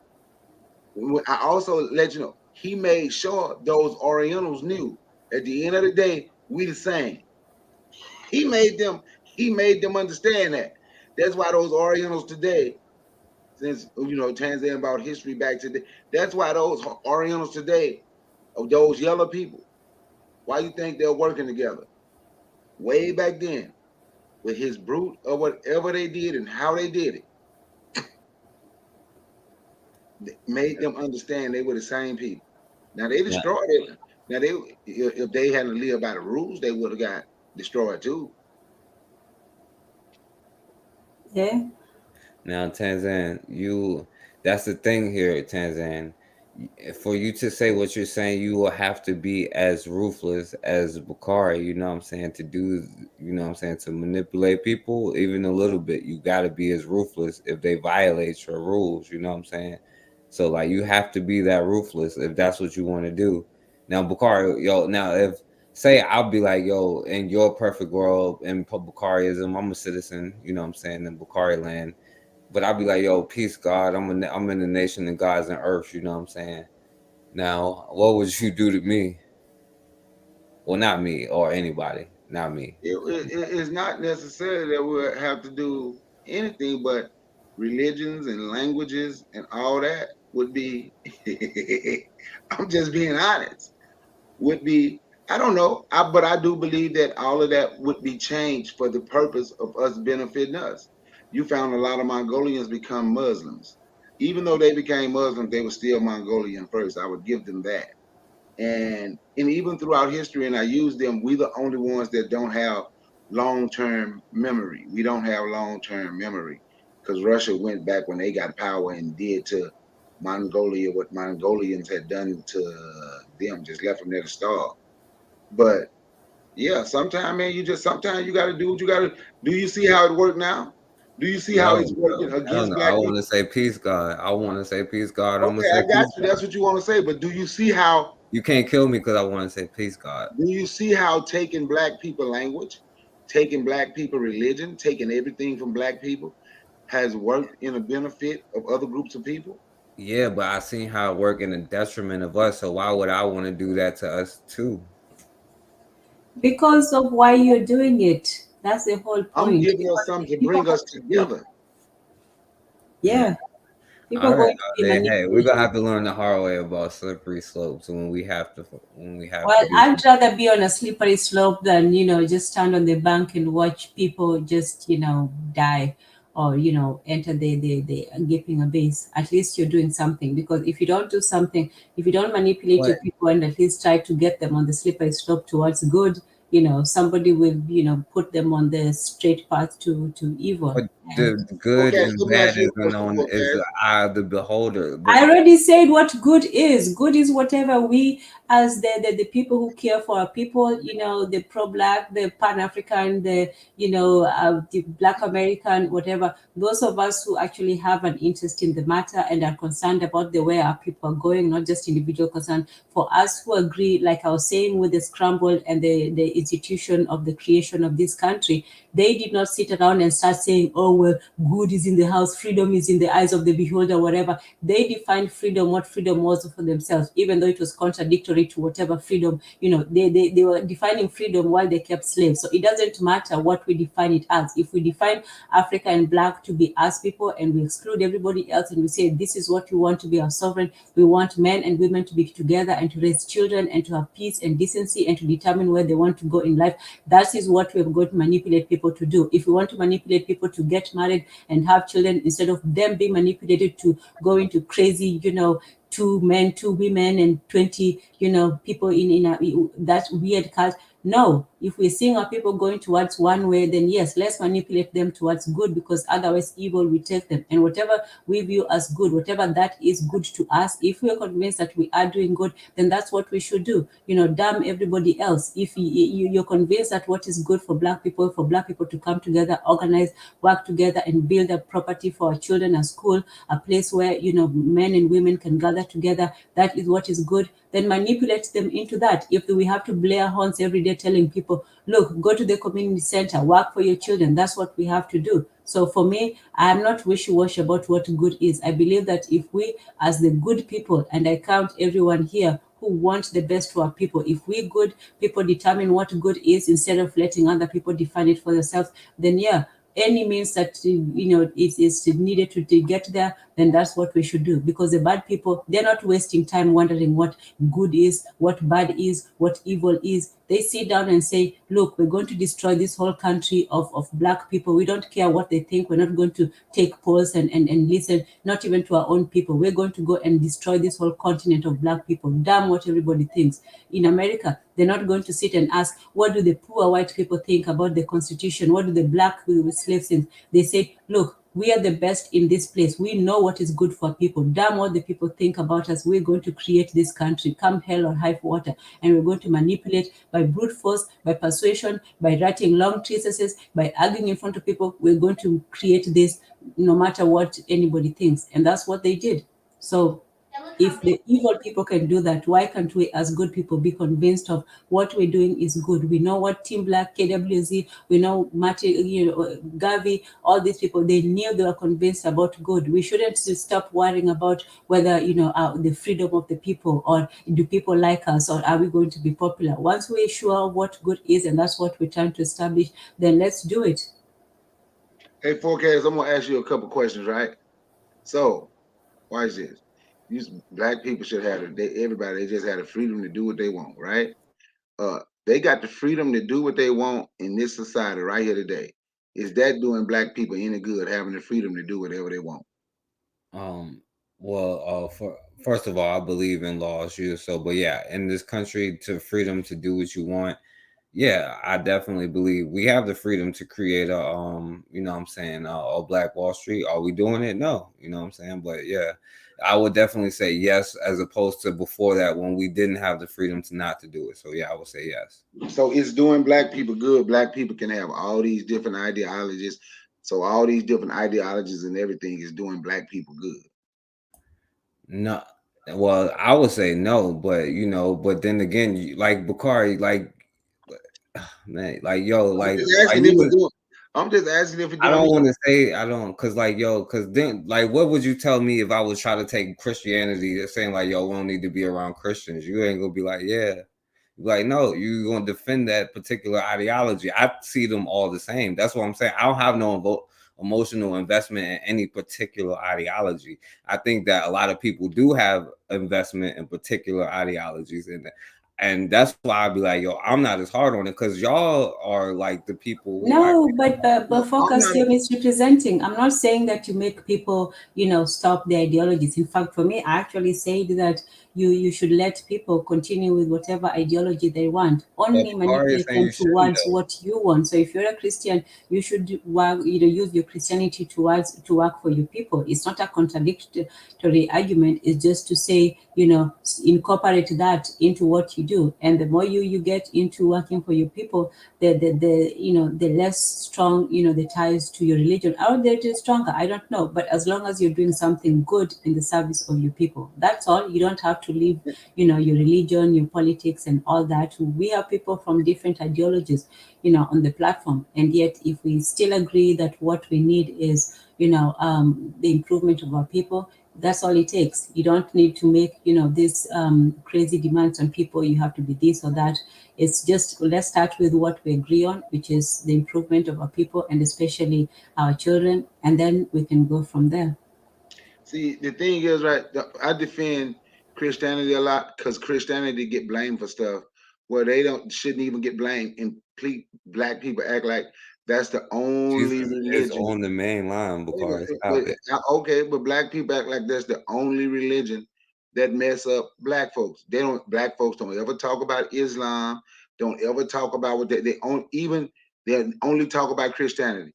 They even blamed Christianity for. I heard black people blaming Christianity for Botham John brother wanting to hug a white woman, and that have nothing to do with what's even in the Bible. See, Christianity and white people is black people easy way out. And every time we look to make an excuse, this Christianity is the reason they did it. So we never have to accept any type of responsibility for any foolishness that we do, like wanting to hug somebody or stand up there and say, God ain't one-sided, God two-sided. When the Bible tell you God is the God of the Jews, God don't ever say he no damn two-sided. He the God of the Jews according to the Bible. He's the God of the Jews. He don't ever say I'm a two-sided God. I'm for everybody. The Bible even talk about everybody else having their own gods. But when it comes to black people, we look to make everything just Christianity. It's Christianity fault, it's Christianity fault. Or it's white supremacy fault, or white supremacy fault. So as long as we have 1,000 built-in excuses, we black people never have to accept responsibility for the stuff that they do because they have an excuse. So everybody on the outside, see, that's what Christianity do. That ain't what Christianity do. That's Yeah, what but he did. And I'm not Bakari, even a though. Christian. I'm I'm sorry. not even particularly against one religion or another. I really don't care Exactly. what I people was saying believe two as different long things. as they are for our people. That's the whole thing. You don't have to Oh man. deny who you are or give up what you believe. It's just you have to take up more than you have right now. You have to be more than just for your religion. You have to be for your people. And once our people are for our people, not just for their individual interest, not just for their religious convictions, not just for their political affiliations, then that's when we can really start working towards a greater good. So for me, it's not about eliminating, disproving, arguing, debating against what people believe. It's simply making their efforts towards more productive things for our people. But I know, in time, once you have the power, then you can control the religion, you can control what people think or do and all of that stuff. But before you do that, all you need for them is to participate and to get their efforts. Like these people who are climbing up. Nobody's asking them what their religion, their views are. All they're interested at this point is their political unity. So whether they come from different states, beliefs, nobody knows if they're true Christians or they're atheists, as long as the purpose is the same, then that's all you need. So for us as a people, I wouldn't even argue about, the different religions. Like that's not going to. That's a part of the slippery slope, though. You can't just like let that part go. Like it's all of it. Like No, but because I'm going to slip it towards, the black side and less on the religious side. I let them come in with their beliefs, but, work towards manipulating them more towards their people. So you don't slip towards their slope, you slip them up yours. So that's also part of the manipulation. Are you going to be manipulated, or are you going to be the one in charge of the manipulation? So that's what it takes. You have to get them to your side, not, be influenced by them. So that slippery slope, that's for them, not for you. So, yeah, but forecast, I'm gonna ask you one more question, right?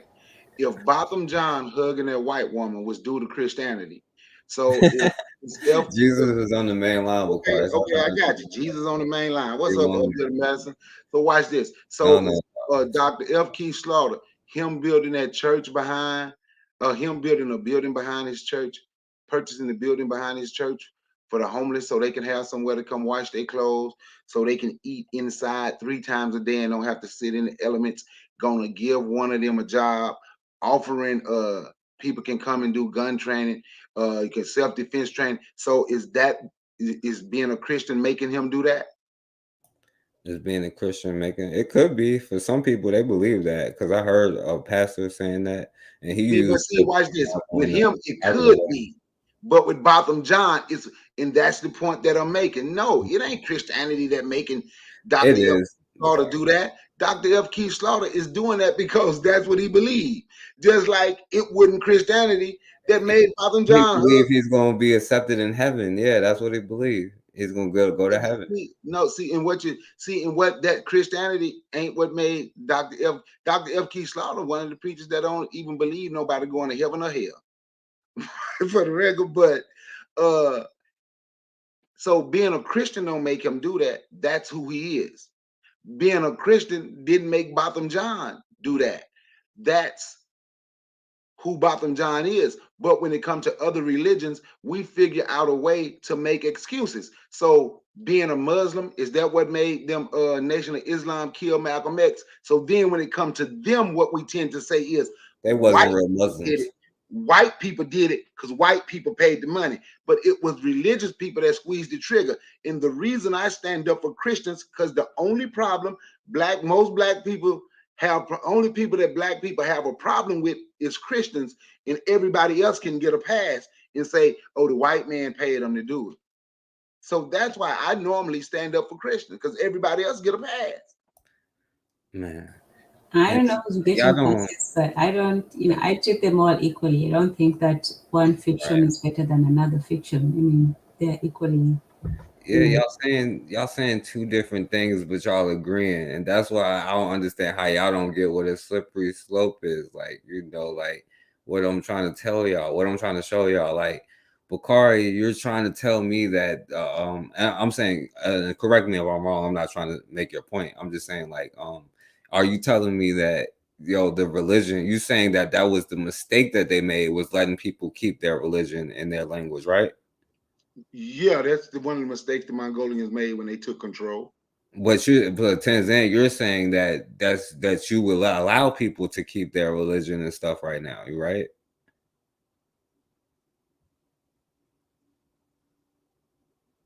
I mean, I don't know, I don't know, but The I'm only just thing I'm saying is look at how we're controlled now, and look everything that was taken from us. so Bakari, would you take Christianity from black people? Would I take Christianity from black people? Yeah, we'll be doing voodoo. I'm gonna be honest with Voodoo? you. We'll be doing voodoo. What is voodoo? What is your voodoo? Break it down for me. We're gonna be putting that juju on folks. We will be like putting Voodoo. water Voodoo. on spears, like, oh, we gonna be impenetrable to water. That's what you're gonna say. Like, break it down. Like, I'm not trying to make fun of it. I'm Voodoo, just saying, like, voodoo, what is voodoo, voodoo is just a spiritual. It's just a spiritual practice. A I spiritual. did not doze off, whatever. what'd you say, Tanzania? I was just trying to get to the mute button, but continue. But as long as, see, this is my thing, right? And as long as we have one of our indigenous religions, right? I would say other people might not say, but as long as we can agree on black people having one of their indigenous religions. Now you're gonna find some black people that's gonna fight and say Christianity is indigenous to Africa, because they're gonna talk about Ethiopia and So the is the guys in the earth, B. No, I'm joking. and the Ethiopian but see, and that's one of our problems. See, we wanna that's what religion, that's what these other people's religion have done to us. These other people's religion have told us we got to lift everybody else up while they beat us down. We got to show them that we are human, and while they destroy us, but let's treat them with humanity and teach them how they should treat us and how they should treat other people. That's what has happened with other people's religion. That's what has happened with other people's languages. That's what has happened with us having their brain now, with us thinking like them. That's why we are so confused and crazy. We are trying to be other people. We are not ourselves naturally. Now that's my conspiracy on why I think we so crazy. But because we are trying to be them. Black people here, we trying to be white. The other black people trying to be Native American. The other black people want to be an Arab, the B-Rabs, they want to be Arabs. We want to be everybody that has oppressed, enslaved, and raped, and robbed, and did everything to you. We want to be, we see something in those people. I think we see power in those people, but we don't see nothing in ourselves, because over the last 1,000 years, we the people that have been enslaved by 3 different groups of people. And those people, now the Native Americans didn't make you. I don't think they let them learn their language because they didn't want to have nothing involved with them. Like you read, especially the 5 civilized tribes, but it was all of them. The other one that wouldn't consider civilized tribes became the slave catchers. So they had stuff written that if you have baby, what if you mess with a black person, you kicked out the tribe? And I actually know a couple of people. One of my best friends, his great grandma was a Seminole. She couldn't go back to the reservation because she married her a black man. Those people who don't want to deal with us, who seem like they have something or some type of power, we want to be those people. I'm And not saying we need to go and destroy, but I'm going to be honest. I say it again. I think Idi Amin and did way more right than wrong. I do believe that. man, we damn sure need a council out this, man. But I'm gonna say this, Bakari. I can't even say peace, God. What's gonna happen to me? No, I'm just messing with you, bro. What going if you say peace, God? What going to happen to you? You speaking the wrong language. You gonna have to be like the Mongolians. What Bobby Wright put in there? I'll be like, Omani Mangu, Omani Mangu. You see, and that's the thing, right? So because we do need, like, we the only people, we don't truly have an international language where we can deal with one another all around the world, right? Think about this: when they say the president, the dude that run Russia, what is his name? Putin. When Putin called Africa a cemetery, right? I heard he didn't say it. I heard somebody put that quote on him. But right now we gonna say he said it, right? So if Putin called Africa a cemetery and everything he said, think about it. Those people were colonized. Those people that was colonized by from where they go when they want something popular, they want to feel they're doing good. They go to France. The ones who was colonized with these African speaking languages, let me say with these English languages, where do they go? They go somewhere where they speak English. Look at Cameroon now. Well, I think they may be done fighting now, but one side was fighting, half of Cameroon was fighting one another. You got black people walking around. We are the French. They are the British. And these, I told this one dude from Cameroon I knew. I said, man, how the hell your black ass British? Explain to me how you British. You ain't no damn British and they ain't no damn French. Y'all over there killing each other for white folk. But when you take somebody's mind, you see how they'll work in your favor. And that's why we have to take our minds back. We lost them, but tulipoteza akili, tutapata akili tena. We will get our minds back again. So that's what has to be done. We have to go and snatch back the minds that were taken for us, not the ones that are gone and lost, but the ones that are still, have some hope, some, potential. And that's why I always say, start with the young people. Just like learning a language is easier, for children than for adults, is the same thing with the African principles. We don't have to wait, 100 years. We can actually change these things in generations. If it took, one or two generations to get us to abandon our, some of our beliefs and practices, I think we can do the same in one or two generations. So I say that it's time for us to re-manipulate our people, to reprogram our African minds, and to go back and retake our, our African thinking, our African heart, soul, and everything. So for me, it's not about the adults. It's about firstly with the trauma, acknowledging it, not being in denial. A lot of us are still in denial about it or dismiss or pretend that it didn't happen and so on. That's not going to help because we're going to keep repeating the same things over and over again.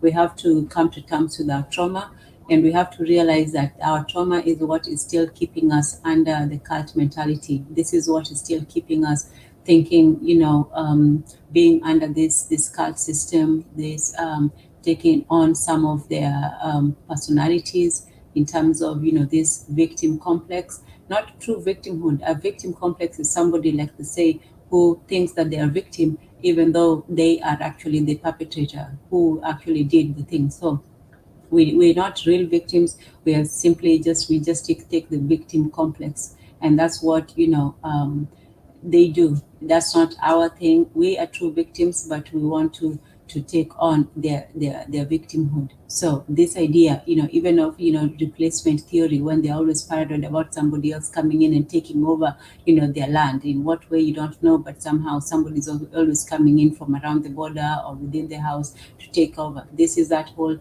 false victimhood that we have. So our people are under the false victimhood, where we cry about the things that are not really that important, like not the N word, but I'm talking about us, their kata, the Buddhist kata, whatever, names that don't have any power. The N word, now that has power, but the kata word or the Buddhist culture word, that doesn't really, that's just something that we call each other. But the real word that has been, traumatizing us for years and still does, that one we don't want to talk about it. But you'll hear FBA crying about somebody calling them their kata word, which is not even something that Africans came up with.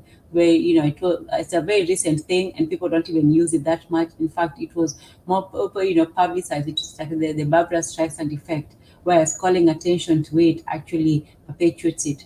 And same thing with African immigrants. They come over here and then they're called African Buddhist cultures and all that. We have worse names for each other, so that's not a big thing. This is just people trying to one up their victimhood, when the real victimizers, the actual people who are doing this to us, both in Africa and in America, we're not really calling out the names. So this sort of fake victimhood is what we take from them, because they are experts at being victims. White women are experts at crying on cue. They accuse somebody of doing something to them falsely, but they're the ones who are in tears. We should feel guilty for the criminal. So this false victimhood is something that we have taken on ourselves, and not just the false victimhood instead of the real victims that we are, but we have also taken the false villainy. Whereas now we're both victims and we're villains. We blame ourselves for everything that has happened to us. Oh, we sold each other into slavery. Oh, we are just, naturally sellers. Oh, we are dumb. We are backwards with this, with that, with that. We can't help ourselves. We can't do this. We can't do that. So we become, the architects of our own destruction. And we forget and we ignore and deny that real enemy of our destruction, which is coming from outside. So, South Africa, brutal farm murders, the South Africans will blame themselves for their conditions and, exonerate the actual apartheid people who did these things, these brutalities to them. So, one way is that we have to learn how to, get away from this cult and trauma mentality is to understand, firstly, what is true victimhood, where we have to understand what happened to us and take that into context. We have to avoid this fake victimhood of, somebody hurt your feelings or somebody did this to you and so on. We have to be better than that and rise above, petty things. And we have to look at our true victimhood, what was really taken from us, which is our identity, our culture, our tradition. Now that is why we can actually call, victims, that we are the victims of, historical brutality, amnesia, a destruction of our culture. That is true victimhood, not the fake victimhood of somebody, oh, they're coming to take our jobs, oh, they called us this, oh, they don't like us. It doesn't matter if they don't like you. If somebody doesn't have power to affect your life, then it doesn't matter. The only time it matters if that becomes spills over into real life. So, and just the prevalence of this cult, it's everywhere. It's in politics, like we started with, the South Africa. It's in politics, these people climbing over walls, and it continues all the way into, into infiltrating even religion. So when we look at, the cult in influence in religion, it's not just in Protestant Pentecostalism, but in also Catholic, all the different areas, and not just in Christianity, as Focus was saying, but this cult it's the cult of non-Africanness. So it includes the Islamic, the Buddhist, the anybody non-African, you are anti-African. So that's it for me. And forecast for go. Let me give you an example, right? Like my dad and his friends, everything they fought for, not the college, but like the high schools, right? And why I know when because I hear people name the black teachers, shit, I wouldn't stop naming the ones, what I went to school with, in the black principals, men teachers and men principals at my school, right, where I'm from, right? But my dad and his friends, everything they fought for to stay open. It was just one guy that was with them. Man, everybody knew that dude was a coon, but as soon as one of my dad friends got old, was getting old, he really couldn't. Then my dad died, right?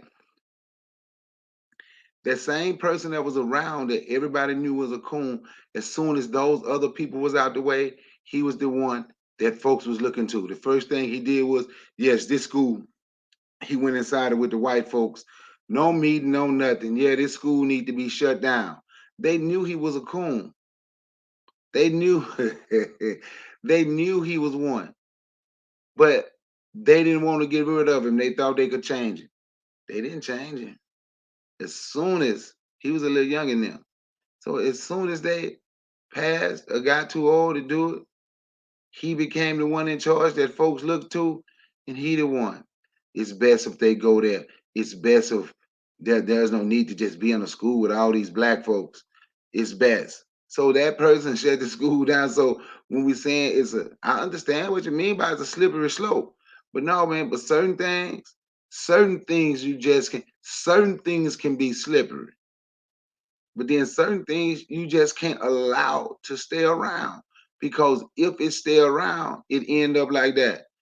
School shut down. Now you ask those folks that go to that school that I ended up graduating from. You ask those, like, ask them how many black male teachers they had. Ask them how many, the people that go into school now, how many black men principals they had, men teachers. Ask them, black men. Then just ask them, how many black teachers do you have? And then you come back to me and the people that was older than me that went to the high school that I should have graduated from, but it shut down. And you ask them, or you go to the nearby towns where they wouldn't shut down, all those places, like I'm saying, these places, like, like go to Anguilla, like go to Hollandale. These little black, ask, their school stayed open and everything was all right. They still got black principals, black men principals, black teachers. But because of the school district that we were in when they shut it down, I went from a school that was 99% black to going to a school that may have been 40% black tops, because that coon that stayed around, they didn't get rid of. And I ain't saying they had to. See, when I say get rid of, let me explain myself. Getting rid of them don't mean I'm not saying kill them. I think I had to explain that because I think that's what everybody think I mean when I say get rid of. That's not what I'm saying. I'm saying you just got to make sure they're out the way and you let them know that you know what they're up to. And if they come back, then it's consequences and repercussions. So I'm gonna explain what I mean by getting rid of. That's what I mean by getting rid of. Getting rid of is just getting them out of the way, getting them away. They don't know nothing. They're not invited to no meetings. And if they come to a meeting, who invited them to the meeting? Him or her to the meeting? Y'all invited them. Y'all leave with them too, because none of y'all would never know what we got going on. And if anybody in here go tell them, y'all stay with them. That's what I mean when I say get rid of them. So let me straighten it because I don't want nobody to think I'm saying, oh, let's just go out here and take out black. So because I know I say get rid of them all the time, and I know what people think. So I wanted to explain what I mean by get rid of them. Yeah, absolutely, absolutely. Nobody is saying nothing crazy, nothing like that, But I will say for myself though, when I say destroy the system, I say enemy is necessary, do that. But let me say this though. It's not that I'm saying that there shouldn't be laws, it shouldn't be rules, it shouldn't be regulations. I'm saying though, like I personally wouldn't want somebody to tell me the way of life I had to have. Like if you tell me I understand what you're saying about not allowing religions and stuff like that, but if you tell me that I got to be practice voodoo, depending on how, because like some people say it's nature, it's practice of nature, and and there's a bunch of different kind of ways you could put it, and it's just with black people. And every time I'm talking, I'm only talking with black people. That's what I'm saying. Like when I be saying all of this stuff, but like for me, like I would say this last thing. Like, look, I'm mad apologetic because I don't like, saying all of this stuff with y'all. It'd be fun, but like I'd rather troll them because I can say whatever I want. Y'all my family. I'm not trying to hurt none of y'all feelings. I wouldn't disrespect none of y'all. But like to be honest with you, like even though I say I'm not as hard on the coon, like I personally don't have like a personal emotion towards it. Like I think I'm like wired kind of messed up. Like I don't have no kind of like affiliation to anything or whatever. Like I'm not saying bring them in, but I think that I would probably call a lot of people wouldn't call coons or people follow coons. I would call them coons too, and I would think they're just as dangerous, but a lot of people wouldn't even say that. And when I say I'm not as hard on them or whatever, I'm saying the enemy is number one. There's a reason why we planning to go after the people first, and if they in the way, they in the way. It's not like, oh, if they take them out, we go on the plan to take out the person, and if the enemy is in the way, then we take them out. No, we're going to plan to take out the enemy, and if they're in the way, they're in the way. There's a huge difference.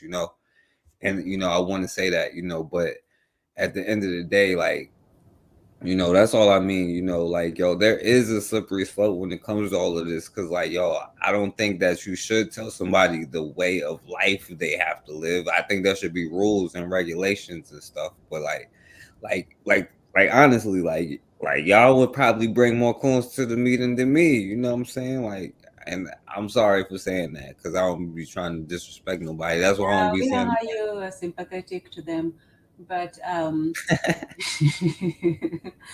let me respond to going back to our initial our black lightning. By now you should all be familiar with Ted Patrick. Well, this was a hit piece on him, but Ted Patrick, the Black Lightning, the Deprogrammer, and so on. And you know what's interesting? It says original artwork by Jahera from Nairobi, Kenya. Just that's such a coincidence. But anyway, the guy who did the photo is I guess from Kenya.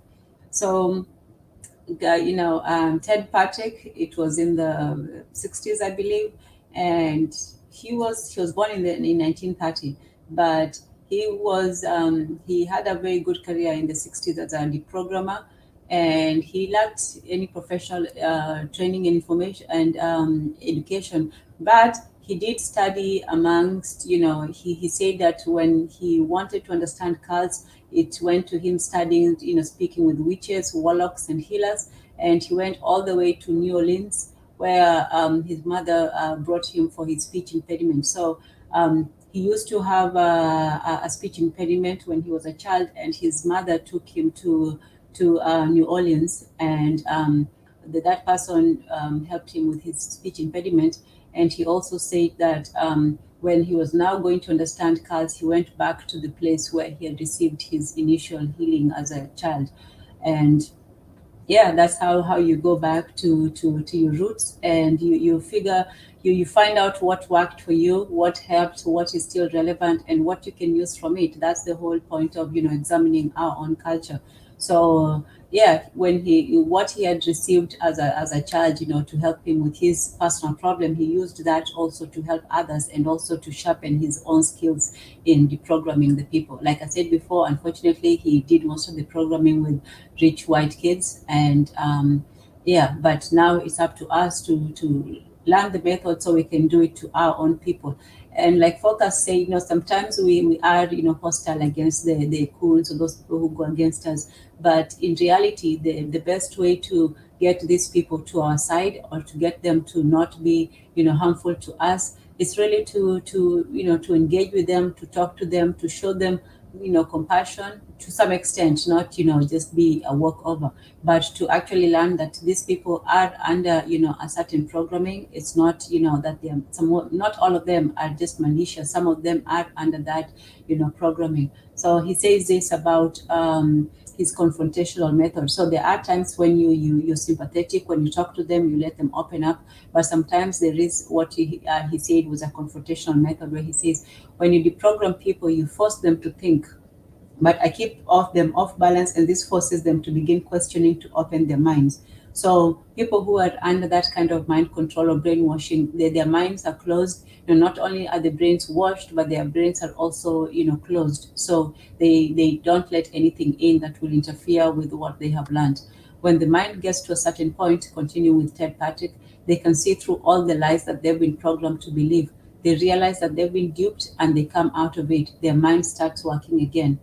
So it's very possible to bring people out of their programming, but it takes a concerted and focused effort. When he did his programming, it was firstly with the cooperation of the family. What they would do is the rich family would hire him to stage a kidnapping, and they would kidnap the children, put them in a isolated place. Like we said, if you want to undo the effect of programming and trauma, you have to take somebody away from the site of that trauma. You have to put them in a different environment. So nature versus nurture, the continuation.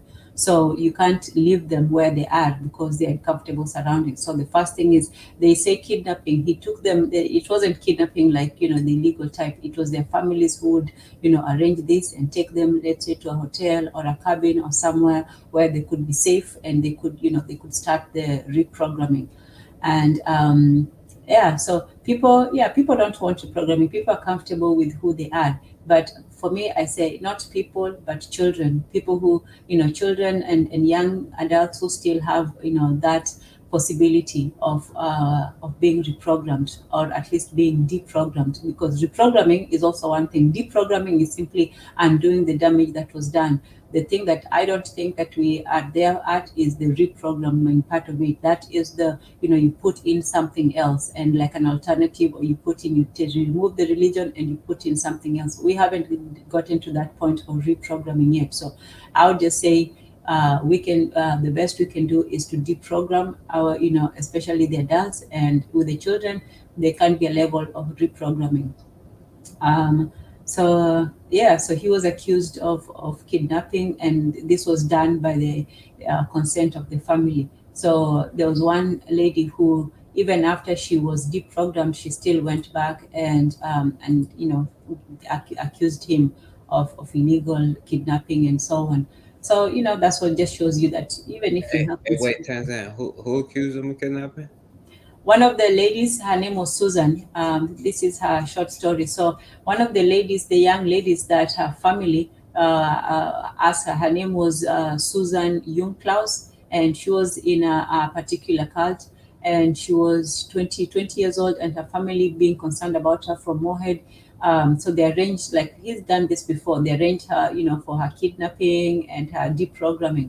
So they went, took her, And after a while, he did and deprogram her. I can send you the article afterwards. But he did deprogram her, and she renounced her cult, and she came out and she became normal again. But after a while, she was allowed to go out and so on, and then she met back up with some of the people that she had been in a cult with, and they sort of convinced her that she had been manipulated by her family again. And then she turned around and accused Ted Patrick of kidnapping her. But he maintained that it was a frame job, and it was done by the cult leader. So it seemed as if many of the cult leaders were getting threatened by the work that he was doing, because whenever he did get one of their people members, he was successful in nearly all the deprogramming efforts. So it was really getting into their cult recruitment, and they were really they were intimidated by what he was doing. So it seems he went. The lady Susan, that white lady, she went Yes, I and was about to ask you. Susan was a white lady, a white chick, yeah, right? of course, yeah, yeah. So Hey, I got I'm sorry, I don't mean to cut you off, but I'm no, finna go go ahead ahead. and lay down. I'm finna listen offline, get ready for bed because I got to get up in a few hours. Oh yeah, no problem. I know we Thank should you for be allowing also me. starting to wrap it up soon. All So right, peace, God. thank you, Peace, Asante peace, Sana. God. Peace, God. Yes, Nah, Monty Mongo, bro. You can't say that. Thank you Amani. for letting me speak, Tanzan. Peace to everybody in the chat. Amani, Brother Bakari, Ndugu Bakari. Join us again, and it's always an honor and a pleasure. So thank you for joining. And also we had Sankara earlier. I'm sorry you didn't get to say your piece. I'm sure it would have been very good to hear next time for sure. Yeah, yeah. And of course, Brother Bakari, thank you for being here. Um, okay, we'll see you on your next one, I'm sure.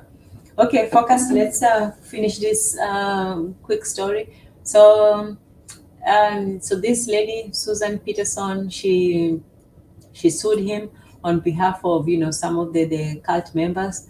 And this person is obviously hostile against Ted Patrick, but she says this deprogramming may have been barbaric, but it got a ton of people out of cults. It's not difficult to argue that kidnapping innocent people and holding them against their will is an indefensible violation of rights, regardless of what organization the subject belongs to. At the same time, cults are famous for violating the liberty of their members. Fighting the violation of human rights with another stripe of a human rights violation is a mindfuck to justify. But what if Ted Patrick's method was the most effective means of saving someone that you loved? So let's end there for now and just put that question, to let's just put that question to thought, that what if it takes barbarity, what it takes, this kind of extreme measures to get our people to deprogram? What if that's what it takes to undo the damage that has been done to our people? You look at these people in the ghettos, or you look at the people in Africa, in the slums, in poverty, and all these people really acting against their own interest. So what if this is the only way to get them out of their self in sometimes inflicted misery? Yeah. And I was gonna ask one more question. What do you know what he did to them? Oh yeah. There's a whole and maybe that was in the first one that he did. So basically, he would take them to a hotel, and then he. Okay, so here's the interesting part. The boy. Can you see? I don't know if you can see properly, but in his description, this is the book that he wrote with a collab, someone else who was, someone wrote a book about him, but with his permission, of course. So the book is called The Shocking True Story of America's Religious Cults, by the Man Who Liberates Their Victims. And this Let Our Children Go with Ted Patrick and, his collaborator. So when he talked about one case where he says that the boy indeed looked like a zombie. That's why I say that we are in this cult, because the way that we behave is very similar to somebody in that kind of mental enslavement. So he seemed encased in a mental bell jar that no one could penetrate. He would not eat or drink, he would not answer questions, he would not talk at all. He kept drifting into a sort of trance, and with no one to discourage his, Patrick and the boy's parents would try to put him on his feet and walk him around. So they would take the children, put them in a family, not a familiar situation, but put him in a situation for them, surrounded by the people that he loved, close family and so on, and then they would get to work on him.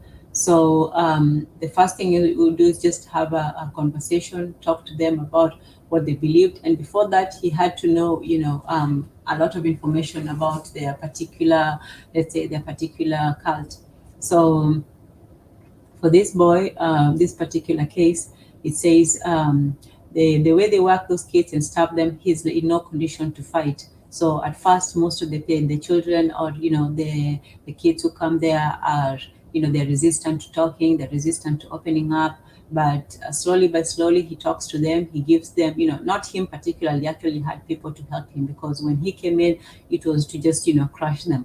So he would have, people give them food and shelter and just be nice to them and treat them like human beings. And then after a day or two, even after the most resistant person, they would start, maybe making small talk and bits of conversation and so on. And then, but intertwined with that, he would tell them, that, they would discuss what they believed in, what they thought, how they got into it. So basically, just have a conversation. And then after that, then he would come with the hard stuff. Now he would, really um, interrogate the ideas. For example, when the boy, he says, this one was in a cult with a guy called, Sun Moon. It was an Asian cult. So he told the boy, they cautioned him in Los Angeles, if you're kidnapped, don't say anything, not a word. So this was the cult training. Don't say a word. We'll find you. We'll get you out. We'll bring charges against them and put them all in jail. That's, they talk about Ted Patrick. So at first they don't speak. They resist all attempts. But then Ted Patrick comes and tells them, but Moon is no Messiah. You know what Moon is? He questioned them pleasantly. Moon is a pimp. He's a pimp. That's all. And you're nothing but a male prostitute. You've given yourself to him, body and soul, and you go out in the streets and sell yourself and bring the money back to him. You ain't saying selling plastic flowers and a cracker jack. You're selling yourself and you're giving your money to that pimp. So, that's when he would go hard and and go at them. So he would challenge how they looked at them, because some people, they look at these cult leaders, or the people that they look up to, they look at them as these divine things, and they look at themselves as if they're simply following the plan. But Ted Patrick told the people that no, you're not doing some kind of honorable thing. You're not being, moral or so, better than them. You're just a trick. You're giving yourself to somebody, a fellow human being, a man just like you, born of a woman, and you're giving yourself to him, body and soul. And you go out in the street, you sell yourself, and you bring the money back to him. So all he says is that you're giving your money to the pimp, and that's what a lot of these, cultists, leaders, or creators are. They're simply just pimps, and they take, they take what people have done. They take their money, they had earned devotion, and they pimp them out. So that was the part that he had to make to make him see that there was nothing noble in what he's doing. There's nothing good about going out there and working hard, because that's what they are convinced, that they are actually doing some good in the world. And then they say, upon meeting him, many parents despair of his ever rescuing and deprogramming their children. Their shock and incredulity soon dissipate. However, he's ultimately a powerful and persuasive man. So, those things go together, power and persuasion. You need both of them. You have to be both convinced and, of what you're doing, but you also have to be able not just to brute force, things, but you also have to be able to persuade. So you have both the power, that physical power, but also the power of being able to speak to someone and convince them to both think and and undo some of the thinking that has been put in them. So that's how he did it. He would just say, sit there and talk to them. He would challenge their ideas. And one of those things would be, why would you, he would ask him, why would you give up your mind, Barney? Why would you give up your mind? Why would you, why would somebody tell you to follow something that is not true? Why do you not examine what what you know? So Patrick confuses him. He reverses the process, forcing him to make the mental journey back through that terrible labyrinth. So basically, when somebody's mind is under control, they have to undo, everything that he knows. So deprogramming somebody is now starting to redo, those things, starting to, fix those gaps again, trying to go through, connect the dots again, whereas the dots were starting to be, erased. So that's what he did. If you want to know the whole process, it was simply one of, firstly, you isolate them, you remove them from the environment. That's the very first step. You have to remove somebody from the environment of trauma, of indoctrination.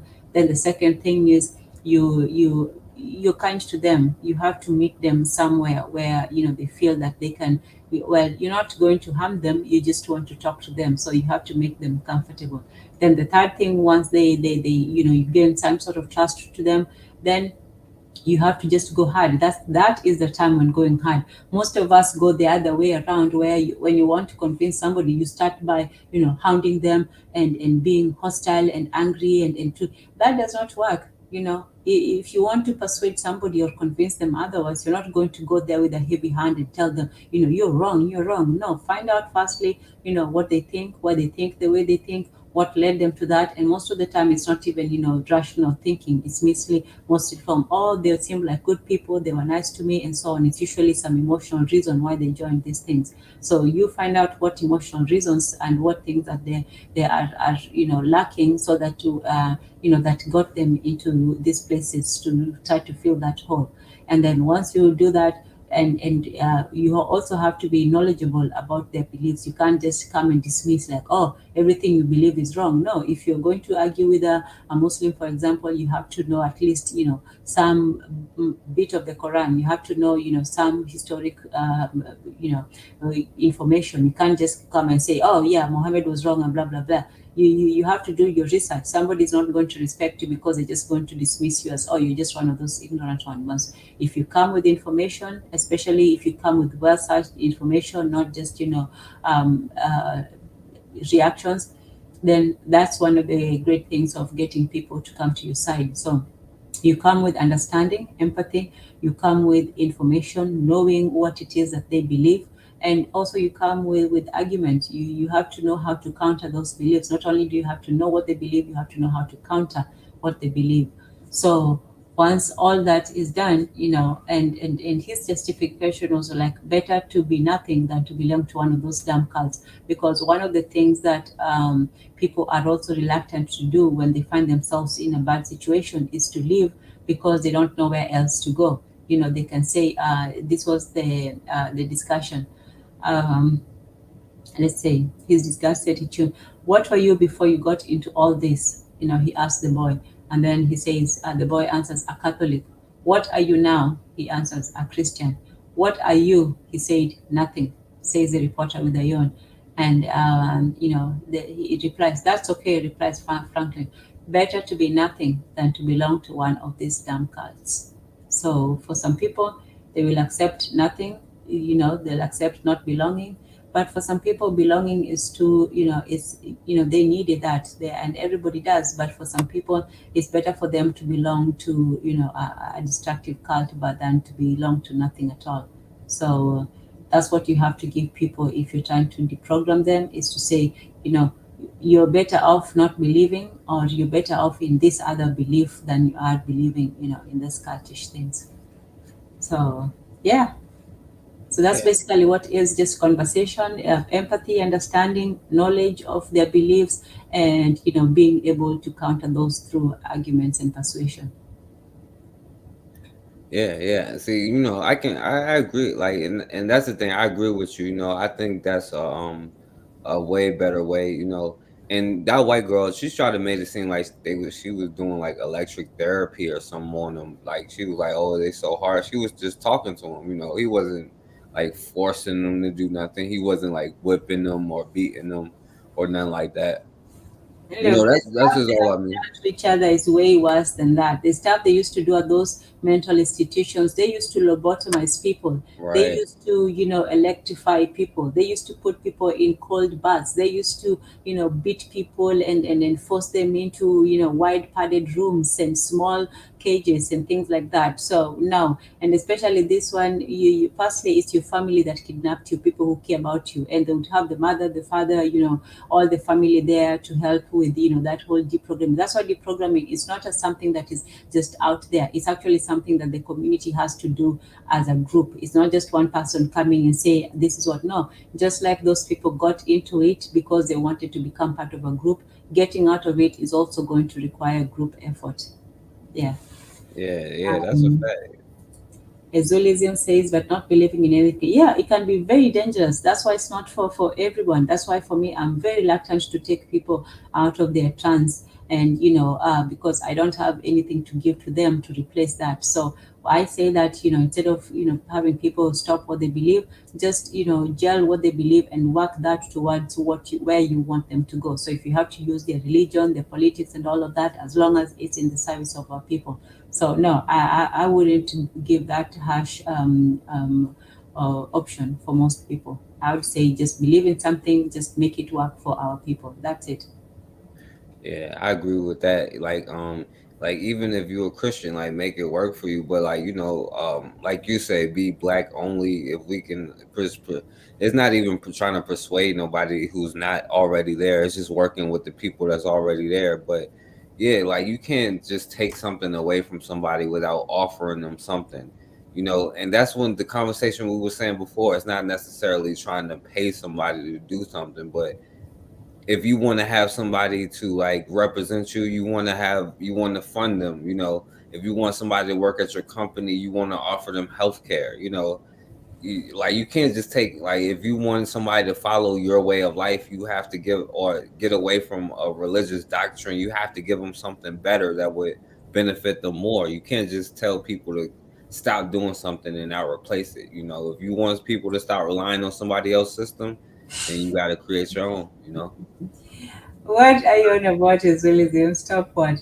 Okay, and another question, another tactic, so firstly, you have to know what they believe. You have to be able to, give them that understanding that you actually respect their mind. You're not just there to dismiss what they think, but you also know you can also hold your own in a discussion.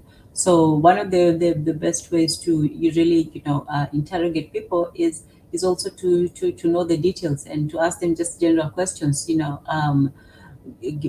much of it want to convert. So you ask things like, where does the money go? You don't have to accuse people, but you ask, that person, all this work that you do, all this contribution that you do to this organization, where does the money go? You know, they kept asking that same question. You can keep asking one question until and says, and he couldn't answer. So the cult member, he couldn't answer things like that. Where does the money go? Why does God, need this? Why is your pastor, driving a big truck while everybody else is poor? So you have to keep questioning and questioning. Once they realize that you do understand their logic system, then you have to start by destroying it, using questions and obvious, contradictions. So basically, he tells him, where does the money go that you contribute to this moon guy? And he tells him, you are a pimp. You are, this person is a pimp, he's a crook, and he's a conman. And you, as his follower, what does that make you? If you're following a pimp, then you're a male prostitute. That's all it is. You're either, working for him as, his, well, what's a nice lady of the night, or if you're a man, you're just a male prostitute. And that's a very, different way to see it, because before, these cult heads, they think, oh, I'm just a follower, I am a devoted person, I'm doing good, I'm helping out, I'm doing this. But if you put it in those terms that this man is a pimp and you're nothing but a male prostitute, oh, that goes to deep, within his identity and how he views himself. And he goes from being, a pious and righteous man, following a good way, to just being a common, degenerate. So, it's also important how we define things and how we look at, the relationships between people. People sometimes, they magnify their relationships, and then when you really look at it, when you look at a pastor and his congregation, that's an abusive relationship. Not all of them is, if the pastor of the church is giving back, but for the most part, you have a group of people giving, and the people at the top are taking. It's not even a way of politicians where he's supposed to represent the people. He doesn't even represent the people. He just takes your money, and where does the money go? We don't know. So if you're working and you're bringing your money to a man, and you don't know where the money is going, and the money is not helping you, where does the money go? What does that make you? It makes you what? A male prostitute. So when you define those things in your own terms, it also, sort of opens, the cult leaders, the cult followers' eyes, and makes him question his relationship with the people at the top. Oh, hey, melanated goddess. Good to have you. Yeah, Karibu, peace, karibu. peace, Melanin goddess. Hey, Tanzan, I wanted to ask you a question real quick. Like, cause based off what you just said, now and this is ironic because in the gods in the earth, because I mentioned that earlier, right? They say 10% of the people know the truth but perpetuate the lie. 5% of the people know the truth and try to change it, and 85% of the people are just followers. Now, based off what you say, like when you were saying, people following somebody, who may be a scammer, and like, what does that make you? Like, I know that a lot of people out there just like naturally, I had conversations with my homegirl Blue, Bakari, about the leadership thing, and that's just like, my question for you, like, what do you think about that? Like, because when they're saying like 85% people are followers, so if you're building something, then theoretically, 85% of the people will follow you. Like, what do you think about that? Well, that's why we have to learn this art and science of followership. That's how we have to learn the art of propaganda, of swaying people, persuading, using both, soft and hard power. Firstly, you start with the soft, but for the most part, this whole idea of free will and letting people do as they like, most people don't know what they like. Most people don't know, what to do. In fact, they look for direction, they look for guidance, they look for examples and models. So yeah, most people, humans, are not free. And even us, the ideas that we have, they're not free. We didn't just sit in a cave and it all came to us. Our ideas are an amalgamation of experience, of reading, of knowledge, of talking to people. So even our thoughts, they are our thoughts, because they're in our heads, but they're not our thoughts because we came up with all of them. We may come up with an original idea once in a while. So yeah, most people simply follow someone, or they follow an idea, or they just want answers. And once they get them, especially something that answers all the questions, then oops, that's where they go with that. So if you want to persuade people, or to get them to move to a particular place, maybe the words manipulation and propaganda is not maybe the best to use for people who want to actually do good. But if you want people to move towards a certain direction, especially a direction that you feel is good for them, then you have to take into account that you will have to use some not so seemingly up and up methods. But you have to understand that people want to be led.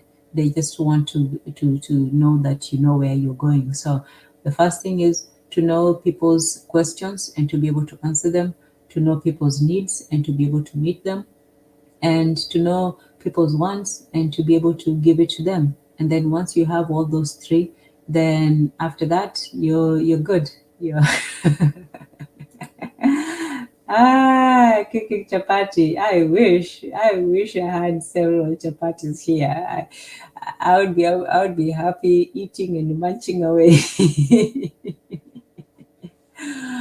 But yeah, so in order for you to even persuade people, you really do have to get in their world, so to speak. You have to understand where they come from, why it is that, and the belief is not even important. It's the reasons that led them to those beliefs. And we said, like, in case of trauma, it's usually a triggering effect, a triggering, incident. Something reminds them of, past trauma, or they're in an environment that in what happened, they're in same environment, or it could be just something that they see that triggers that whole thing.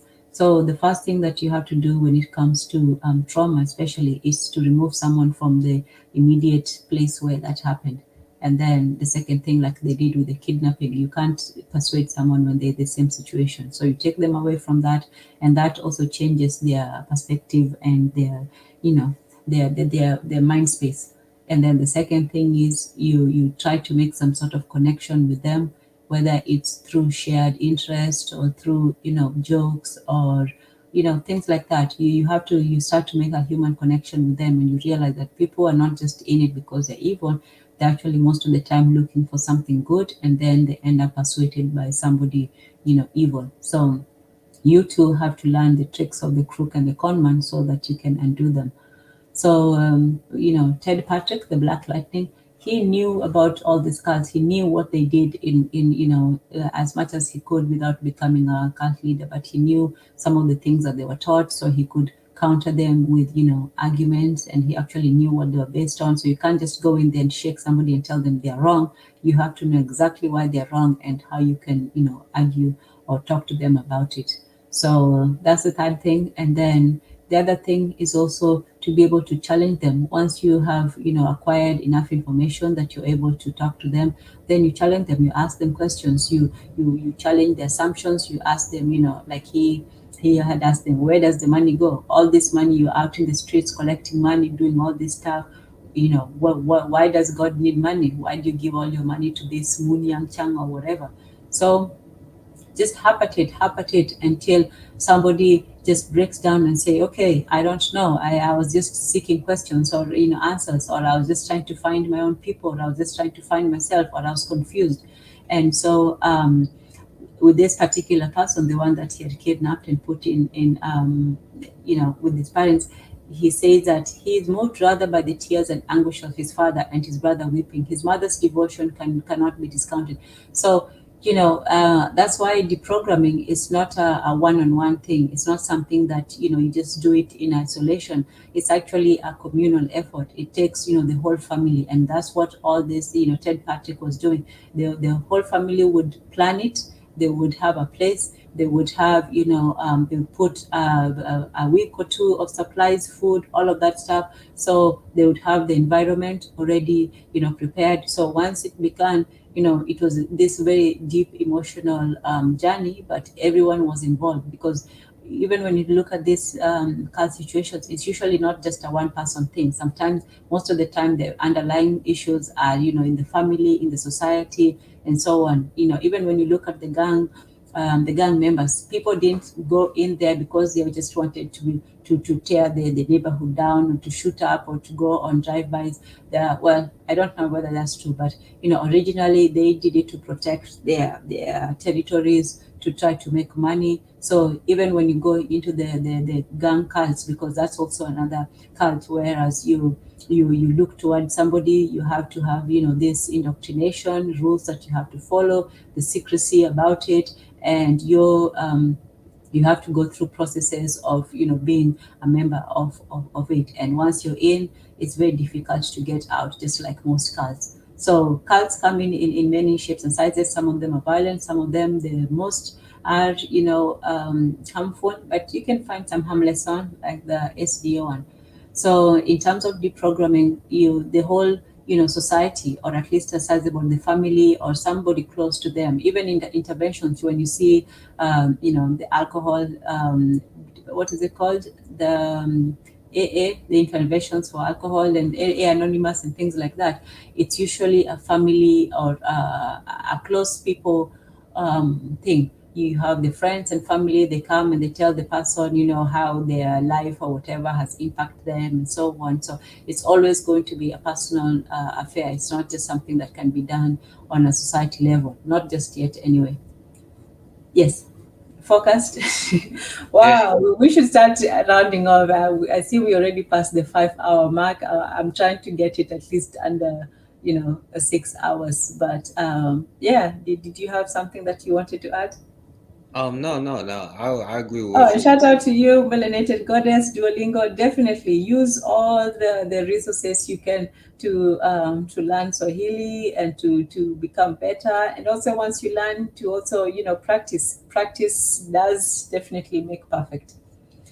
Yes, go Yeah. ahead first. No. Yeah. Definitely. I agree with what You're you were still saying. there. Yeah, I'm here. I'm here. So it's not just me who was falling off, huh? Huh? Huh? Nah, Huh? you hear me? Can you It's hear me? not just me who was dozing off. I see we have You can't lost hear me? focus. You can't hear me, Tanzania? But that's okay. We'll still keep at it for a while only because yeah. But thank you all for joining. Thank you all for being here. And forecast, if you can hear us, wakey Yo, wakey. yo, Tanzania, you Okay. can't hear me? So what is forgotten? So do you have the family and they come together? And we did lose him. Okay, forecast. You can't hear me? What? How is that possible? Wait, are you talking now? Okay. Okay. Let's try it again then. Come back on and see if maybe it's just me. Maybe it was just me.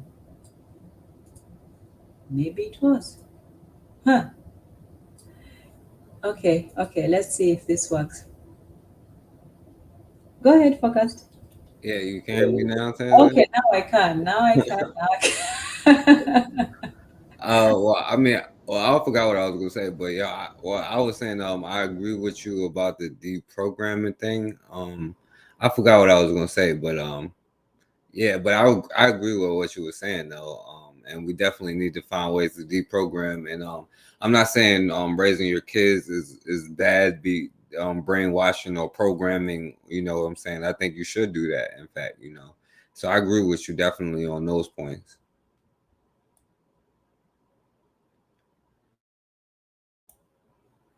You hear me, Tanzania? Yes, I was saying, and speaking of forgetting, um, in this article, he talks about that people think that brainwashing is about somebody thinking in a wrong way. The truth is actually it's the feeling more. It's more of that your heart is the one that has been heart washed. I know that's a terrible analogy or word, but it's really your heart that has been abducted. It's not so much your brain, because most of the time the people who are having the being brainwashed, they actually, it's their heart that is being hijacked. They feel a certain way. They stop feeling what they're supposed to feel. They stop thinking about their family and their loved ones and so on, and they start having a different family. So it's their feeling that's changed. So when you look at that, it says what he's forgotten, he certainly realized that is how to feel. He may have stopped thinking, but he still knows how. So the issue is not so much that these people are idiots, or that they don't know how to think. It's actually that their feelings have been hijacked, not even so much of their mental. Oh, welcome, Izuli. Good to have you back. Yeah, the question is, the masculine energy has to be deprogrammed because all the masculine energy are operating on a feminine energy. If the feminine energy takes what the masculine energy does and amplifies it, until the masculine energy has been changed, the feminine energy is only going to amplify what the masculine energy has given to her. it's only a few women that could override that program. Like the lady that was on Bitter podcast, Shoot the Breeze. I don't know if he played that this Saturday. I missed some of it, even though I was on, where the lady was telling the men have to change. Is that the therapist? Are you talking about the therapist lady? No, it wasn't it was a lady. She was on her Ruru thing. It was an older lady that was talking about African men are so scared. Why are we so scared? Okay. We didn't talk about it, but I saw it on the community tab. Yeah. Okay, so whenever we talk about that, I'm saying only a few women could override their programming. But the masculine energy is supposed to be the one that's giving out the programming. And the women are there to amplify it. If the masculine energy is sick, the women are going to amplify a sick mentality or whoever's in charge. So the masculine energy has not been really, especially the black male masculine energy, has been really operating in a feminine state, to be honest. So So the when you deep, talk about the women being able to, you say the women are more liable to undoing the programming. yeah, because they're the first teachers. Okay. If you are teaching, if a man is righteous and morally upward, he's gonna choose a woman who's morally upward. And when he's not around, the women is gonna train the kids to be morally upward. But if let's say a man is a scammer, a grifter, and they get with a woman, and the woman is down with that, when they have kids, what you think they're gonna teach the kids? Grifting.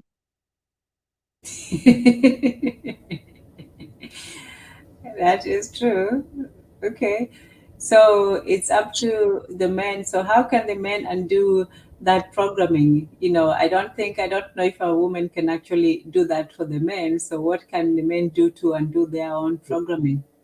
Well, another for them to do that, they have to get rid of that fear. The fear. It's fear, low self-esteem, low confidence, and then when I'm talking about, See, and I'm that's why I was saying that the importance of having heroes, of, lionizing those people that have come before us and not always pointing out the weaknesses, but making them bigger. That is what is going to, also inspire people to go. Oh, we lost Izuli, to go above and beyond. That's what helps people conquer fear, especially when you see somebody else has done it or you have an example of that conquest of fear. Then that's what inspires people to go further and to do more. So yeah, I agree with him that you have to conquer your fear. You can't always want to be comfortable and stay in the same place. You also have to conquer your fear of the familiar, of moving forward, of going forth. I think some of us even have that fear of exploration, whereas we just want to stay in the same place we were because that's all we know. Oh, you're back. Go ahead. Karibu. so I was saying that, like, because I read this book. Is only you're back. Go on. Can you hear me? Yo, It's on Tanzania, you. you can't hear him. I Oh, can did hear I? him. Oh my goodness. Is that me again? Yeah, I can hear you. I can't. Tanzania, I Oh, can't Okay. hear. go ahead. Can you hear me now? Yes. So what I'm saying is that I read this book called the Hermetic Principle, which they got from Thoth, which is an Egyptian god or whatever. It says everybody's has two energies, male and female energy. The male energy is there to protect the female. The female energy is your subconscious. So, like, if somebody said you're stupid, your male energy is supposed to be like, it's supposed to protect that from getting into your subconscious. If your male energy is compromised, it's gonna get to your female subconscious, and you're gonna start believing that. Do you get what I'm saying? So the male energy is the first line of defense. The male energy is not going to let you tell it what to do if it's unrighteous. But we are all following a program which is given to us by whoever controls the society. whether it's right or wrong. It's like everybody's right now. Everybody's chasing I need the American dream. Who said that's the right thing to chase? So it's like the male energy has to free himself from this. The male energy has to change the system. The female energy could add, just like that lady on the bitter medicine thing that he didn't play yet was talking about. Hey, you have to rise up. Some women could do it, but it's not a majority of women. Women just go along. How do you think in the Bible they go saying you kill all the men in the firstborn and leave the women? Why didn't they say the opposite? Kill the women and leave the men? Because they know if you kill all the women, these men are gonna cut your head later on. So it's the male energy that has to do. I think that's my opinion. I might be wrong or whatever, but hey, that's what I feel. Yeah, we gotta have faith in black brothers, right? Erzuli? You gotta have faith in other black men. I mean, we gotta have faith that the black man is gonna want to become righteous or morally upward. Is that gonna happen? I don't know the way shit is going. So And what do you think it would take for, for the men to, to rise or, organize or get together, work together, all that? What does it take? Does it take? this is the thing. Masculinity is defined now by having a 6-figure job, having 2 cars, being able to feed a family, being able to wear nice suits. Masculine is different as a capitalist, as materialistic.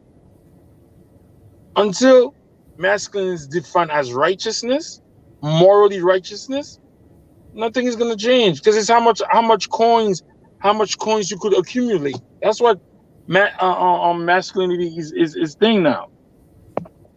So if you look at the men, like say like a athlete or like or something, they be like, oh, I'm trying to take care of my family, not take care of the whole community.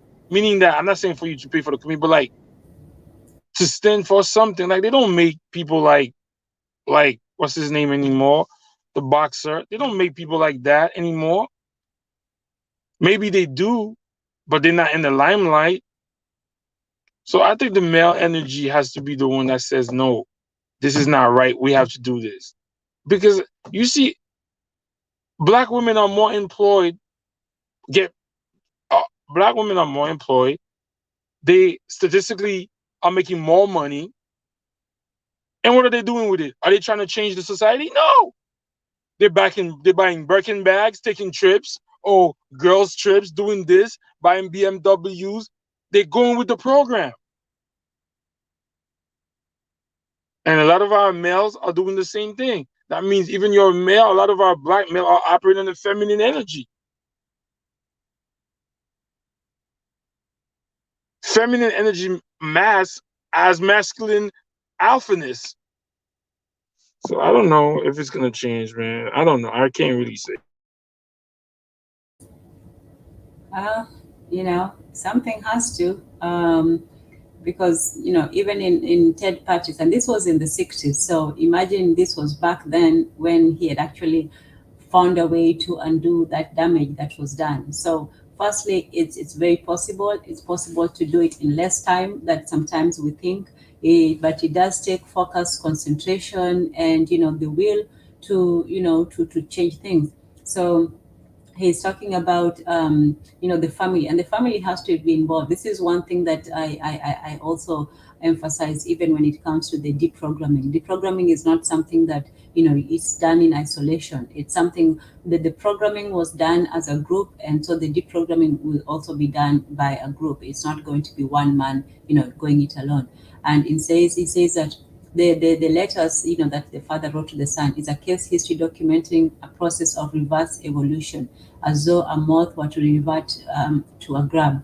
So when we look at people, progress is not always guaranteed. There are people who move forward, who seem to be, doing well and so on. But even that, you can see that evolution can go in the reverse. So you can see it's as if people who knew that, when I started the program, I was talking about that historically we are the old people of the human race. We are the oldest. We have lived here longer. We have accumulated more wisdom and knowledge and experience and all these things. And yet in the modern world, we have become children. So whereas in the old world, in the traditional sense, we were the holders of knowledge, of medicine, of culture, science. All this was in our hands. And then we come to this new world and everything is the opposite, and we have to start running and catching up to people.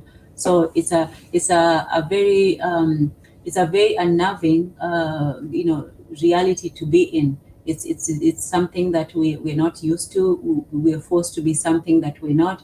We were used to respect and age and experience and all that, and suddenly everything that we had treasured has now become almost useless and irrelevant. So in going back to our tradition, now we have to look at our tradition and see, what worked, in the past, why it worked, and what we can do, what we can salvage from that and use it for in the new times. We might not be able to take it all in because obviously time and the environment has changed, but we have to recognize that we're in a new paradigm where before we were the holders of wisdom, and now we're simply the novices of technology.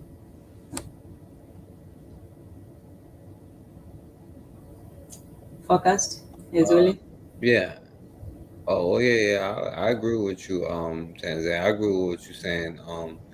And I agree with what Azuli is saying, as far as us taking, and the only thing I would say is like, nobody can define to me what a being that's a part of it, you know what I'm saying? I get to define what the hell I am, you know what I'm saying? Like nobody can tell me what being a man is, nobody can tell me what to think or whatever, what kind of ideology or whatever, you know what I'm saying? Like not being controlled by somebody else's definition of me, you know what I'm saying, is a part of, what I'm saying, being a man. So like I agree with you, when you set the example, I say if you build it, they will come, If you set the example, they will follow you, you know what I'm saying? And I don't agree with a lot of black dudes, like blaming it on black men. I get we have issues and things that bother each other and stuff like this, but like, like we gotta, if we held our part, I believe that everything will work out the way it's supposed to. And as black men, we supposed to tell younger black men the women they're supposed to deal with and the women they're not supposed to deal with, so they don't learn the hard way.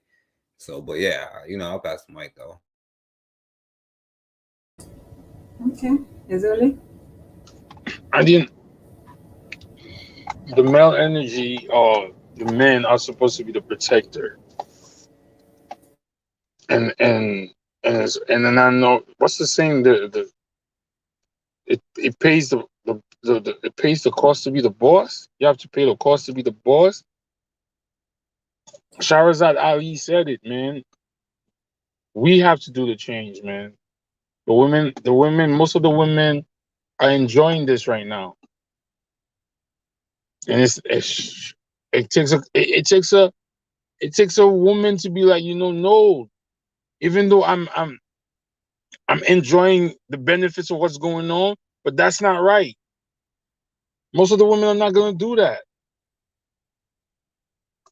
It's you men, and it's like I put something. There was something I on the Shoot the Breeze where they had all the boys dress as girls for for something about Women's Month. I don't know what it was, and the boys were dressed like girls with weaves and skirts, and that was like in somewhere I think in Africa, and I'm like, wow, South where's Africa. the say Yes, that? it was in South Africa. The same place that, the cult, I'll share the screen, but the same place that the cult, of white supremacy is also strong at. But yeah, it was South Africa, dressing, boys dressing as girls. And where are the men? Like, are y'all serious? And those are the men that want the women to submit?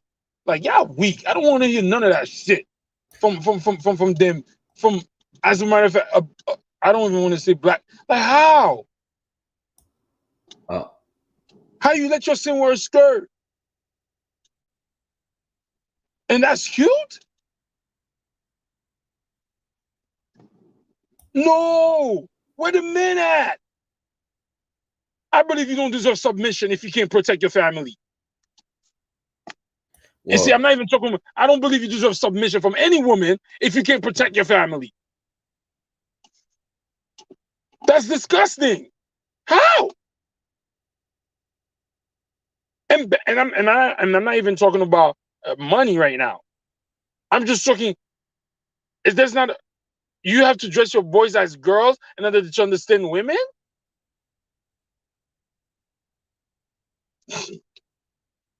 And the thing, if as an adult, a man wants to cross it, that's up to you, whatever. But don't tell me, kids, where are the fathers?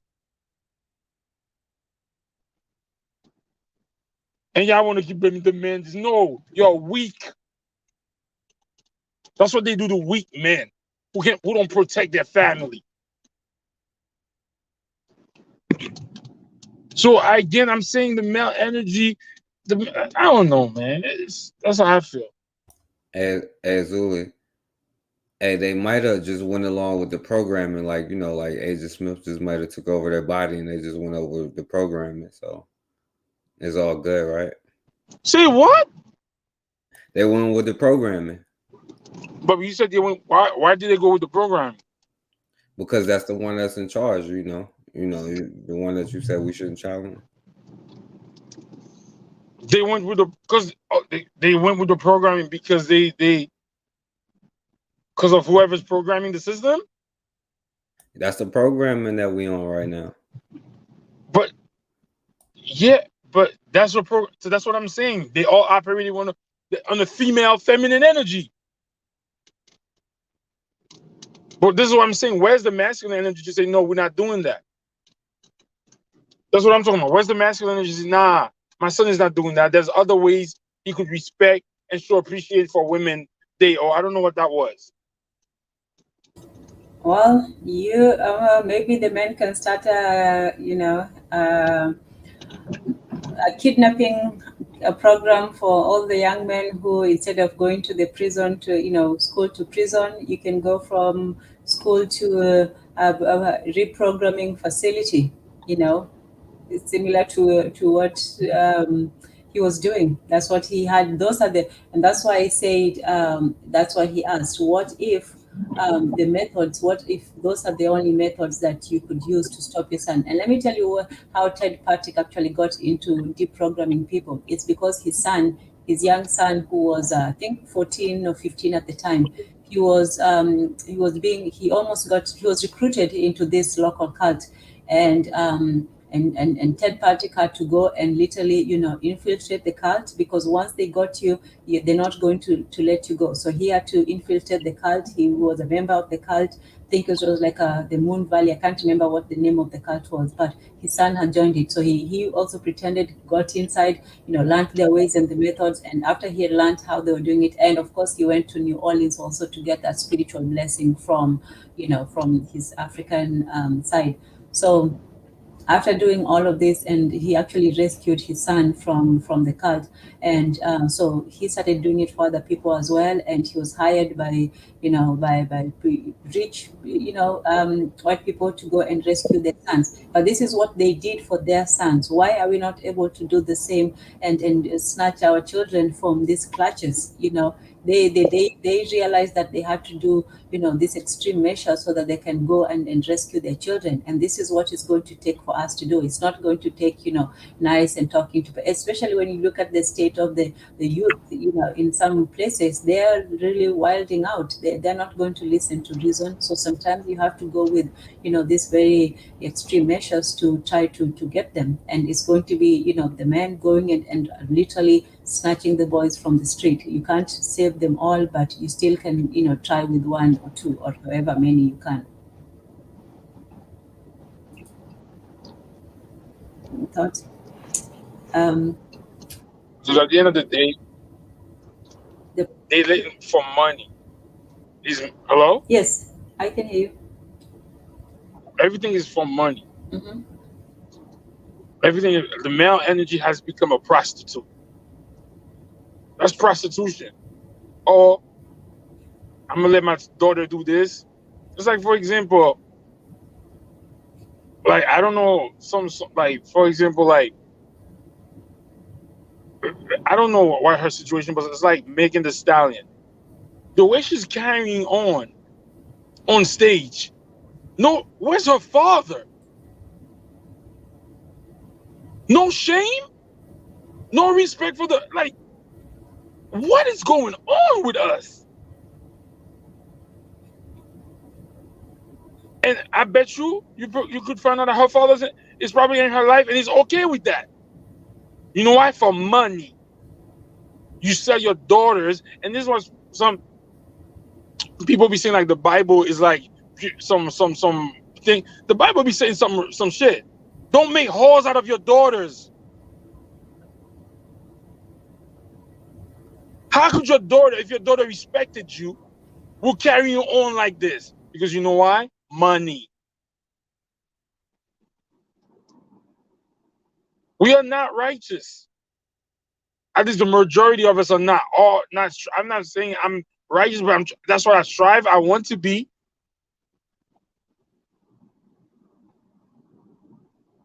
Like yo, this community is in trouble, man. Well, we're way past trouble now.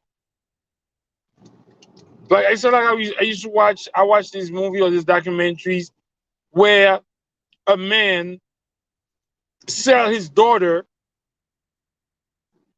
to get money to feed the family. You're an abomination. You're a piece of shit. How do you sell your own child because you couldn't afford to feed? Go rob. Go fight the people that got their foot on their neck. Not sell your daughter on prostitution to sex trafficking so you could. What? This is embarrassing, man. The male energy has fallen low. Why would women respect your energy if you're selling out your own daughter?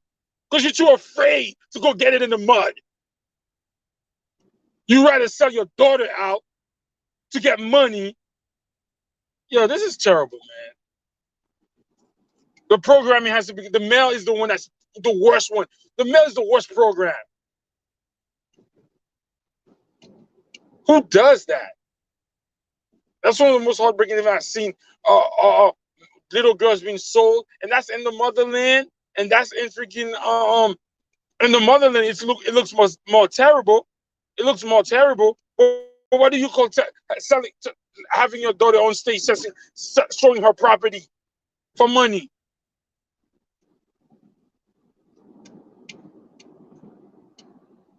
And India and all those so supposedly third world country selling their daughter out, the little kids out to rich people to do whatever they want with their kids, and you're a man. And I hear people say, "Oh, that's what." I heard that from people from the continent. Oh, that happened to my cousin. That's what we had to do. You're not embarrassed. You sell a life that you can't even make. You can create the body, but through sex. But the person that goes in the body, you can't create that. So that's how I feel. Farrakhan said some shit a couple of years ago. You know how to evaluate a society by how they treat the women. No, dummy. It's the men. The women are prostitutes or are sluts because the men are prostitutes and sluts.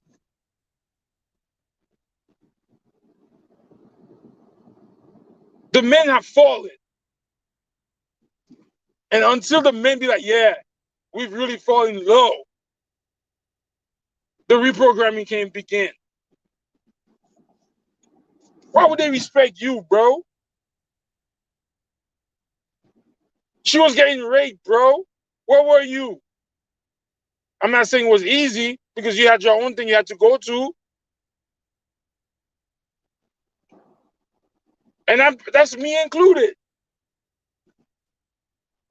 But when I hear these things about how you gonna reprogram when your men's are programmed, too, the woman is just the amplifier. If you set up great laws, righteous laws, the women are gonna pass on great laws and righteous laws. So this is like you talking about the deprogramming. Most of your men are programmed. Feminine energy mass under alpha energy. Like we said, both men and women could have feminine and masculine energy. That's why some women got more masculine energy than feminine energy. But that doesn't mean they're not feminine. Like that lady, yeah, Asante during the Golden Stool Wars. The men were cowering with their hands behind the chest. She's the one that said something.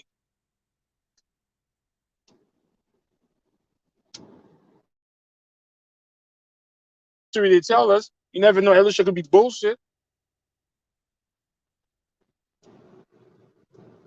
So the reprogramming got to start with the boys.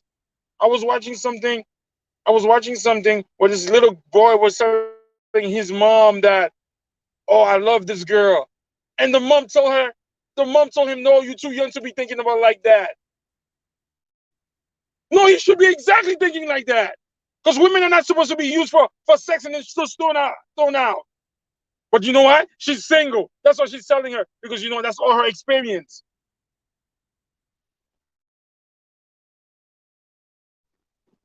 We're not supposed to tell young boys, oh, go feel like go have sex with plenty of women, and then when you're ready to settle down. So use women and throw them out? Because if your carnal urges, so then what happens to these women?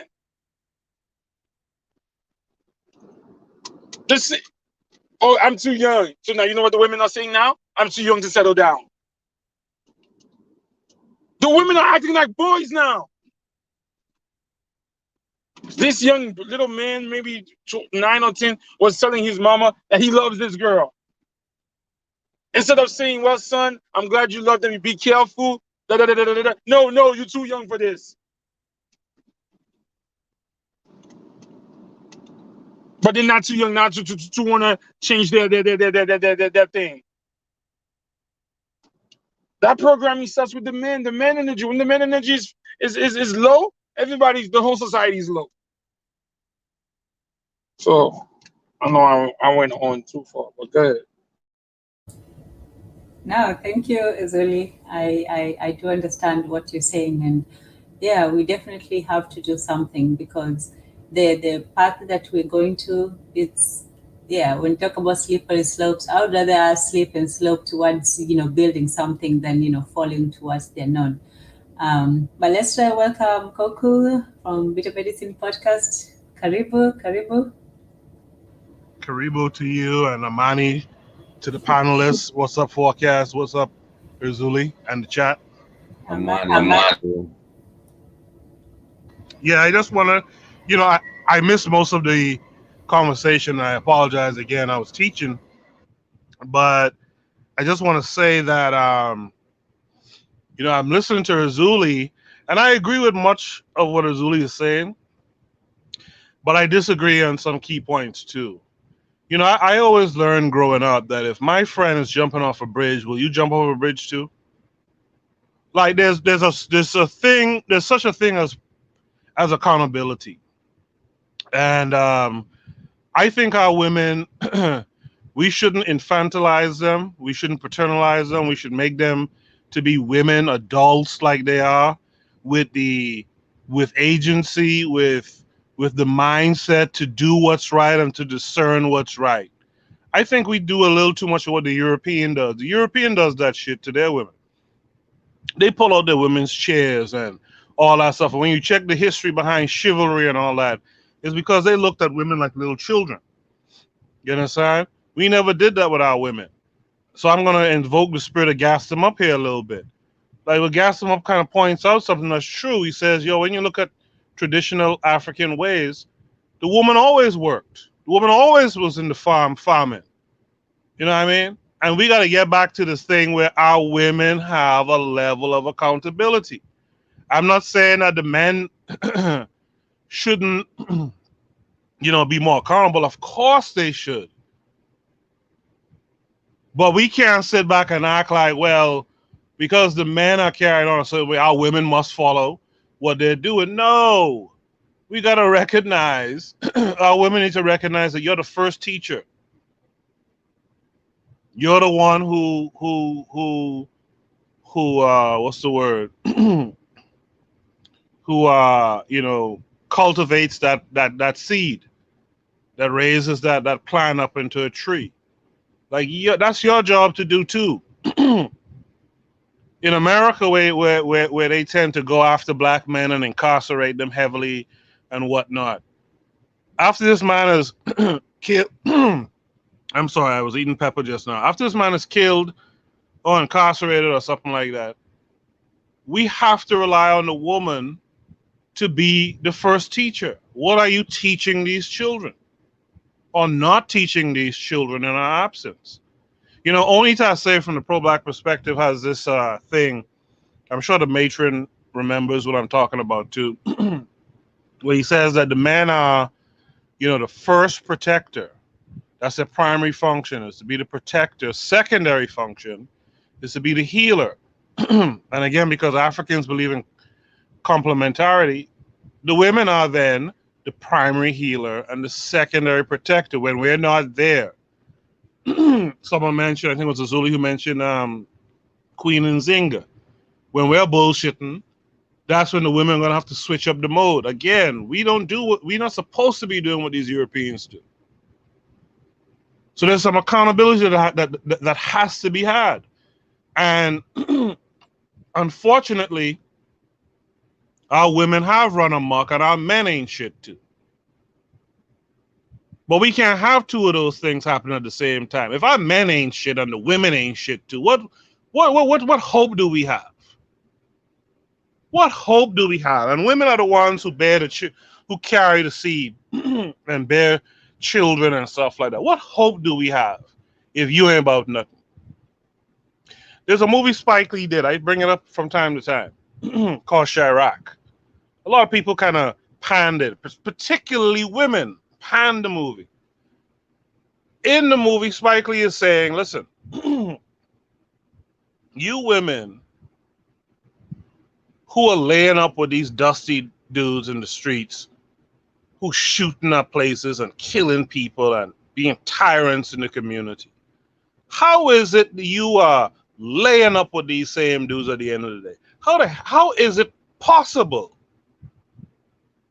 I'm not going to go and use the terms that people usually use because I listened to Bakari recently.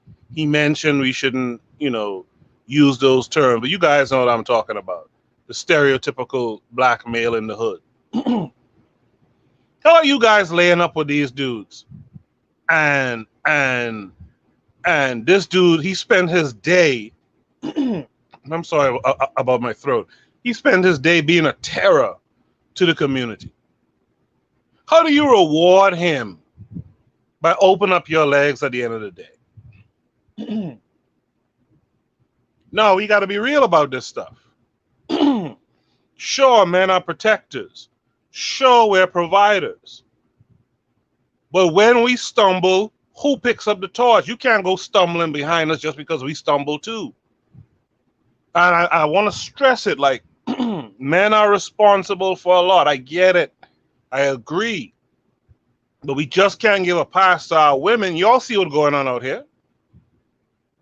Y'all see what's happening out here. And y'all are the mothers to these children. What are y'all teaching these children? Again, I'm trying to invoke the spirit of gas them up a little bit here. What are y'all teaching these kids? Then we got to be honest about that. We can't be cutting no part of it. No gender, no side gets some slack. You know, no side gets slack. Especially in our situation, we need everyone. We need all hands on deck. Our children have to be better. Our men have to be better. Our women have to be better. And this thing, when you waiting for our men who've allowed themselves to become dusty dudes and do nothings out here, for the most part, right? For the most part, are you just going to have children by these same dusty dudes and just continue this dustiness? No, that's madness. Where is the accountability?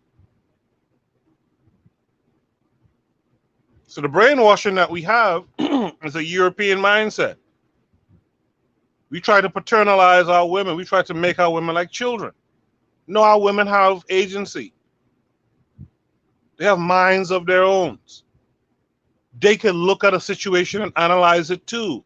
Why we gotta feed them this information? Why we have to hold their hand and lead them somewhere? When you look at ancient art in Egypt, we were standing side by side. Our women weren't walking behind, bowing their head and talking low and all that stuff behind us. So why are we doing that now? You know, so that's my only pushback. I get it. The men ain't shit to a large part. I get it. But just because these men ain't shit, y'all are the women, our counterparts, y'all ain't gonna be shit? Y'all gonna raise children who ain't shit? Nah, man, nah. We have to change off that. I'm sorry I came on here long talking, but we gotta change some of that stuff. Bring that. I'm breaking up. Bring the fire. Oh, also, so bring the fire. Sorry. Yeah, Melanin Goddess in the chat says, where are these women's fathers, brothers, uncles? It's abandonment. I get it. But in the absence, you mean to tell me you're just going to wither and die? Or in the absence, you're just going to go do the same old shit? No, man, no. At some point, we have to be accountable, each of us. And I'll pass the mic on that. Well, I'm not giving. Why do I have an echo? Someone has maybe the YouTube on. When I'm not. Hello? Can you hear me? Yeah, you're good now. Yeah, go ahead. I'm not giving them a pass at all. I'm not giving women a pass at all. What I'm saying is this. You said, what are they teaching the kids? You know why? They don't have we're not teaching. We have to give them the thing to teach the kids. No, brother. No. Women are the first teacher. No, we teach the women teach the kids.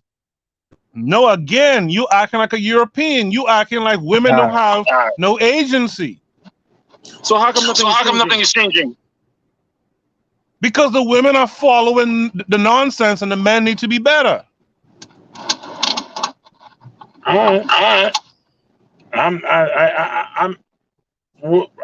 don't even understand how is this a European mindset or whatever. Just because they were there was about a bunch of simps in Egypt. Well, so what you're saying is that why are the women not fighting this stuff by themselves? I'm gonna give you an example. Tenzin just talked about a book called Post-Traumatic Syndrome, right? Tenzin? Yes. So that's the book that I said was anti-warrior. I read this book, and part of the book, she said she was at a movie theater with her friends, and then she was sitting between two rows of kids, Caucasian kids, she said, right? And the kids were throwing popcorn over their head at the kids down there, right? They kept doing that. They didn't say one of the popcorn that they were throwing hit the author. One of the men turned around to go spaz on him, right? She told him not to do that. And in the book, you know what she said? Why is our natural response is to fight? Our natural response to go to violence to resolve issues is due to slavery. So you got a man that's trying to protect you from kids being disrespectful. Now, when people read that part of the book, they're gonna say, "Oh yeah, I understand what she said. She's not a warrior. She don't understand. She should have let that boy unload on them." But if people are gonna say, "No, he could have gotten he could have got arrested or whatever." But how is it disrespectful for you see people in the middle and you just throwing garbage over their head because you're playing fight? The boy was trying, the man or whatever the boy was trying to defend her. She told him not to do that. And in the book, she says, why is the fact that we are quick to anger is due to post-traumatic slave syndrome. That boy or that man was tapping into his masculine energy. This is what happened when we let women teach on their own.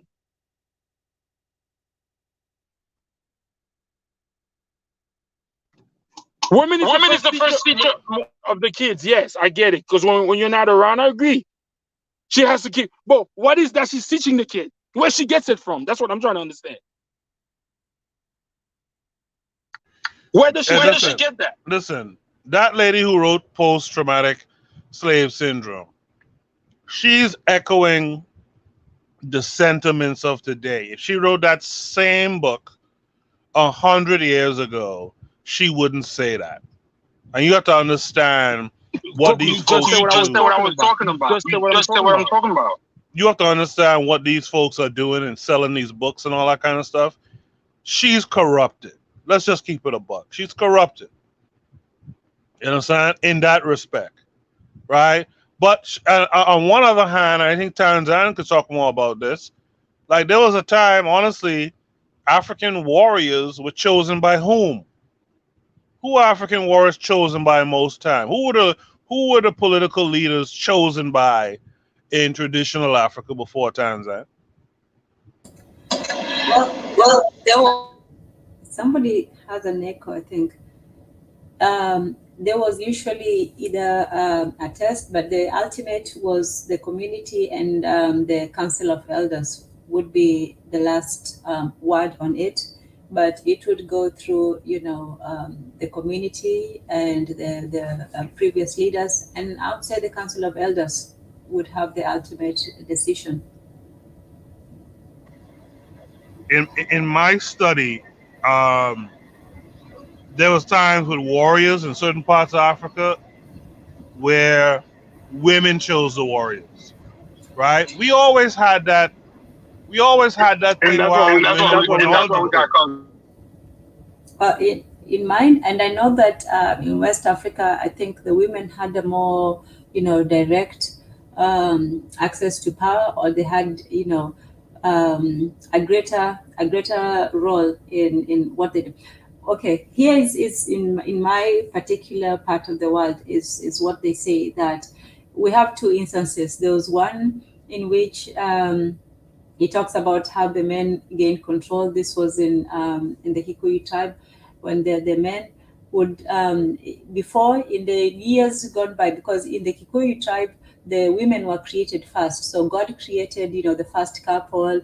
It was Agekoyo, the father of the Kikuyu, and Wangu, his wife. And they had 9 children, including, I think there was one boy, Wakero, and all that. So they had 9 children. And so they did not have, when it came time for them to be of marriage age, they did not have men to marry. And so God went, and after discussing, communing with the couple, Agikoyo and Mumbe, they said that God would send them, 9 sons to be with them. So he did. He sent them. I think the story goes he sent them 8, and there were 9 women. So there was one woman who was left without, a man. And so in traditional Kikuyu society, the last woman she stays in the household and takes care of her parents. Whereas in other tribes, it's the last boy of the house who stays in the household. But in any case, in that time, the women were the one who had the power in Agikuyu society. And the leader, the chief woman leader at the time, was Wangu wa Maseri. And the most famous thing I remember from it is that they used the men as footstools. So the men would, when she wanted to put her feet up, the man would come and kneel for her to use his back as a footstool. So this was how things were for a long time, and then finally the men came together and they said they were tired of the rule of the women and they decided to rebel. And what they did is they got all the women. They said they planned to get all the women pregnant at the same time, which they did, and that's how they took their power back. But in any case, in other parts of East Africa, women did have a taste of power from time to time, but most of the time they're the ones who ended up sabotaging it. In one tribe, there was a woman who was a chief, and she was so harsh and strict and hated by the other women that after her reign, the women in the tribe said that they would not be a woman leader anymore. But in the East and in most times in my area, the women had, they did have their council and they had some things that they made decisions of. But when it came to leadership, to warriorship, to matters of war and succession, it was usually wholly in the amongst, in the men. Well, maybe it was a West African, South African thing. But if you look up Shaka Zulu, Shaka Zulu's mother was huge in his succession to leadership. You understand? And the matron says in the chat, the women, elder women to choose the warriors a lot of times. Someone has a lot of noise going on in their mind. I don't want to take up all the time. I'm not that kind of person, really. Forecast is here. I'm sure he has his thoughts. Julie has his thoughts. But I'll say this last thing before I go. Go ahead. I'll say I appreciate that forecast. I'll say this last thing before I go. My grandfather, who I love dearly, he's been gone now almost 20 years. He raised me, right?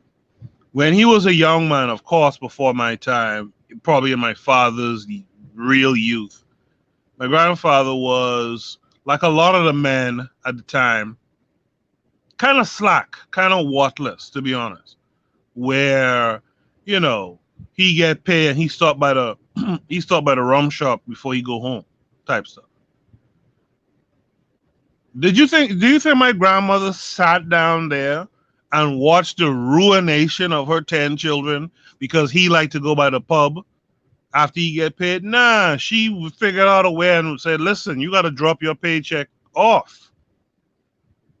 And then you go by the pub or whatever is left. But the majority of it, you have to drop that off. You understand? She didn't just sit there and wait for financial ruin and her kids to end up in the streets and all this old shit like that. There's accountability that we got to get back to. We had our women. I sure if I talk to Erzulie's mom or grandmom, Tanzan's mom and grandmom, forecast and the matrons, moms and grandmoms, I'm sure I will learn how these women was able to direct or redirect the energy in a certain direction. We got to get back to that. And I'm not saying that to say, I know someone's going to probably think this or say it. I'm not saying to say that we put it all on women. No, I'm not saying that whatsoever. But I'm saying in the absence of the man, or when the man is on some bullshit, you don't have to be on bullshit too. And I think it's disrespectful to black women to say that because the men are on some shit, or the men ain't taking up their proper leadership role, their primary role as protector and provider, secondary role as healer. I think it's nonsense to say that our women just can't do anything in the absence of these guys. And that's the problem that we have right now. We have too much follow fashion. That's an old school term from back home. We have too much follow fashion going on. Like Erzulie mentioned, you buying bags and taking flights and all that stuff. How about you become aware and more solid in your knowledge of self? But How about you do that? Yeah, go ahead. You know what your grandmother had? the status quo of the day was most men at those time created that status quo for your grandmother to be like, you know what? They not there. I'm not. If your grandfather's doing this, now we're not gonna take that. We know what's right. We know the energy that's supposed to be passed. The children come first. Not, it's not the same. The status quo is not the same. What I'm trying to say is like the unseen law was already there for your grandmother to follow, whether your grandfather was going to be part of the picture or not. A lot of women nowadays are only following the capitalist status quo. Me, me, me, me, me.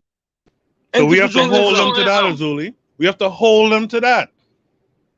We got to be real and say, listen, y'all have agency too. Y'all have your own right minds too. We got to hold them to that. We got to stop this thing of giving a pass to our women and saying, well, the men ain't about nothing. You know, you could be about something. Listen, for those who are listening, I've known Erzuli now.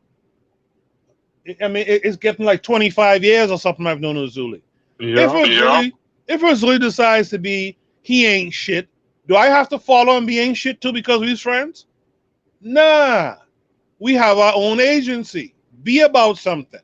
You know, I'll pass the mic.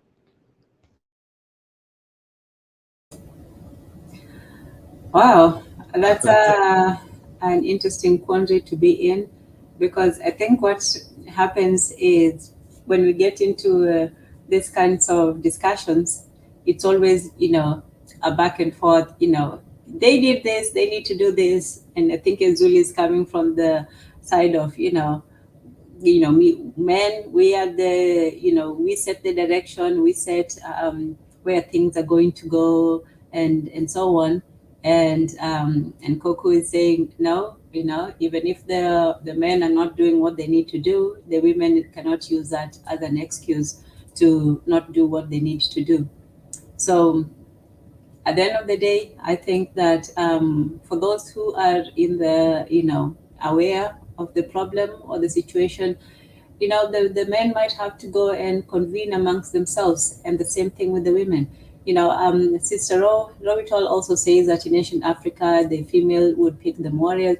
So yeah, I guess maybe this West African and South African thing was more prevalent. For me, when it came to war and things like that, I know that the tribes were, my tribe and the tribes around us would usually, when it came to war, it was just men only. The women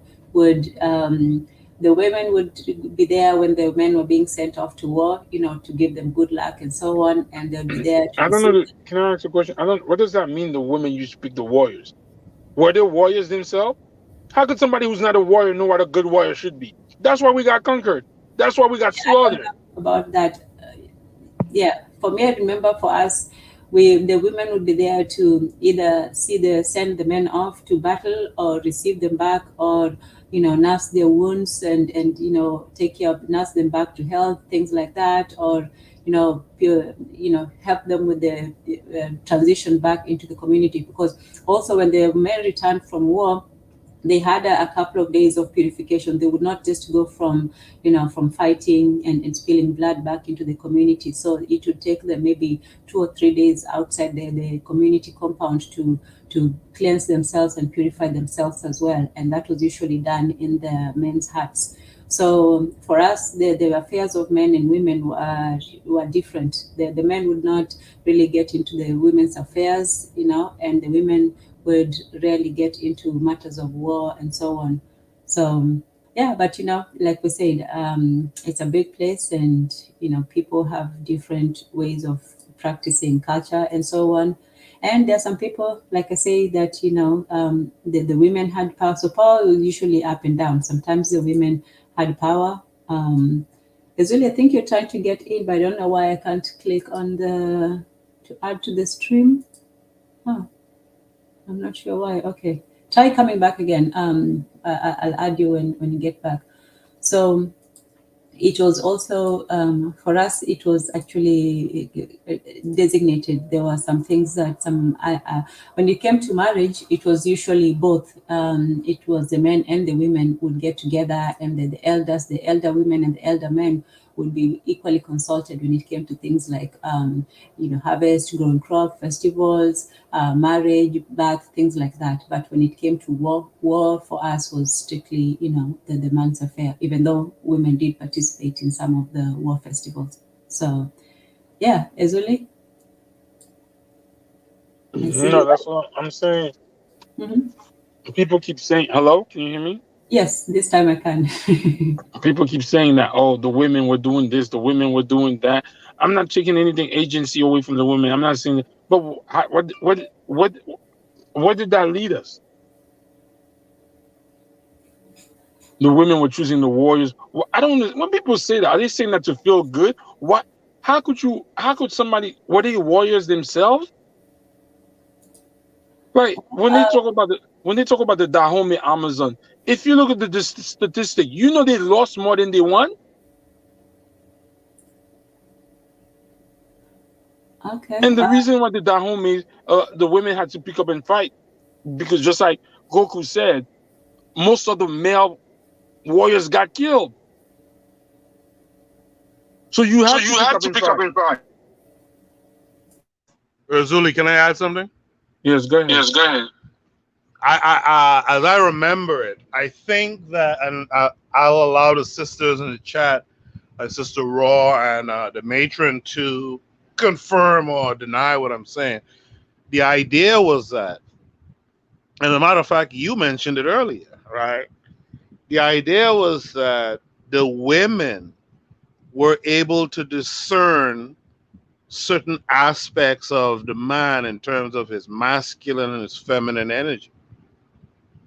It wasn't that the women had to be warriors before, but like Sister Raw kind of said in the chat, the women knew these men, these young boys who were becoming men. They were able to look into them and discern: can you really protect us, or are you out here bullshitting? Are you out here looking like a warrior, but inside you on some bullshit, or are you a real warrior? So I think that was the idea behind it, because they were in tune with the both sides of what a warrior is. Like, there's this book I've been reading and posting quotes called A Sappho by Baruti, right? Like, he's showing you something interesting. He's showing you that not only are you supposed to be a warrior, but you're supposed to be an intellectual as well. So there's these dualities, or maybe trialities or whatever, going on with people, that the feeling was the women were able to sense that in you. The same way they crack the joke all the time that a woman knows if she's going to sleep with you from the moment she meets you. It's that same type of intuition. So that's why that was a thing, you know. And all I'm saying is, again, let's not treat our women like children. Let's not act like, and I'll put this to the sisters in the chat: Melanated Goddess, the matron, Sister Raw. Do you want to be treated like children? Do you want to be told that you can't do nothing and you can't survive without the men? I'm not talking that strong woman, independent woman bullshit either. I'm saying that when the chips have fallen and those men, for whatever reason, aren't around, they've been killed off, they've been incarcerated, they've been, whatever, enslaved. You mean to tell me our nations will suffer and die because the women, for some reason, don't have no good sense as to what to do? They don't know how to teach some kids how to have knowledge of self. All of a sudden, men have to be there. That's what, again, I have to say it. That's how them Europeans dealt with their women. That's why they don't like their women. And we're following the same pattern to the point where we don't like our women no more. So, Kokou, explain how the women have not picked up the we have fallen. Why have they not picked up? Why instead They have picked up the mental of capitalism, making money. If you're not making money, you can't be my man. Strong independent. Why have they picked that up instead of the other one? Erzuli, the name of the game now, because you see, we have active enemies. The Tanzan likes to talk about the programming. The programming comes from someone. We have active enemies, and these men and them realize something, because they realize something about themselves. Their women, no matter what shit they do, their women stand up and support them. Their women, you wonder why racism and white supremacy keeps lingering on? They teach their children that shit. Whether the men are there or not, they're gonna raise them up in that shit. You know what I'm saying? So what they do, they give our women and say, nah, man, y'all go and have hot girl summer. Y'all go and suck as much dick as you want, pardon me, Tanzan, I mean no disrespect, on your platform. Just keeping it real, though. They tell our women, you're not going there. They give our women all the TV shows to go watch, but women are sucking dick all day. You feel me? And what I'm saying is, our women have more sense than that. Why isn't Tanzan on that shit? Why isn't Sister Raw on that stuff? Why isn't the matron on that stuff? I'm going to assume Melanated Goddess is not on that because she's here on this platform at this hour tonight. Why aren't they on that stuff? Because they have some knowledge of self, if not full knowledge of self.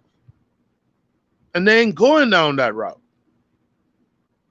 I believe that, because I know the matron a little bit better than the other ladies here. I believe if the matron even saw a reality TV show, she could watch that shit and it don't even matter to her.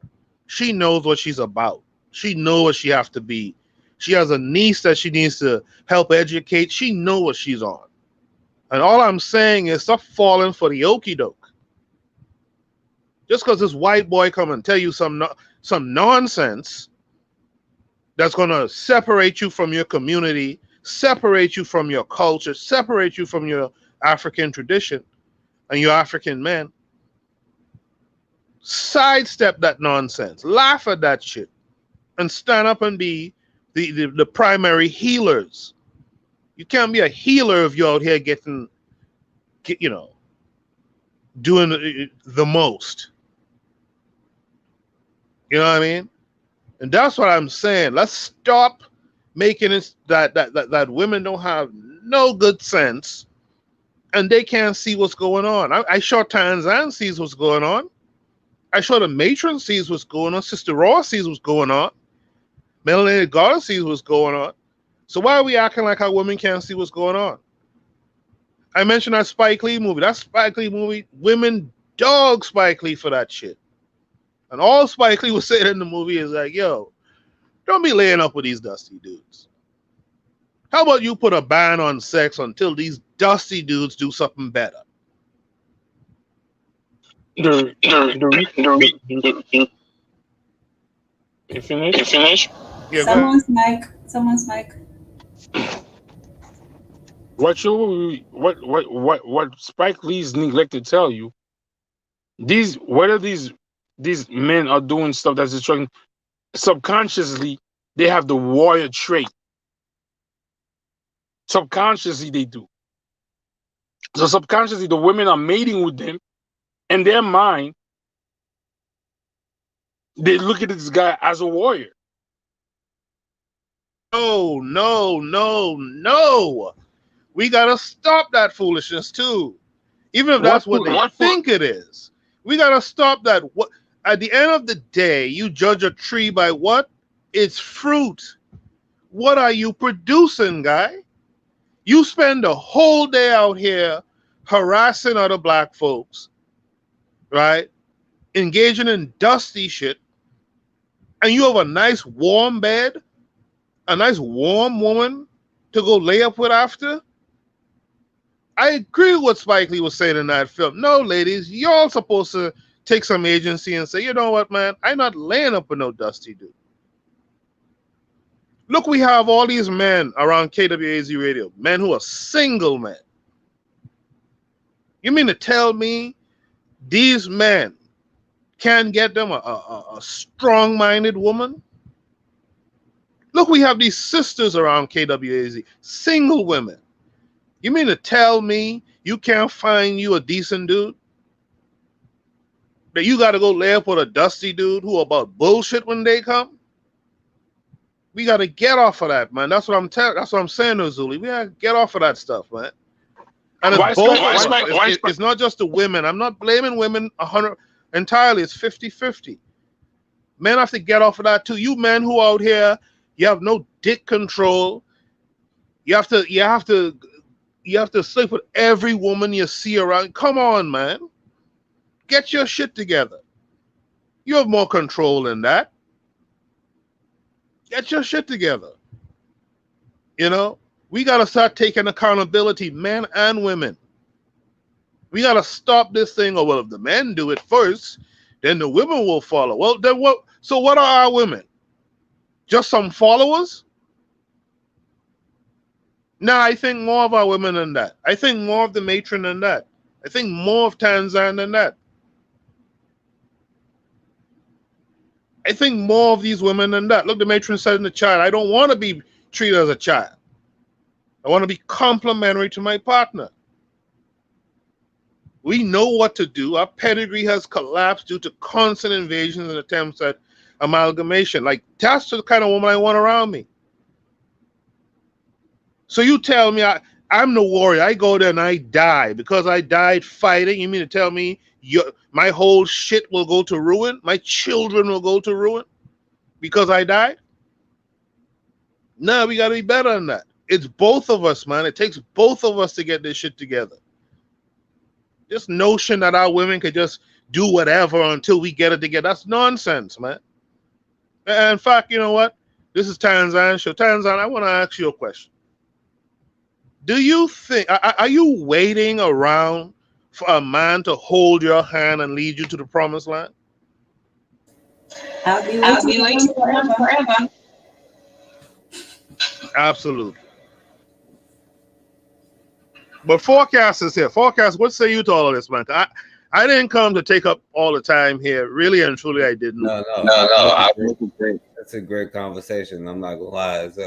And I'll be honest with you. I agree with both of y'all for real.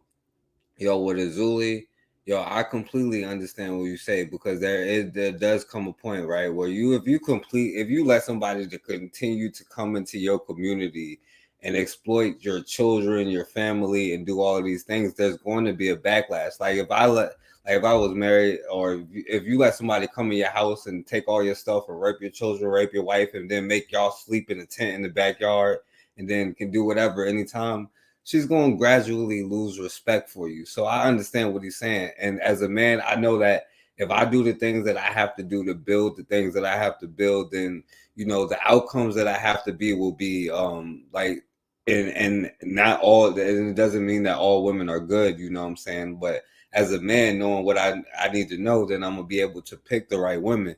But at the same time, I completely agree with you because, like, I don't see Tanzan or Matron or Raw as less than me. They probably even more, you know, than me. They cut me all the time, you know. They probably more militant than I am.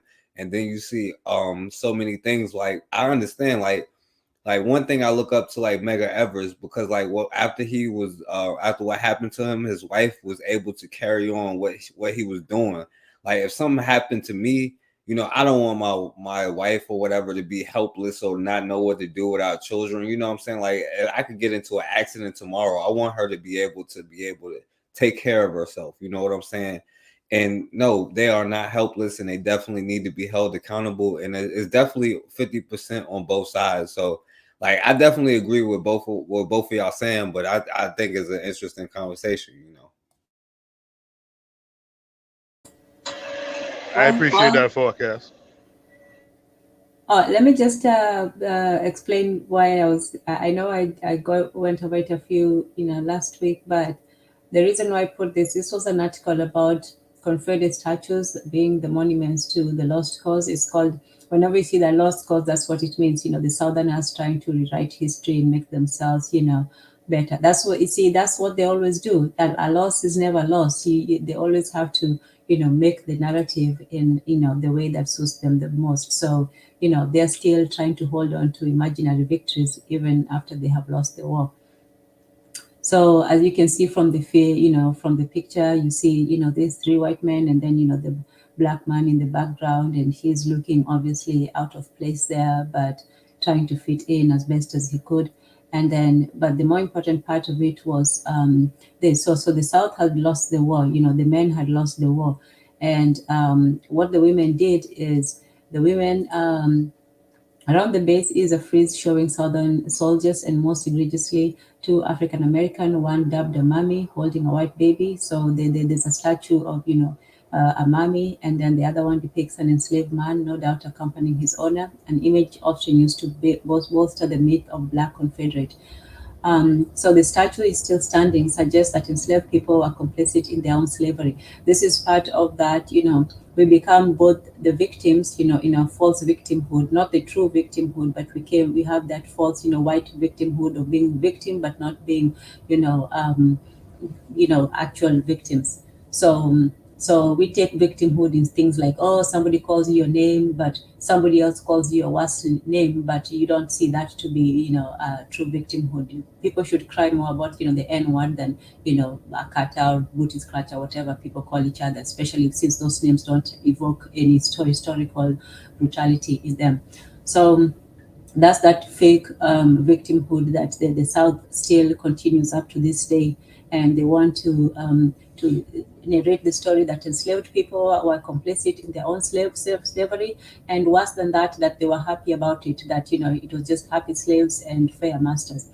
But the part that I wanted to focus on is the UDC, a part of Southern white women's active campaign, was to perpetuate racist hatred and white supremacy.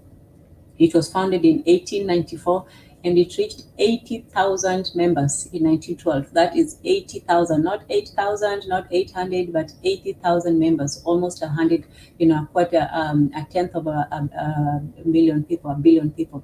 So it reached 80,000 members in 1912. So between 1894 to 1912, does anyone remember the exact time that Garvey was having his campaign?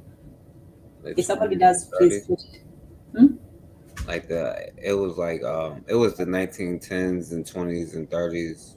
Okay, but so just after this. So this one was found just before then in 1894, and then it reached its height in 1912, and it raised hundreds of thousands of dollars. See, this is why they keep outdoing us, because not only can they get the people to join, but they also give up the money.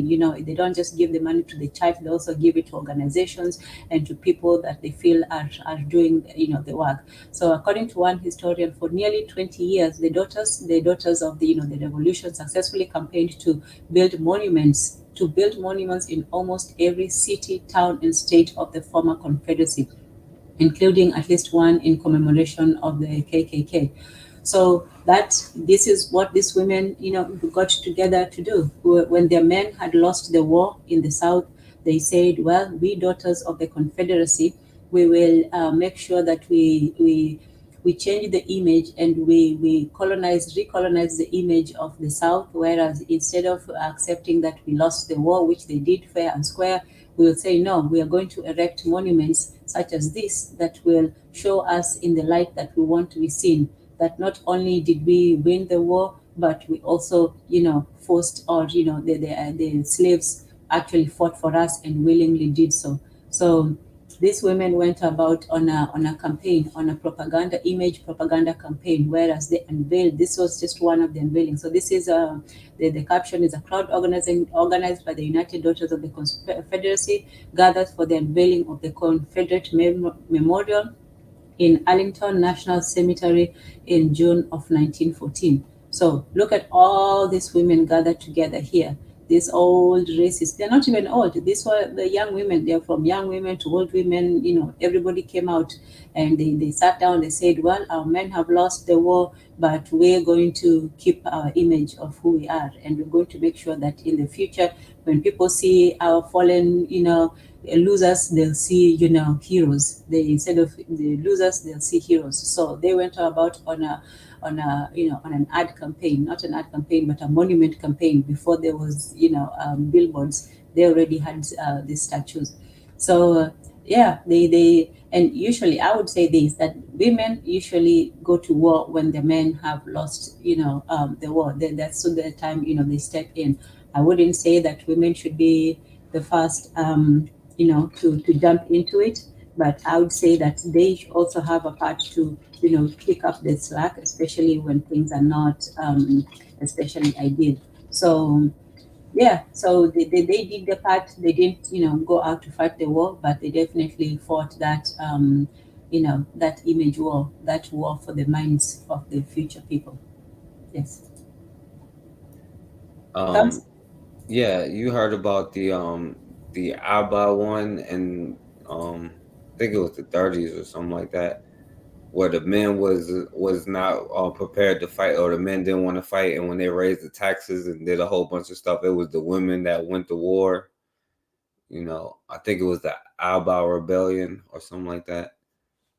And then, with Marcus Garvey, he had to create a women's division because it was the women soldiers that was down to fight or whatever. Yeah, they definitely go like, yo, when like that's just how it works, you know what I'm saying? Like, yo, when men don't fill a role, like people are naturally gonna fill a role. I'm not just limited to women or whatever, but when a woman is going to fill a certain role and be a certain way based off the environment, and if you are a protector a protector and all of that stuff, it is a part of your job to create a safe environment, for your family, for your children, and all of that stuff. But yeah, but when it comes down to it, I definitely would rather have a rider than not a rider. You know what I'm saying? I'm accountable for myself, but I definitely would want a woman that's accountable too, and who knows who she is. So that's why I'm saying I agree with both of them though. Yeah. So it can't always be, a blame game. It's this side versus that side. I think that it's important to have, roles for the men and the women. I personally don't think that women should be out there, in the front of the battle, like the homie people, unless that really is the last chance. That's, when there's no more, when you have to defend the children. Even in South Africa, there was a time that everybody had to go out, even the children, because they had no qualms about attacking a group of unarmed children, in the Soweto massacre. So when it comes to that situation where you're either on your last, reserves, or, the enemy doesn't have rules and they can engage both civilians and the people, then everybody has, the responsibility to take up arms to defend themselves and, each other when they can. So when it comes to that, then yeah, if Hey, it's time. Yes. hey, can I say one thing real quick though? Because I get what you say. I agree with that. I would say like, yo, only in last offense, like, yo, the men will be, and then the women is supposed to protect the children. You know what I'm saying? That's the last line of defense to the children, and the man is the first line of defense. But also at the same time, even here in America, like during slavery, like the women would poison like the slave owners and stuff like that. They would use the opportunities that they have, and even though they're not necessarily on the front lines, what I'm saying, they still would fight, what I'm saying, and do everything that they could, what I'm saying, like, just poisoning the person is like, it goes a long way. So like, I wouldn't say like necessarily not put them in the fight, but I wouldn't put them on the front lines like you were saying. But Mhm. I think we should use everything to destroy it. You know what I'm saying? But I definitely think we should protect the women. And one more thing, I seen this movie or whatever, where these aliens or whatever, they was trying to protect all of the males of the species was just doing everything they could, even the suicide mission, to protect the female, because they realized, what I'm saying, that's how that species was going to continue. You know what I'm saying? I just thought that was interesting. But my bad. I'm sorry for that. Now it's good. We have Kokou back. That's great. You called him back, brother Focus. So Yeah, I was enjoying the conversation. I Yeah, want to say this. TZ didn't Goku ask mentioned me his movie back. Chirac, right? Oh, where Spike Lee was telling the women not to why you letting, so why Spike Lee ain't say why you let a nigga like Colin Powell reproduce? Why you let a nigga like why women see like somebody like who is thriving in the capitalist system, who's who who's injuring people on the back end of it? Women let them reproduce. So why he trying to hold the ghetto chicks accountable, but he's not holding a woman who's letting let's say a lawyer, a black man lawyer, who's finessing the system to nourish his own pocket. So Real talk, Erzuli. Real talk. yeah, Colin Powell ain't sticking me up walking into my car at 8 o'clock in the morning. Let's keep it real now, right? What Spike Lee was talking about is in the community where we live, where we lay our heads, where we raise our children. You're rewarding these dusty dudes who out here. I have to be fearful for my children. I have sons. I'll be fearful for them because of these dusty dudes out here. And y'all women, and again, I'm not blaming all women. I'm just saying I'm speaking along the lines of what the movie was talking about. but These guys have a safe place to come and lay up. No, that's madness. And I heard sometimes Ann said when I had stepped off, and the reason why I stepped off, just so people understand something, I really don't like to talk a lot. I really don't. And I just taught tonight, so I've had my quota of talking. But the good brother, the forecast, asked me to come back. By the way, Tanzania asked me to come back, but forecast asked me to come back, so I came back. You should. I want to hear what you got to say. You're a smart brother. Yes. I appreciate it. You're my brother too, man. And so, and Tanzan's my sister, and Erzuli is my brother. Like I said, I've known the guy 25 years, just about now, probably 25 years now. So, it's all cool and everything. But I'm just saying, like, we all have our roles. I'm not saying that women must be in the front lines fighting, but I'm saying this though: if I fall in the front lines and my children are in the back line, you best get your ass in the front and fight for our children to have survival. That's your secondary role. You have to be the protector when I'm gone. let me ask you a question. When I'm around, you could be the healer. Yeah, go ahead. Let me ask you a question. So she did that. Let me ask you a question. When the rebel was beaten and captured and destroyed by the slave master, right? The woman saw you getting killed and beat up.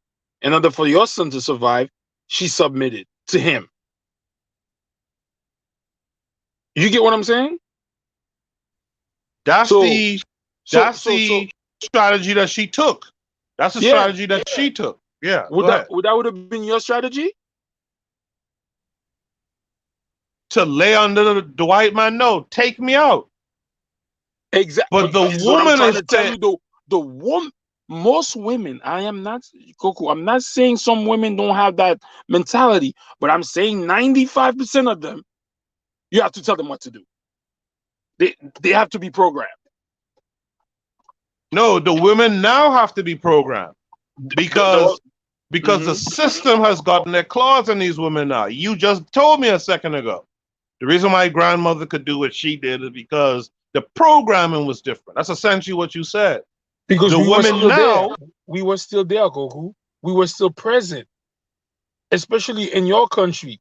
Not here. The black male authority still had a word there. I agree with you. But not all those dudes was there like that. A lot of those dudes was drunkards and stuff, man. We got to keep it real. A lot of my grandfather people, the majority of them. So how did the society operate? If the men did what they had to do because see, this is a thing too, and this goes into this whole idea of the public sphere and the private sphere. And I know a lot of women don't like to hear that talk. I believe I heard the matron talk about it not too long ago, actually. But there's a public sphere and a private sphere. In the private sphere, to be honest, the women kind of control that shit. You slacking off. You're not really raising your children. You're not really nurturing them kids, but I will give them the love. Just bring your paycheck so I could make sure that they eat. Make sure they have clothes on their back, and I'll make the shit work. What I'm saying is roll up your sleeves. I'm going to invoke the spirit of gas him up. Not like he's dead or something, but he's not here right now.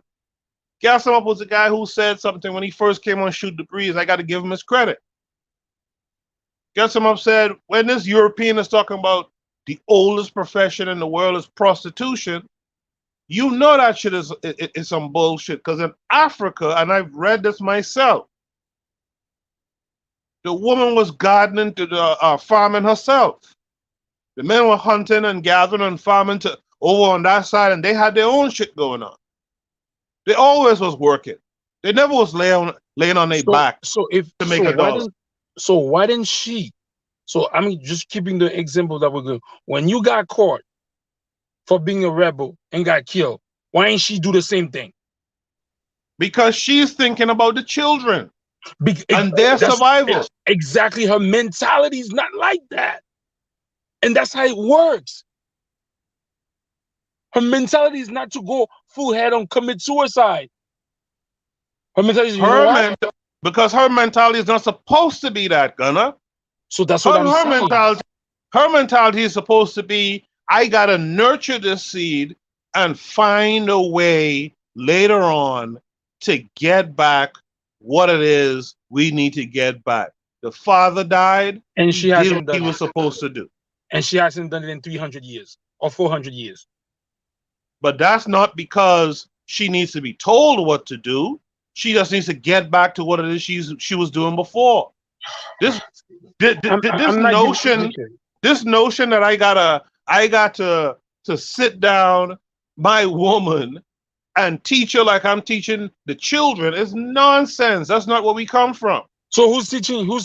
If it's nonsense, how come they could teach a woman to be independent and say she don't need you? Who thought her that?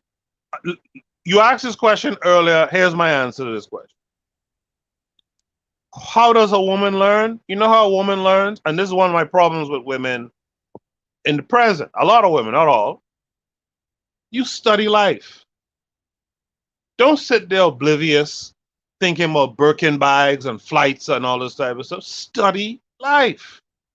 You have these children out here that you're raising up, that if they're not yours directly, they're some kin to yours, right? You got to study life and think about, well, what do I want from my kids? Listen, the other morning, I went to go jump in my car, and these dudes have my car blocked in. Why? Because a bunch of dudes shooting dice. You know who's standing up there with these dusty-ass dudes at 8 o'clock in the morning shooting dice? Their woman is standing up out there with them.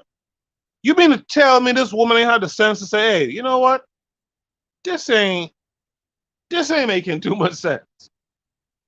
We gotta be about something more than this. Come on, man. One day we will probably have children. Why are we doing this? Who was I listening to recently who was talking about the 17-year-old girl who was dating an older boy and was in a car with them, and the older guy's little brother or something was in the backseat with a gun and ended up blowing her brains out. Like, come on, man. Like, you could recognize that shit as a bad scene. You don't always need me to hold your hand and tell you this stuff. And that's what we got to get off. We're kind of letting women slide now. Okay, last example. I don't want to be all over the place. Again, I don't like talking too much and all that kind of stuff. You guys familiar with the WNBA, right? Yes. The WNBA gets very low viewership as compared to the NBA, the men's league. I saw a woman on Twitter say something so fucking fantastical. I couldn't believe it. She said, the reason why women don't watch the WNBA is because men don't watch the WNBA. Women tend to watch what men watch. And I'm like, are you kidding me? When you're watching Days of Our Lives and General Hospital and all the motion, they had to cancel now because people got tired of it. One Life to Live and all that stuff. Was men watching that stuff? to make you watch that stuff too? When folks is watching Black Ink, I think it's called Black Ink Crew or something like that, or watching Housewives or some shit, is it because men were watching it that you're watching that? No. Let's stop the foolishness now. Let's stop making the excuses now. There's a women's basketball league called the WNBA. If y'all was about woman empowerment and all that kind of stuff, and representation, y'all have been watching that shit just like men watch it. But you want to come with some cockamamie excuse to say, well, men don't watch the WNBA, so why, how could women watch it? That's the foolishness that we're allowing in our society. There was a black woman who said that shit. That's the foolishness we're allowing now. You guys watch all the raggedy stuff you want to watch, but all of a sudden, when there's a women's basketball league, you don't watch that because men don't watch it? Come on, give me a break. Where is the accountability? Where is the studying life? That's what women used to do. My grandmother them used to study life. This is how because she raised me, her and my grandma, they raised me. That's how I study life. That's why I don't talk a lot. I watch stuff. I watch my grandmother and them do that stuff. Don't tell me that we don't have the agency. Don't tell me that our women don't have the agency. And again, I want to be clear because I know someone is going to turn what I'm saying into something else. I'm not absolving men. No, I'm putting the pressure on men. I'm putting the pressure on men, but I'm also holding women accountable. You got to do what you got to do too. It's all of us who are getting stomped on. When they shot up, what's this young lady name? Breonna Taylor. They shot at the guy too, People pretend like they only shot at Breonna. They shot at her boyfriend too. They didn't He had to come for return Breonna fire. Taylor. They didn't come for Breonna Taylor. Breonna Taylor is a casualty. They're not killing. They're not trying to destroy the black woman. They're not scared of her. The point I'm making is, she got shot and killed. He was shot at too and had to shoot back. My point is that when they come for us, when they try to destroy us, they try to destroy us all. Nah, they're trying to destroy the woman, the men. They're not trying to destroy the woman because they could control most of the women. They destroy the women through their control, Erzuli. When they have you out here thinking that it's cool for a woman to be sucking 6 dudes off at a time, that's the destruction of our women, Erzuli. When you destroy that woman like that, what do you expect the children to be next? That's the destruction of women. That's what they've always done. They've always killed the men off and then go and have their way with the women and children. So that's what this is what I'm saying, that I don't care what the women do. When we get our shit in order, they're gonna have to follow. And if they don't, they're left behind. You don't follow our way, you belong to the street. We're not offering no protection, no service. You done. But until then, we can't be talking about damn. That's what I'm trying to say. The conversation is not pointing the finger at women. The conversation, because I'm not a dusty dude, so I'm not pointing no finger at no woman. The conversation is, we gotta start putting our women in this position of being like a child when they're not children. They have the ability to think out a problem and to find solutions. My grandmother used to find solutions. I'm sure your grandmother did too back in Haiti. I'm sure Forecast grandmother did in Virginia. I'm sure Tanzan's grandmother did that back in her hometown. The point I'm getting across is, let's stop making excuses. And I will even add something too that a lot of people don't talk about. I'll add something too that a lot of folks don't even talk about. There's a certain point, you know what? Our kids have to get some get right too. We can't be raising kids no more who are 17, 18, like I always see on TV, these black folks talking about, well, I was 21 when I first learned about racism. What are you talking about? What are you talking about? You didn't see racism in the public school system? You didn't see racism in your history classes and English? What are you talking about? We got to get them right at a certain age so that they have some accountability and responsibility too. You know, Sister Raw in the chat says she don't watch none of them shit I was talking about just now. And that's the point I'm making. She made a decision. She has the good sense to say, I'm not watching them old foolishness that they're putting on TV there. Sister Raw is a mature woman, but she not dealing with no hot girl summer. And I'm sure she don't deal with no young women around her with no hot girl. And I sure the matron don't do them kind of thing. The forecast in the chat says he knew about racism but didn't know about history. That's fine. But don't tell me you don't know who you mean to tell me, and this is for the men and for women, for mothers and fathers. You mean to tell me y'all let children, who is it, Van Jones and them kind of clowns, reach 20 odd years old, and then they understood who their enemy is? Because that's what racism really is about. It's understanding who your enemy is. There's a slew of black folks. I forget the commercial now. A couple years ago, Van Jones was one of the big faces in there. Oh, I didn't know nothing about racism until I was 21 in a parking lot. What are you talking about? What are you talking about? My kids knew about racism since they were like 9, at least. I taught my kids how to read the room years ago. Yeah. Van Jones crying on CNN is a goddamn shame. His parents should be ashamed. His mom and them too should be ashamed of that stuff. No, we got to keep it real. And this is the problem we have. We are fighting this battle, and I don't mind fighting the battle. Again, our women shouldn't be on the front line. I get it. It's true. But you mean to tell me she's not on the front line and she's oblivious to what's going on?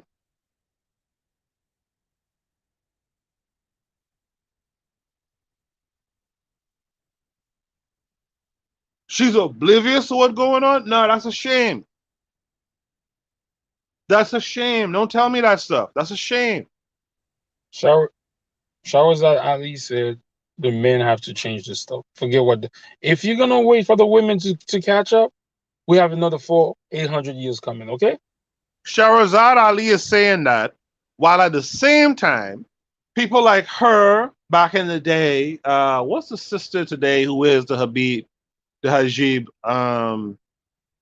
Crimson, I forget the sister name. She's on YouTube too. They're saying that, but they're saying that as women who understand what's what. Shahrazad Ali naturally wrote a book telling women how to deal with men. Shahrazad Ali gets it. She gets what I'm trying to say. She gets that, yeah, your men are in the front. You can't have women in the front fighting other men, savages at that. No, that's our job. I get that. But what are you doing in the background? Because these savages have their sisters, their daughters, their mothers teaching that culture, teaching that savagery to their kids. Where do y'all think this shit comes from? You think that these white boys just are born and just somehow fall in line? No, they're taught that stuff.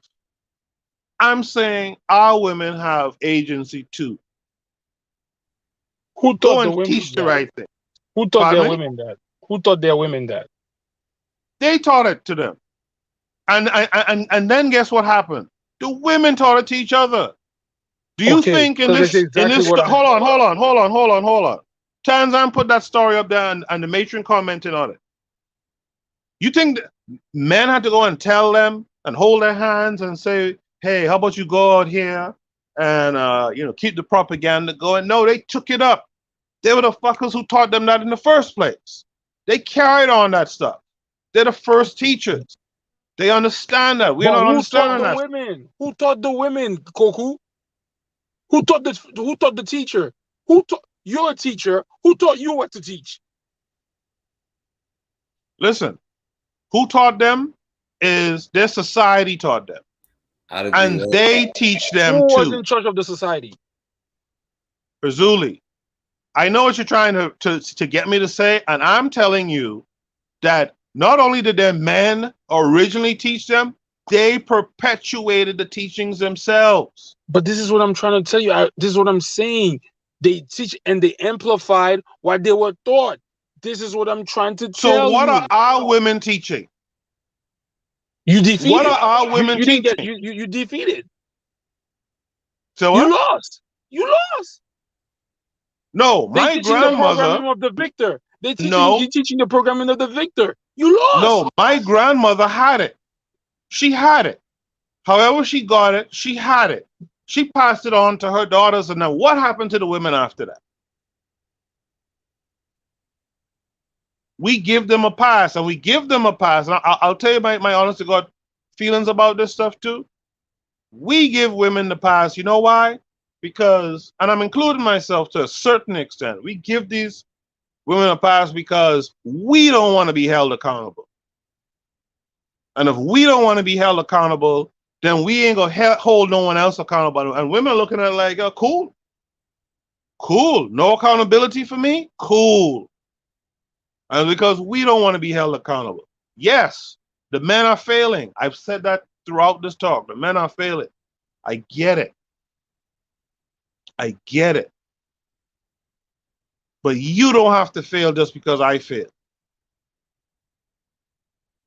And I'll pass the mic on that. I feel like I talked too much already. I'll pass the mic time. Yo, you the head. Actually, What you the head? What if the head is chopped off? The body's gonna be chopped off. If you're the head of the household, most of the time, if you fall, she gonna fall. If the system is not already in place to scoop her up, to be like, nah, you gotta keep fighting. Hey, Tanzan, if your husband falls, you fall? I would hope one of us would be still standing to hold the house up. Revolutionary matron, Sister Raw, and any other lady in the chat, if your husband falls, do you automatically fall? That's the question I have for y'all. Do you automatically fall? And I bet you all of these women would think that's ridiculous. What I'm saying is, if your husband falls and there's not the system there to keep you fighting because there's other men who are fighting just like your husband was, you gonna fall. If your father falls, Erzuli, if your father falls, your mom gonna fall too? Are you listening to what I'm saying? She might I not hear you fall. stuttering. Yeah. I hear you stuttering on the question. She might not fall, but if everybody around her falls, she's gonna fall. No, but you know why? nah. You know how my mom is gonna fall? You know how my mom I ain't gonna let you do it. I'm not gonna let you do that. My mom will I'm not gonna let you do that. She's gonna fall. I'm not gonna let you do that, brother. I'm not gonna let you do that. I'm telling you. I'm not gonna let you do that. Okay. You just said, you even stuttered, did a DJ scratch, and said, well, she might not fall. And then you changed it, you moved the goalpost and said, well, if everyone falls, then everyone falls. If everyone falls, yeah, everyone will fall. That's common sense. I'm talking about if your father falls today, does your mother fall tomorrow? No, she doesn't. I know Haitian people. No, she doesn't. According to what? Fall like financially or fall? I'm talking about in the fight. What are we talking about? All of it. She doesn't fall. She finds a way until she can't find a way anymore. Yeah, Neo Impacts in the chat says misogyny, and then yeah, we gotta stop that shit. We gotta stop sitting around thinking our women are just something like things to look at. We gotta stop that kind of. That's some simp shit to say. I don't know how he was talking about me saying misogyny. Some simp shit to say. Misogyny. All right. No, Sister Raw is a woman. Sister Raw is a woman. What does Sister Raw say right there? She says no. She'll keep on keeping on with the mission. So why the women not keeping on the mission? Because they're being told by another man what to do. Because our men have foregone responsibility, accountability, and our women are following in the shadow and say, well, fuck it. If y'all ain't gonna be accountable, I ain't gonna be accountable. Danzan, if the men around you are not accountable, do you immediately become unaccountable yourself? No, one hopes. Here's how I think we might be able to work things out. If there's one side that is not holding their end of the bargain, or if not fulfilling their roles, then sometimes, unfortunately, somebody has to step in and pick up the slack. If, for example, and we have to use both sides so people don't think we're just taking sides, or either misogynistic or misandrist or misanthropy or whichever hatred we are doing today. But if you are a man and your role is protect, provide, all of that, that is good, and the wife is supposed to nurture and take care of the children. Well, what if your wife, and for some reason she dies, or something happens to her, or she's otherwise incapacitated? Well, it's not your role as the husband, and obviously you can't do some things that the woman does. But for that time, it's up to you to be the nurturer. You have to take on the role that she had. You have to take care of the children, do their hair, get them ready for the day, and so on. So you have to sort of pick up the slack and do some of the things that maybe were not in your wheelhouse. And that's the same for women. It's not the ideal situation, and obviously women, it's not their natural role. But given the circumstances, a woman can still fight. She will not have that muscle, obviously, but when a woman has her children threatened or her life, everyone will fight to the death. Even a child will fight just as hard to stay alive as an adult. It's just that they are limited physically, but that does not mean that their will to stay alive is nonetheless not as strong. So when the men, for some reason, they drop the ball, it's up to the women to pick up the slack. And as men, obviously you shouldn't let that situation continue for too long.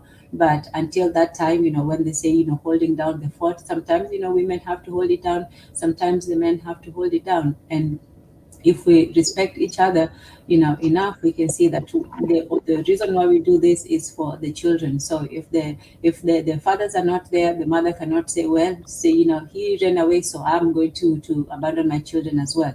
It's not right that the father left, but the mother leaving as well will not make that equally right. So two wrongs don't make a right. But that's not to excuse the father or the man from his duties. It's just to say that we cannot use the other person's deficiency to excuse our own. And the same thing with the men. The men nowadays, they might not have the full provider roles, because women nowadays are going out into the workforce and they're earning money.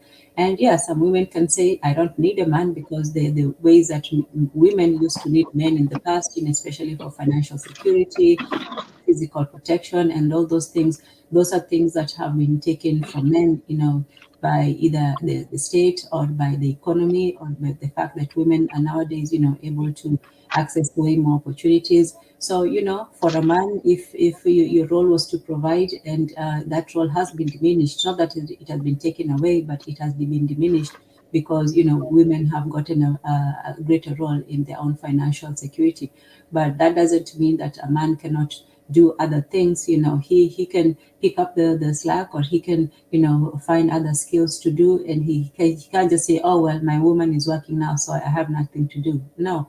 So we have to really be more imaginative and creative in seeing what our new roles and our new you know um, tasks are going to be. We might have to adjust, we might have to do things that we didn't do before, but that's what it takes. That's what it takes to keep the community, and especially the children, protected. That's the biggest thing. The biggest thing is not for men to protect women and provide for them, or for women to nurture men and make sure they're happy and comfortable. No, that is a side effect. But the greatest thing we should always remember is that men and women come together for the children. The children are the only ones in that equation where we can't, say, oh, well, if your child, your mother is failing, you as a child should step up. They might have to, but the ultimate thing, the reason why men and women come together is for the protection of the children. They're the ones who need the most protection, not men, not women, but the children. So, yeah. I'm curious as to what neo impact means when he says Nelson Mandela fell, but Winnie didn't fall. What law is that? I don't know if you know about Winnie Mandela, but she, Winnie Mandela, Coretta Scott King, Betty Shabazz, Forecast mentioned Medgar Evers' wife, who I can't remember her first name now. They didn't just roll over and die when those men died or were incarcerated. It's like Meryl. Yeah, I think he Right? agreeing. I think he agreeing with you though. Kokou. Yeah, I think he's saying that even though Nelson Mandela, wasn't successful, at that time, but Winnie Mandela picked up the slack for For Nelson. Yes, and continued with his work. And I remember he did say something that Mandela fought a war for all Africans against white supremacy, and he got hurt in a 27-year prison. And the women, many people didn't understand the war, but the women did, and we did something about it. So I think he's saying that even when they struck the men down, the women can still rise up and continue the fight. Even I see. Yeah. I read his messages out of order, so I apologize to Neo Impact. You're right. When you go up, you're right. He makes more sense to me now. Yeah. I mean, come on. So Winnie was just supposed to roll over and die? Coretta Scott King and all them just supposed to roll over and die? No, we got to get off of that stuff. We are following. That's one of the programs we don't realize that we have, is that we want to paternalize our people. We want to paternalize our women. We got to get off of that stuff. Our women are strong too. Again, I'm not saying our women must be on the front lines fighting. No. But if I lose my life, if Forecast lose his life on the front lines, right? Them children got to be protected. You got to do what you got to do. And Erzulie knows this because there's a popular image of a Haitian woman with like a cutlass to a police's, I believe it was a cop's neck or something like that. Now you're not going to just kill my children. I don't care what the man them is doing. That was a movie, man. Whatever it was, the image is good. That's the kind of image we're supposed to have.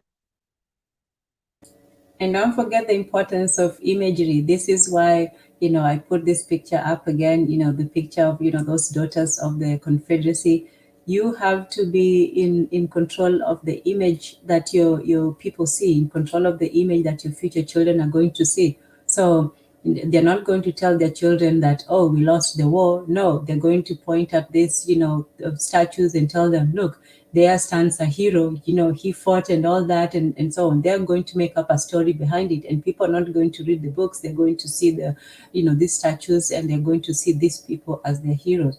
So even when the war, the physical war might be over, but the war for the minds, the war for history, for the future, that one always remains. In fact, that one is the more important one, because even if you lose a war and you forget it, but then it's written in the history books that you won, that's what's going to impact your future generations and your people. So the fight for truth and for images and for representation, that one is actually the war that is fought afterwards, and sometimes even for in perpetuity. So it's not always over after someone dies. In fact, the war continues even up to now. This is a picture, I think, from 1910, before 1910, around 1914 maybe. But the next picture next to it, this is almost 100 years later, and it's still the same fervor. Is that fight for the image? Who's going to represent? How does it look? What are the metrics? So that's why we keep being looked down upon or humiliated, because we're not in charge of our images. This is only in terms of the statues, but now they have moving figures, they have sounds and all this. So imagine what an impact a statue can make just by passing near it. But now they can do that through movies, television, music, all kinds of different things. So yeah, the war for image, the war for representation, that one, it doesn't ever die, even after the actual war is over. Hey, Tanzan, can I ask, or if it's cool, both of them, can I ask them both a question based off what Yeah. they were saying? Say that again? Can I ask them both a question if it's cool with them? Yeah, go ahead. Hey, Azuli, all right. So listen, you said earlier, all right. You know, like you when you listening to women and stuff like that. Now, I would say one of my heroes is a woman, is Ida B. Wells, and she was more gangster than any black, to me. You know what I'm saying? Any a black person, period. You know what I'm saying? And she did a lot of stuff that a lot of people wouldn't do. And all right, so like somebody like Harriet Tubman, you know, her husband was comfortable with being a slave. He didn't want to leave, but you know, she took it into her own hands. You know what I'm saying? Now, like based off what you're saying, like don't you think like women could be like leaders in that aspect? You know what I'm saying? Or you kind of like it got to be like a dude or whatever?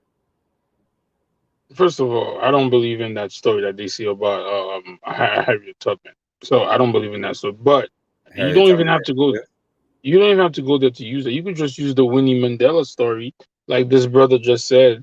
When at the end of the day, Winnie seems to be more gangster than Nelson. So I never said that a woman cannot. I'm just saying the majority of women are not. So like, there's women that are fighters, but I'm just saying the majority are not. So for me, I'm saying that it's like the Michael Jackson song. If you want to change the world, look at the men in the mirror. Men become righteous and upward, and the women follow. If those don't follow, leave them aside. That's what I'm saying. All right, and okay, so I'm not even gonna go to the Harriet Tubman thing. Kokou, let me ask you a question then. You know, so all right, so you telling me right, like you married right, and you let somebody come into your house and violate or whatever. You know what I'm saying? You wasn't the man that protected it. You know what I'm saying? Like, are you telling me like you know, that's not going to affect her? She not going to look at you no differently. She not going to act no differently. You know what I'm saying? You know what I mean? You kind of get I what I'm feel asking. you. I feel your forecast. You know, as you described that, it made me think of this movie called The Butler. Um, and there's a scene. As a matter of fact, I think the rapper David Banner was the father in that scene. He plays the father of the butler. So Butler's about this black guy who served several white presidents in the White House. I mean, he's a damn butler, and they want us to celebrate this stuff, but whatever. He comes from like a plantation, and his father is on the plantation is made to kind of witness this white boy basically rape his mother. And I feel like Erzuli is a movie guy. He'll probably remember better than me. Didn't they kill the father eventually? I don't really remember because I didn't watch that movie, The Butler, because I was already turned off by it. But it's Oh, okay, the but okay. it was about the guy he worked in the White House or something like that. Yeah, Um, he served under like 5 different presidents or something like that. yeah, and But his son was. hmm the idea Yeah. I'm trying to get across is that like there's a scene where she looks at this dude, her husband, and he's looking down at the ground in shame, and she goes off and has to do what this white boy wants her to do. And so when you described that scenario, I thought about that and I was like, I don't ever want someone to paint me in that scenario again. But I get what you're asking me. I'll say this. I'll say this. She's supposed to look down on me if I allow all of that to happen. But she ain't supposed to stop, especially if there's children involved. She ain't supposed to stop, especially if there's children involved. You can look down on me all you want, but go ahead and finish. I'm shell shocked. I'm yellow. Whatever it is, you go ahead and finish. You go ahead and finish it up. Yeah, look down on me. I agree. But go ahead and finish that up. You know what I'm saying? Or at least try. Try it. My God. And this is something our men need to understand too. Die trying, man. We spend so much time sitting up talking about what won't work. You know, I listened to I was listening to Brother Bakari earlier today because I missed the Sunday live stream.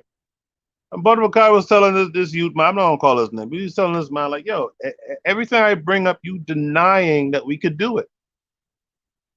As a man, you're supposed to die trying. But if something happens, something takes you out, you lose your nerve and stuff like that, the two of y'all can be weak. And again, especially if there's children involved, you got to make something happen. You know, that I hope that answers your question, Forecast. Yeah, definitely. Yeah. Y'all both But answered my question. so my thing with the story, if we're gonna go by the story of Harriet Tubman, that that man should be disgusted. That man should be disgusted with himself. Who's that? You should be disgusted with Harriet yourself that Tubman. your woman is the one that's trying to set the family free. Of course. You should And if you offed yourself, thank you. Yeah. Thank you. If you let your woman, I'm not saying you might be scared. Your woman might have to put the battery in your back to be like, yo, go do what you got to do. But if you, after she does that, you stay back and let her do it, she has no right. Man, she could have sex with another man right in front of your presence. You ain't gonna do shit. But she shouldn't do that still, though. You understand? This is the problem. We give these passes. I don't care what he did. Passes. I'm saying that she has lost the respect for you. She should no longer have to respect you. Yeah, but you see what you're doing? What you're saying is, if your women lose respect for you, they could go and do anything against you. And this is the problem we have out here now. I understand how women have probably, as a group, lost some respect for their men. I get it. But that doesn't mean you go and do whatever. You're gonna go pile on now? You're gonna go let this white man, you know? No. No, it is what it is. You have to swallow that. And get him up out the paint. You don't want him teaching your children. You know people who do that, who could do that, are people who can't be bought. Your woman is for sale. Most women are for sale. The reason I would do it because they're for sale. Let me ask you a quick question. Who allows himself? I don't care what's going on. Who allows himself to be for sale? I don't understand the question. I really don't understand the question. What I'm saying is this. Why would a woman with some self-respect, a black woman with self-respect, decency, why would she put herself on the selling block? Don't tell me nothing about men at that point. Why would you put yourself on the selling block? Yo, can I say for sale? Yo, can I say something real quick? Yo, because with Harriet Tubman, right? Her husband didn't kill himself. He actually married somebody else, and he was trying to convince her to not run away or not help other people run away too. You know what I'm saying? So she could have been brought down by him. You believe that story? Was Harriet Tubman not a real person? You believe that story? That don't you see they trying to destroy the male image? You believe that the husband said, and if he did, he's a piece of shit. That's not a respect. You're not a man.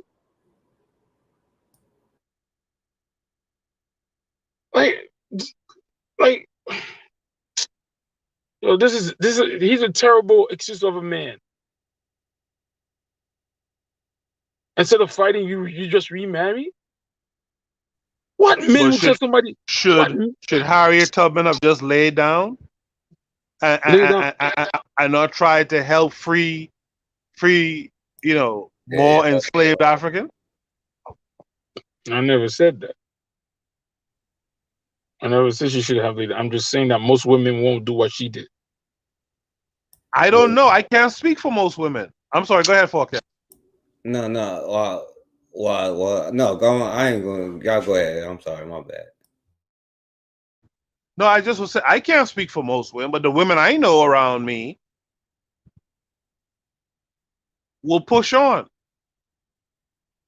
These women who are always in these different shows, the Forecast show and Brother Bakari show and Tanzan show and stuff. These women will push on. So was Harry Tubman supposed, because this whole ass dude decided he was too afraid to leave slavery, which I always find that just fucking remarkable, that you so afraid of being free, you rather stay enslaved, which is just remarkable to me. But just because he was a hoe, Harry Tubman should have just sat there. She had that spirit in her for whatever reason, whatever ancestry she had. She had that spirit in her to do something. Should she have just withered up and died because of this whole ass dude? No. And again, Harry Tubman is one of those examples that our women are not children, man. They have heart, they have soul, they have the sense to do what they want to do. You know, hopefully they'll do it. Hopefully they'll do it in unison with us. Hopefully they'll step up if something happened to us and we fell in the war. Right? But hopefully we would do it first. Hopefully we would be the leaders first. Who started the Black and I'm Proud movement? Who started it? Black men. You know what black men was? You know who invented the? You know who was what black men was doing? The whole perm shit. Who started the whole Afro wear your whole shit? Who did that?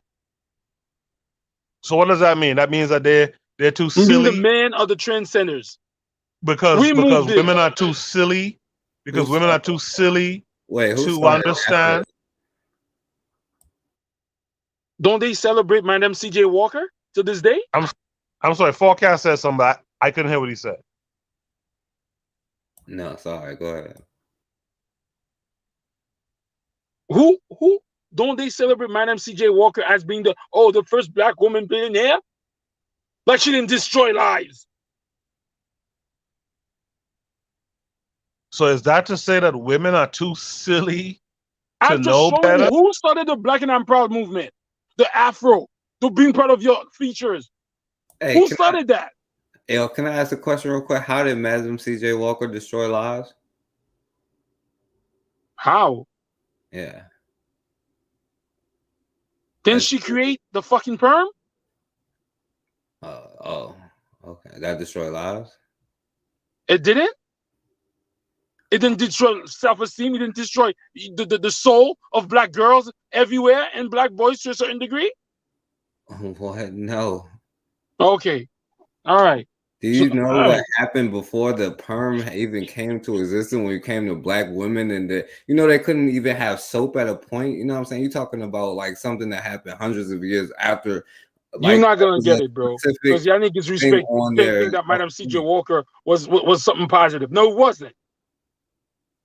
I never said perms or nothing was positive. That's why when you show black girls, when you do the doll test and you show little black girl, which one you prefer, the black girl or the girl, the white girl with the long hair? You know who they choose? I want to know which one you would choose. Why would you ask me that question? What the fuck does that even mean? What would I choose? Which one would you choose? I'll choose the one with the long hair, with the blue eye. That's what I'll choose. Erzuli got both dolls in his house, actually. He'll choose both. No, but I mean, again, seriously speaking, we got to get off of this. Again, this is how this white boy treats his woman. And I understand why he treats his woman that way, too.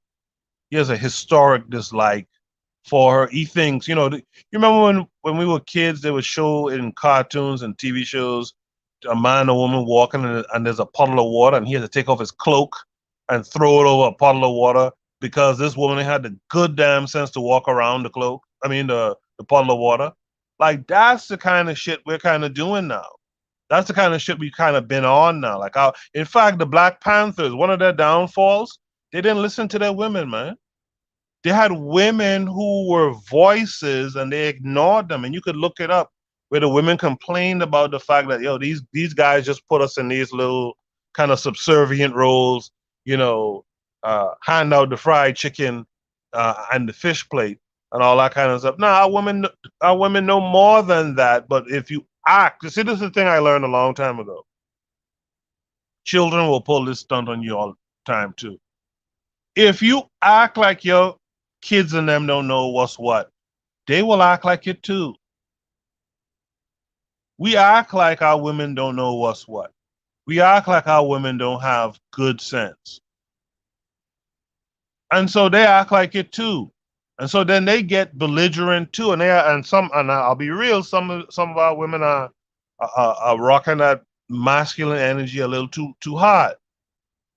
To the fact that this last week or so, I see women are now talking about, this soft life is a nice thing. Maybe I should live this soft life, which is disingenuous, but that's a whole other topic.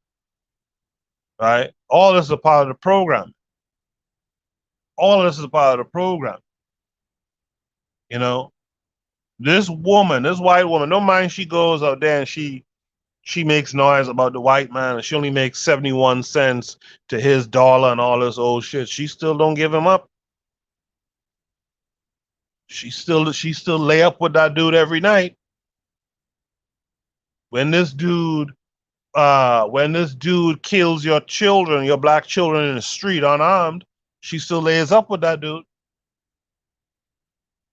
You ain't hear about these dudes getting, I think one of these dudes, I think the George Floyd dude, the main dude, I think I did hear his woman divorced him or was looking to divorce him.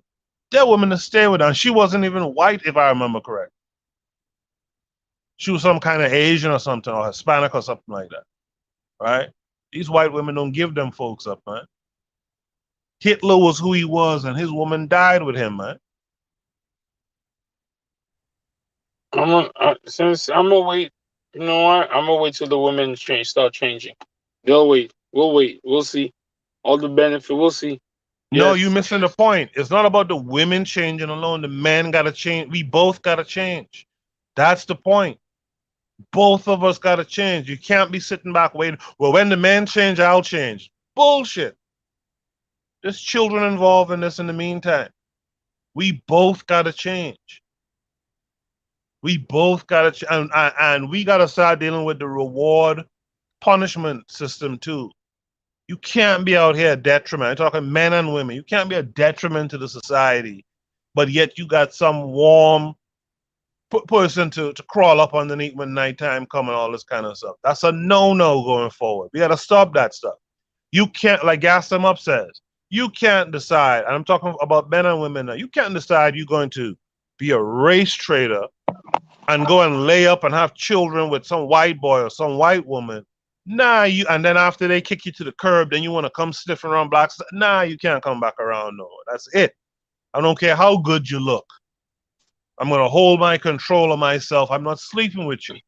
I'm not letting you back into society around us again. Those are men and women can do that today. That's what we got to be on. We both have some things to work on. We both have some things to work on. We got to realize as men, this thing where you going up against your own, a black man who looks like you too. Meanwhile, this white boy is out here flourishing. We got to get off of that stupid stuff, man. Bakari talks about this a lot too. We got to get off this thing where you make a couple of dollars and you say, you see this shit? Let me get out of this area where all these ignorant Negroes are. We got to get off of that, but it's mutual. The ignorant got to stop being ignorant too. All of us have a part to play. Reward and punishment, man. That's what it's about. I'll yield the mic. Wow, I don't know if you want to take a crack at following that forecast, Erzuli. Oh, but you know what? Looking at the clock, we should start wrapping up a bit. I didn't realize we're almost going to the 8th hour. Wow. But I would say this to summarize. we looked at a couple of articles, the one from the ladies, the daughters of the Confederacy picking up the fight after the men lost. We looked at the South African connection, the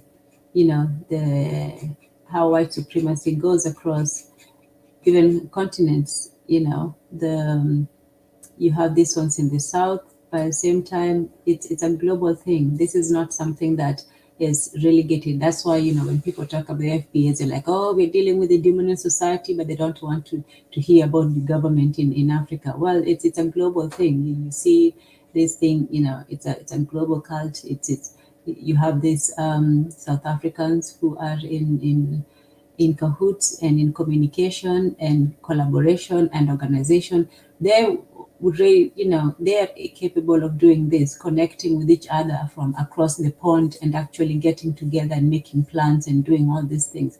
At this point, really, we don't have an excuse because the tools that they're using to get together are the same tools that we have. It's just, finding people on the internet, talking, finding out, where people's brains are, who's really serious, who's ready to climb the walls on the day that they plan. So, or not even got, and before it even comes to this, you have people who organized it, who sent the messages, you have people who contributed in terms of money. If you can't be physically there, you're going to send something. If, you can't send something, you're going to let the word be known, you're going to talk to people, decimate, the message. So it's not just, one people. When by the time it comes to this, a lot has gone behind the scenes, from intelligence gathering, the QAnon to propaganda, putting propaganda out there, whether for your own people or to confuse the other side, and playing the same old victim trope, and so on, putting in this fake white replacement anxiety. You have to have your people both fearful and inspired. So when they fear for what their country is supposed to be, but they're also inspired to so-called do something about it. That combination of those things is what usually leads to that. So, and we also looked at how it goes everywhere. This is, this one is just in politics, in psychology. This one is in terms of religion. It's also in Pentecostalism. It's in every area of our lives. And we'll delve into this maybe next week, but how to deprogram a white supremacy. And this is a white supremacy, but imagine all the black white supremacists that we have, amongst our midst. So how to deprogram, this is a white supremacist. And, they say that it takes the de-radicalization process, the deprogramming, it can take years or decades, and it only works when formers initiate the process, take responsibility for their actions, and do the long, hard work it takes to dismantle the violent ideology that has come to define them. And that is, and one of the reasons why it would take so long and so many years is because for that radicalization process, this is when one person who was in the cult of WS decides that they want to leave it, but this is they deciding it, it's not society. The reason why Ted Patrick, the Black Lightning, was able to do so effectively and to do something that takes years, and it only took him, a couple of weeks, is because firstly, he had, it was a concerted effort that involved the family, it involves planning, it involved not just Ted Patrick, but his assistant. So it was done under the right conditions, and it was done as a group. See, when people try, this is individual de-radicalization, where somebody tries to undo the harm that they did to themselves using their own means. And that rarely happens because you cannot heal yourself. Like even they say, physician, heal yourself. Yeah, if your physician has to go to some other physician to get healed, even if they know, what exactly ails them. So if in terms of individual de-radicalization or deprogramming, that one is something that takes years, even for the people who are in, who have the self-interest to do it. This is, like I say, this is a white cult member. So imagine, what it would take for, the black cult members who are in this, what we have to do to take them out, to de-radicalize them, to deprogram them, and to reprogram them eventually. Now, it won't last a day, that's for sure, especially as far ingrained as we've come. It won't take a day for sure, but the younger you start with the children, the easier it is to influence them, and the shorter it is. If a full-grown adult, I don't think you have a chance. But if you find when they're young enough to be impressionable, then yeah, you can change the course of where we want to go, but only if we know where we want to go. So go ahead. Oh, we lost Erzuli. Erzuli, it was good to have you. I hope you can join us again. I hope you'd come on and have the last word, because you have said some very interesting points today. So thank you for joining, and we hope you'll join again. Karibu. So I'll let Focused and Kokou say, their words or expand. Yes. Oh, yes, sure. So go ahead, either one. Yo, I appreciate it, Tanzan. This was another great show. You about to have the best show on YouTube in a minute. You know what I'm saying? But yo, I guess Bakari had to leave, so Kokou could turn it into our Jamila tonight. You know what I'm saying? I appreciate Yeah, Brother Bakari was also here. Yes. Yeah. But yo, I shouts out to Kokou, man. I definitely hope you do talk more. You know what I'm saying? You got a lot of. Yeah, he came today with all the fire. Well, yeah, I appreciate y'all, man. I appreciate you. Forecast, let them know when you're on again, man. I don't know. Either I don't know. I might try it tomorrow. I don't know. I ain't got nothing to talk about. So Forecast always have something to talk about. Trust me. But I appreciate you guys, man. Like I say, iron sharpens iron. So whenever I have a chance to chop it up with you guys, especially you guys in the chat too, Sister Raw, Revolutionary Matron, and others, Melanie Goddess, and others who are here tonight. Erzulieism, who was on the panel since I came on, very late in the show. I appreciate all of you guys. I'll be back Saturday night for Shoot the Breeze. Hopefully, you guys will join us, and I might return to doing an episode during the week, but we'll see. I'm kind of good with Shoot the Breeze and tuning into all of you guys' show these days, so that's pretty good. Again, thank you, Tanzan. Like the forecast said, you're going to be the most popular show on YouTube. Let's get the listeners to start sharing the content, sharing the clips and whatnot. And with that, I yield the mic and say good night. Thank you, Asante Sana, Kokou, for joining us. You brought, that much needed inspiration at the end, and the fire as well. And of course, Focused, always with your cool temperament and prodding questions. And Zuli, oh man, you always bring the passion and the advocacy. So go ahead, Zuli. Well, it's always a pleasure to join your talk show. Got the Bit of Medicine podcast and forecast. I mean, it's a great conversation. I mean, I guess we're all trying to get to the solution, but yeah, I mean, masculine energy has to change. And if the women follow, they follow. If they don't, they don't. I don't know. But it's always a great conversation. Like brother Kokou said, iron sharpening iron. We're all trying to get to the solution for this mess that we're in. So we'll see.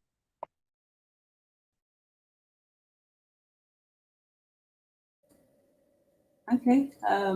Focus, did you have something to say before we close out? no, I already said mine. But shouts out to Azuli, Kokou, Bakari, everybody in the chat. That came through. Rod, Neil Pax.